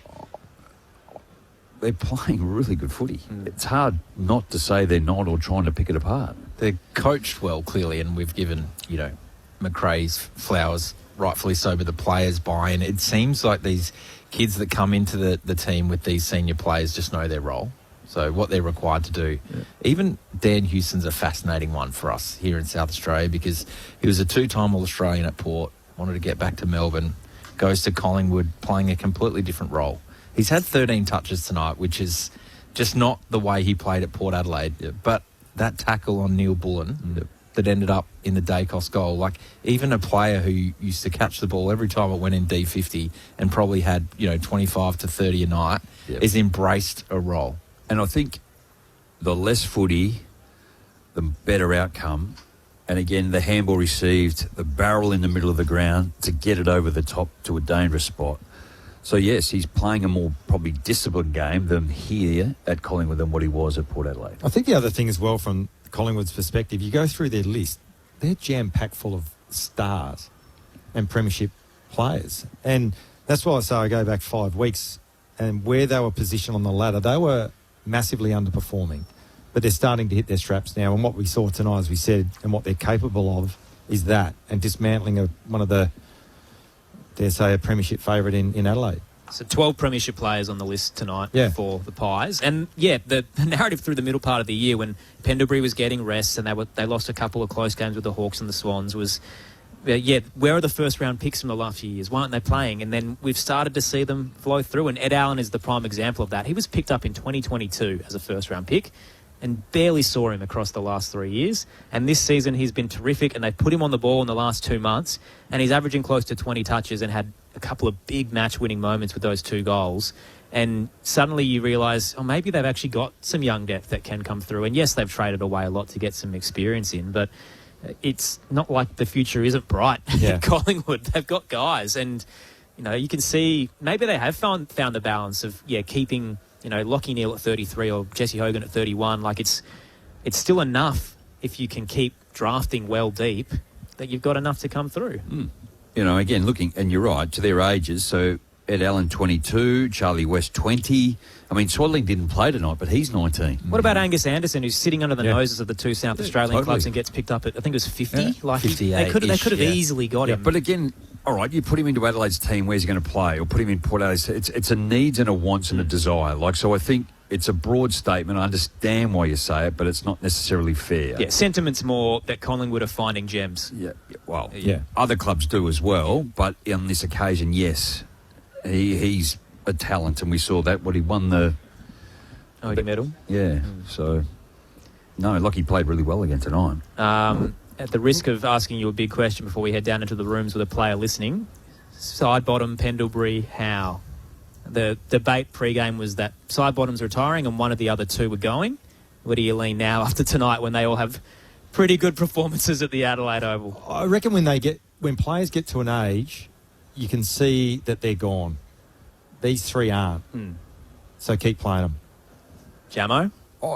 Well, I think Pendlebury definitely. I mean, side bottom tonight. Again, he's just such a skillful player. So again, he probably kicked out of his 12 kicks. I'm going to say probably 8 of them were left foot, weren't they too? So it was an emphatic response to the rumblings, and all 3 of them, had a terrific night. Let's find out how Collingwood are feeling down in the rooms. 34-point winners over the Crows here at the Adelaide Oval. Josh Money's in the can. Thanks, Aaron. Let's ask Darcy Cameron. Side bottom, Pendlebury, how? Finished, aren't they? Sorry, that's coming through a little bit shaky, but they're gone unbelievably well. We're so lucky to have them a part of our team. You get so much faith when you run out with them, and it's fun running out with them too. They're the energy whips of the group, even though they're old bastards, but they're great. A huge win for the group who haven't been able to beat a side in the top half so far. What does a big scalp against a good side do for the confidence of the group? Yeah, it's really good. We over the last 5 weeks we've probably been expected to win, bar Gold Coast. So to come here, backs up against the wall, and especially in that second quarter, we well and truly backs were up against the wall. It's important for us to galvanise and show what we can do, which is against, like you said, a big scalp. So really impressed with the boys today, and not surprised though. A huge night for you in the middle. When Oscar Steen went down with his ACL early in the year, you had to sort of go back in there. How have you sort of readjusted mentally to taking back that full-time role? Yeah, obviously it's a bigger load, and it was really sad to see Big Steenie go down. I'm looking forward to when he gets back, because he's a weapon in there.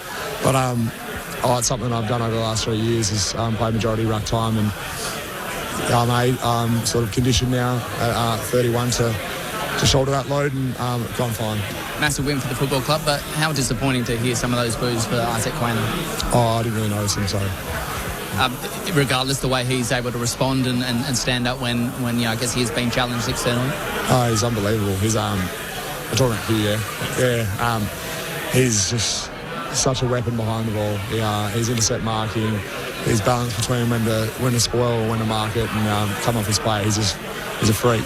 And, 150 games has done it for a long time now. Here's Rog Jamison and Josh Franco. Darcy, congratulations on your game tonight and the win for Collingwood. It's interesting watching Craig McRae's press conference during the week, and he mentioned how well Collingwood defend the Adelaide Oval. You held Adelaide to just the 19 scoring shots. What is it about the dimensions of this oval which enable you to defend the way that you do?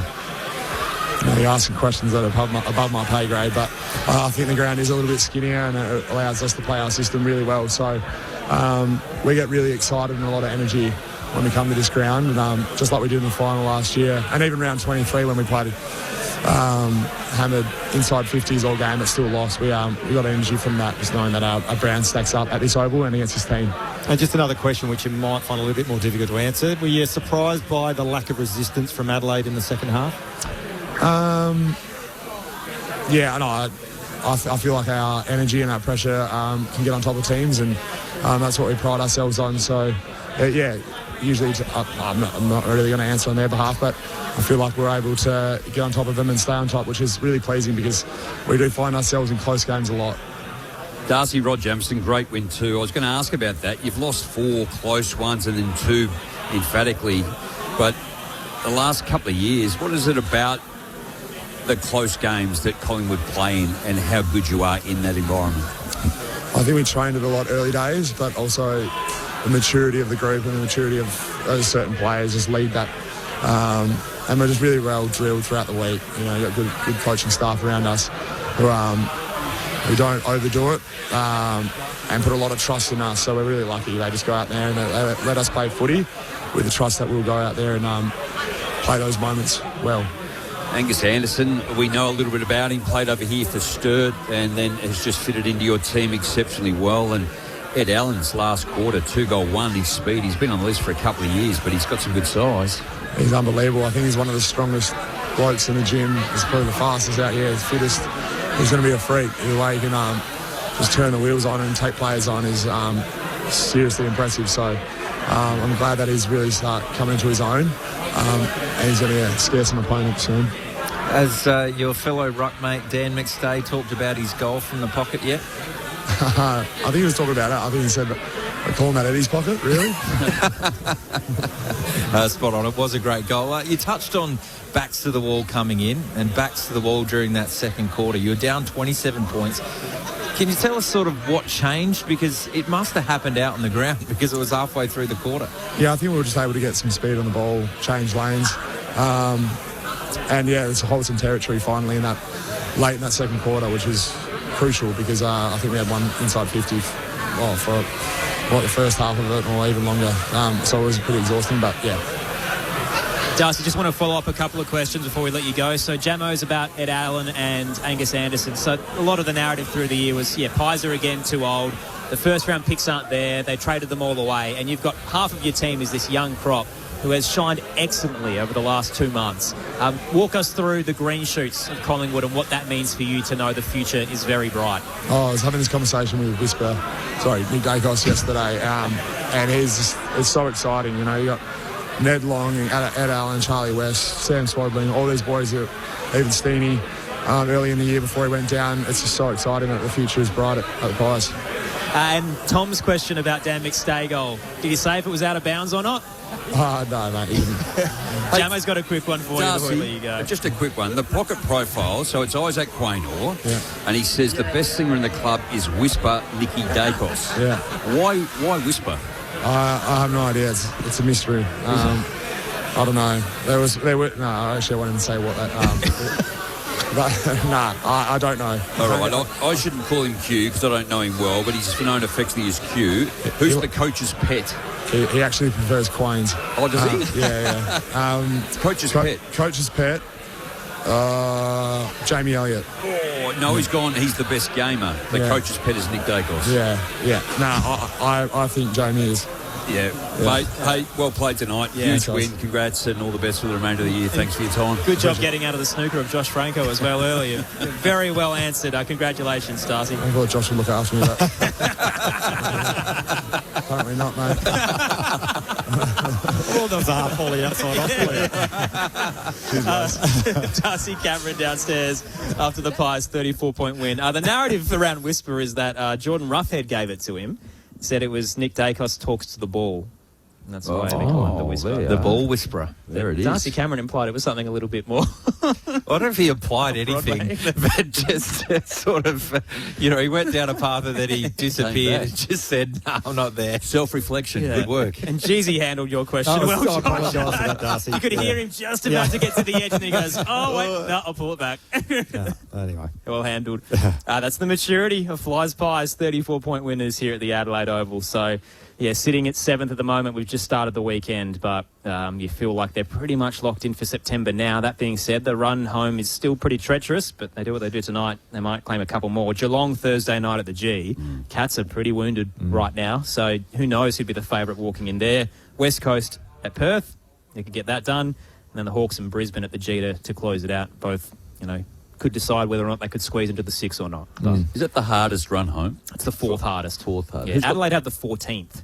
So it's, the world is still their oyster to a degree, but top 4 just feels a little harder now. Yeah, it does. Essendon and Richmond are coming across the next 2. And the other problem with that is, and this is where I wanted to lead to next, around the mental demons of the Crows is, again, Collingwood continues to be the monkey on their back who, got them in the qualifying final last year. All the drama from round 23 and the build-up to that, and the loss of Isaac Quaynor. The fact that the Pies have won 12 of the last 14 against them now.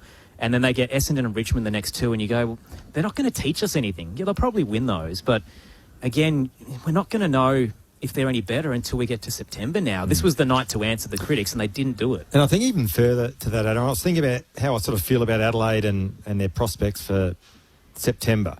That, again, if you look at, say, Brisbane or even a Fremantle at this point in time, I would have confidence going to their game knowing that they're going to put on a good performance. At the moment, I feel Adelaide are a bit flaky. Yeah. And if everything goes their way, they're going to be almost unstoppable. But if it doesn't, then we get what we saw tonight. So that's where I am a little bit with Adelaide now. And I know this industry is emotional roller coaster. Sure. 2 weeks ago against Sydney, they were unbelievable, and I get all of that. But I just don't have enough confidence in them when there's a game like this on the line that they have to win, that they're going to. Yes. So the only one that could counter that is their penultimate game is Fremantle in Perth. So if you win Essendon and Richmond and then knock off Freo at home, that's probably the only one that could answer it. That's a fair shout. The only thing is about that game is Freo could have the minor premiership wrapped up. Yeah. And look, they don't want to be in bad form going into finals, but they'll be able to manage players if they have to. But that is the ultimate test probably now. I think Port's probably got the ultimate test on Sunday against Brisbane at the Gabba. The one right next to that is Fremantle in Perth. So, they can get some confidence back over the next 2 weeks against Essendon and Richmond. And if they're not ready for that contest, and I mean, they were ready tonight. They started so well, but for the momentum to shift so heavily, and 13 of 16 goals Collingwood kicked. Yeah. I think the other question as well, and I know we touched on it briefly in that last quarter, and it's easy in hindsight because it didn't work to pot it, but Finbar Maley and Toby Murray, and we said pre-game, I don't understand what the thinking is behind it. Toby Murray plays 38% game time, Maley plays 61% game time, and it's not all about stats, and I get that. They both kicked a goal each, so maybe they could mount a case that it worked, but Maley's only had the 6 disposals, Toby Murray just the 5. So I don't understand what the thinking is behind that. It feels like a broader issue where everyone's using that 5th man differently, and Adelaide all year have used it for a pinch-hitting ruckman who plays a third of the game time. And, maybe that doesn't stack up to how other sides are doing it. So I sell Finbar as the Darcy Fogarty tonight. Let's play 3 talls and just use Toby Murray in the role he's always been in, which is coming off the bench now and again. But, yeah, there's been a few games that it just hasn't worked, Jamo. I'm just trying to look at it clinically, but I'd probably challenge the flakiness. Like Adelaide have lost 7 now, but they'd lost to Western Bulldogs by 6 points, Geelong by 8 points, Freo by 2 points, Hawks by 9 points. They got blown away by Brisbane, lost to Port through pressure, and tonight I think was probably one of their worst losses. I think the second ruck is to leave clearly Thilthorpe up forward. They don't want to put him into the middle. again, it's been a tough year, and I touched on how many times that McAndrew's been into the middle in the contest. He just looked tired tonight. So I think that's going to be a big challenge. He's been exceptional. So I think Adelaide's got it. I think the challenge, yes, tonight, I think, did you say Collingwood have won 12 out of the last 14? Yeah. I think that's a major concern. That's a big hurdle that they need to overcome. I don't know. I don't necessarily have to go back to late last year in the final. They got rolled by Collingwood. Yep, we accept that they got beaten. Those last two games were terrible. I feel they've learnt. They went to the MCG and beat Collingwood. Yep. But tonight, that second half, how they lost, that's not a football club brand, or that's not a Matthew Nick's coach football team. So that was really poor, really, really poor. So I accept that. I still think that they're a top 4, top 6 team, and they've got the ability to turn it around and turn it on. So again, let's sit here in 4 weeks and see how they go. But I thought Collingwood played very well. So I'm not trying to let Adelaide off the hook. I'm just saying that they've actually had a pretty good year. And we were critical, you were critical of them in the first 7 weeks when they, after 7 rounds, they were 5th, 8th, and then went to 13th. And we're all sitting here going, no, they're terrible. But were we? I feel like we were always about the injuries and the context of how that had hurt them. No, you bailed me up on the local program with Andrew Capel. That was after the Richmond win, where the first half I thought they were really poor, and that was the time where I thought, gee, they just haven't improved. I was waiting for the... They beat Richmond, they beat Kangaroos, and then just lost to Hawthorn, and then went on to beat Geelong, Western Bulldogs, Melbourne. So again, I think they're doing it, and again, sides will do that, but it's just how they lost tonight was the most disappointing part of how they played this year. That's not how they would normally play. So what does that do mentally then?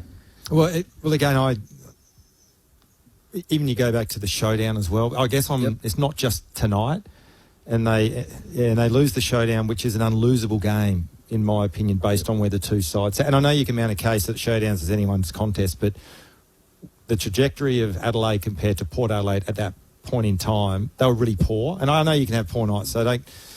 But tonight, I just feel like that if you're preparing to really challenge in September and erase the demons of last year from their finals campaign, I just feel like they had to win.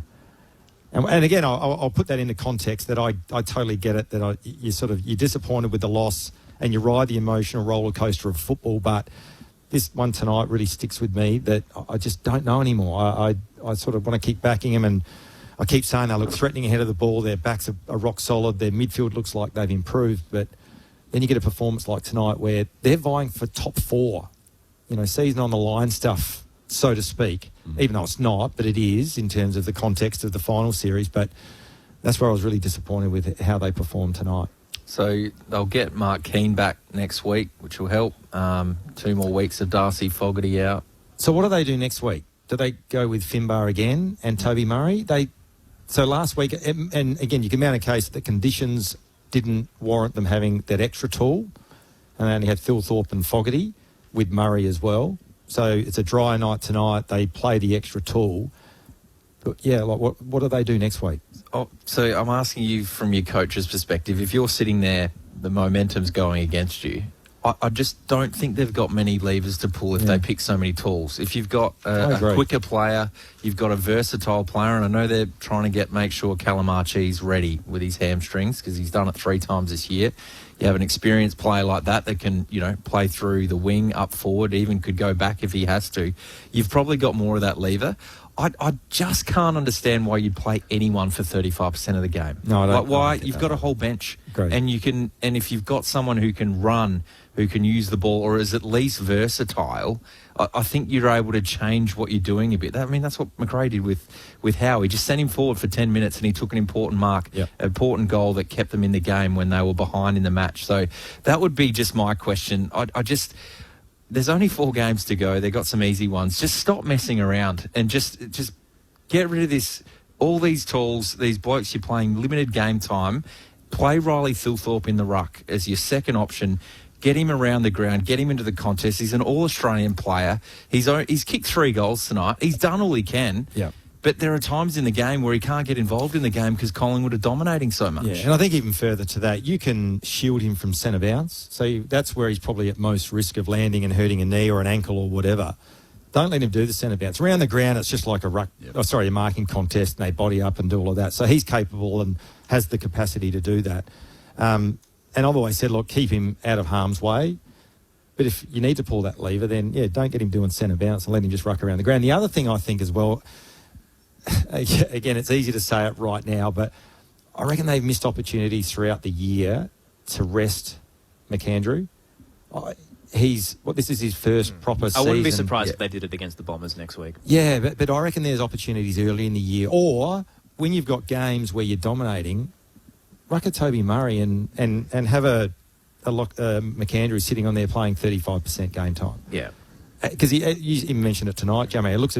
He looked tired. He looked fatigued. It's a position that is so demanding in one of the most demanding sports in the world in terms of athletic profile and capabilities. And it's a tough gig, so I reckon they've missed an opportunity there throughout the year. Thoughts of Josh Franco, Rod Jamieson. We've got about 7 minutes to go as we wrap up Adelaide and Collingwood, the Pies winners by 34 points. A reminder, tomorrow, Melbourne and Geelong at the MCG, 6:30 Eastern Standard Time. Our coverage starts. Western Derby 63 is the overlap game. 7:30 Eastern, you can hear that through the ABC AFL Extra button. Commonwealth Games technically got underway today as well. We've got the opening ceremony tomorrow morning. I think it's 5:30 Eastern. But we'll have updates through the event with Ned Hall, Zane Bojack and Bill McDonald on local radios, and you'll hear some of those throughout our coverage tomorrow night and through the weekend as well. Good and bad news. I want to start with the fun stuff because we've been a bit down. Yes.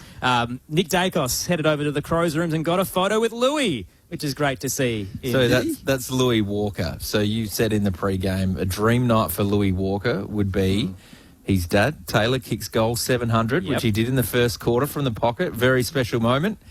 And the Pies won. So that is the perfect night for a little lad whose dad kicks a record 700 goals for the Crows and gets to take a photo with his hero, Nick Dacos, in the rooms after. He looks so chuffed as well, doesn't he? It is so cool. It's actually very cool.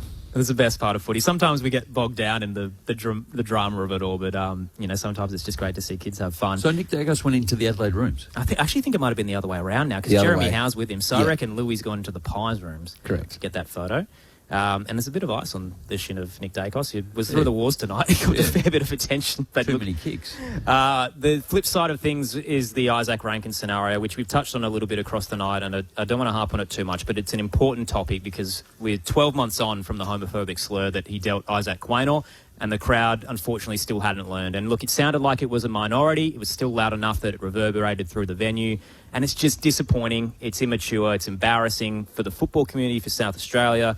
And it does a lot of harm to the LGBTQI plus community who don't feel welcome when these things happen. Jamo, Josh, do you have anything to add in terms of how it kind of made you feel tonight that Isaac Quaynor was booed with every possession?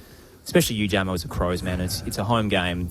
Is it disappointing? Yes. No, we spoke about it beforehand. The only thing I'd probably ask you remove, it's the Isaac Rankin issue. It's not. It's a broader. He's removed himself from it. It's people are carrying on and having a go at Isaac Quaynor for him probably. Because both of them behaved themselves very well tonight. Like there wasn't any spiteful issues between either player amongst both teams. They actually stood each other, and there was a couple of contests in that early part of the first quarter too. So, look, again, I'm not a big one for booing, even at the best of times. When Nathan Buckley used to come here, they used to boo him. It's I don't agree with it. People choose to act and behave how they are, and that's a reflection upon them. But yeah, it's disappointing. It's very disappointing. Josh, I agree. It's. I guess the alarming thing for me is being a school teacher as well. All these school kids get so much education around it. Around issues in society. It's not through lack of education, but it's just their choice to do it, which I don't get. That was the disappointing thing this time around was in the build-up to the qualifying final, Matthew Nicks copped a bit of heat for not really taking a stance. Yeah. And in this time during the week, he said, don't do this to the Crows fan base, and they didn't listen. So, and look, again, it's not a majority. I know there's a lot of you out there who did the right thing. It's probably, 10% who did the wrong thing, but it's still a stain, and it does a lot of damage. So just don't do it. That's the Agree. message. And I'm sure both coaches will speak about it as well in the fallout. How do we go with the votes, gents? Collingwood winners by 34. I've given best player. Look, Nick Dacos, I thought he was busy. I thought he's influential. Probably not to the level that he is at his best. And he only ran at sort of 59% kicking efficiency, but he's touched the ball 39 times, 7 clearances, 610 metres gained, and he's kicked 1 goal, 1. So I thought he was really good all night. 2 votes, I've struggled with it. I actually gave it to Pendlebury. And maybe I'm just looking at numbers, but he's had 29 disposals. Once again, 5 clearances, 385 metres gained. He kicked a goal. I thought he was really influential late as well. And I've given 1 vote. I thought Darcy Cameron, the bloke we interviewed, was good in the ruck as well. And we mentioned him throughout the night and the influence that he had on the game. So I've given him 1 vote. So Nick Dacos 3, Pendlebury 2, Cameron 1. Yep. Nice. I mean, I'm not suggesting he should have been in there, but Sam Berry, you know, what an outstanding night from him. Consistency, Yep. 30 disposals, 87% kicking efficiency, 6 tackles, 17 contested, 10 clearances as well, 3 inside. I think he's an incredibly good player now, a really good player. And even though Dawson got blanketed at times, Isaac Rankin again had another big night through the middle. So 25 touches, 6 clearances, and 250 metres gained. So, look, they do have that missing piece from a clearance perspective. But it's just, unfortunately, their ball use under pressure that really unravelled them. Huge thanks to Rod Jamieson, who's back from holiday and fit and firing on the eve of September. No, thank you. Really enjoyed it. Enjoy the rest of your weekend. Josh Franco, we'll let you stew on it for a few days, and we'll see you on SA Grandstand on Saturday. Tom, good calling as always. Great job with the Tex 700 goal as well. Huge thanks to Dominic Lombardo, Lauren Borden back in the studio, and Josh Money downstairs. Collingwood winners by 34 points. They were down 27 in the second quarter and came storming home. 13 of the last 16 goals. Nick Dacos with the 3 votes for 39 touches and a goal to his name. Coming up tomorrow, doubleheader in the AFL overlapping. So Melbourne and Geelong at the G. You can hear it from 6:30 Eastern Standard Time on ABC Listen. 5 changes for Melbourne as they welcome back the likes of Harrison Petty, Tom McDonald and Lucas Cook. And the Cats get Tanner Bruin back alongside Mark Blitzavs, but no Max Holmes. They've been on a bit of a losing slide at the moment, the Cats. We'll see what they can do tomorrow. And Western Derby 63 on AFL Extra on the Listen app from 7:30 Eastern Standard Time. Thanks for your company tonight. We'll see you tomorrow as round 20 continues.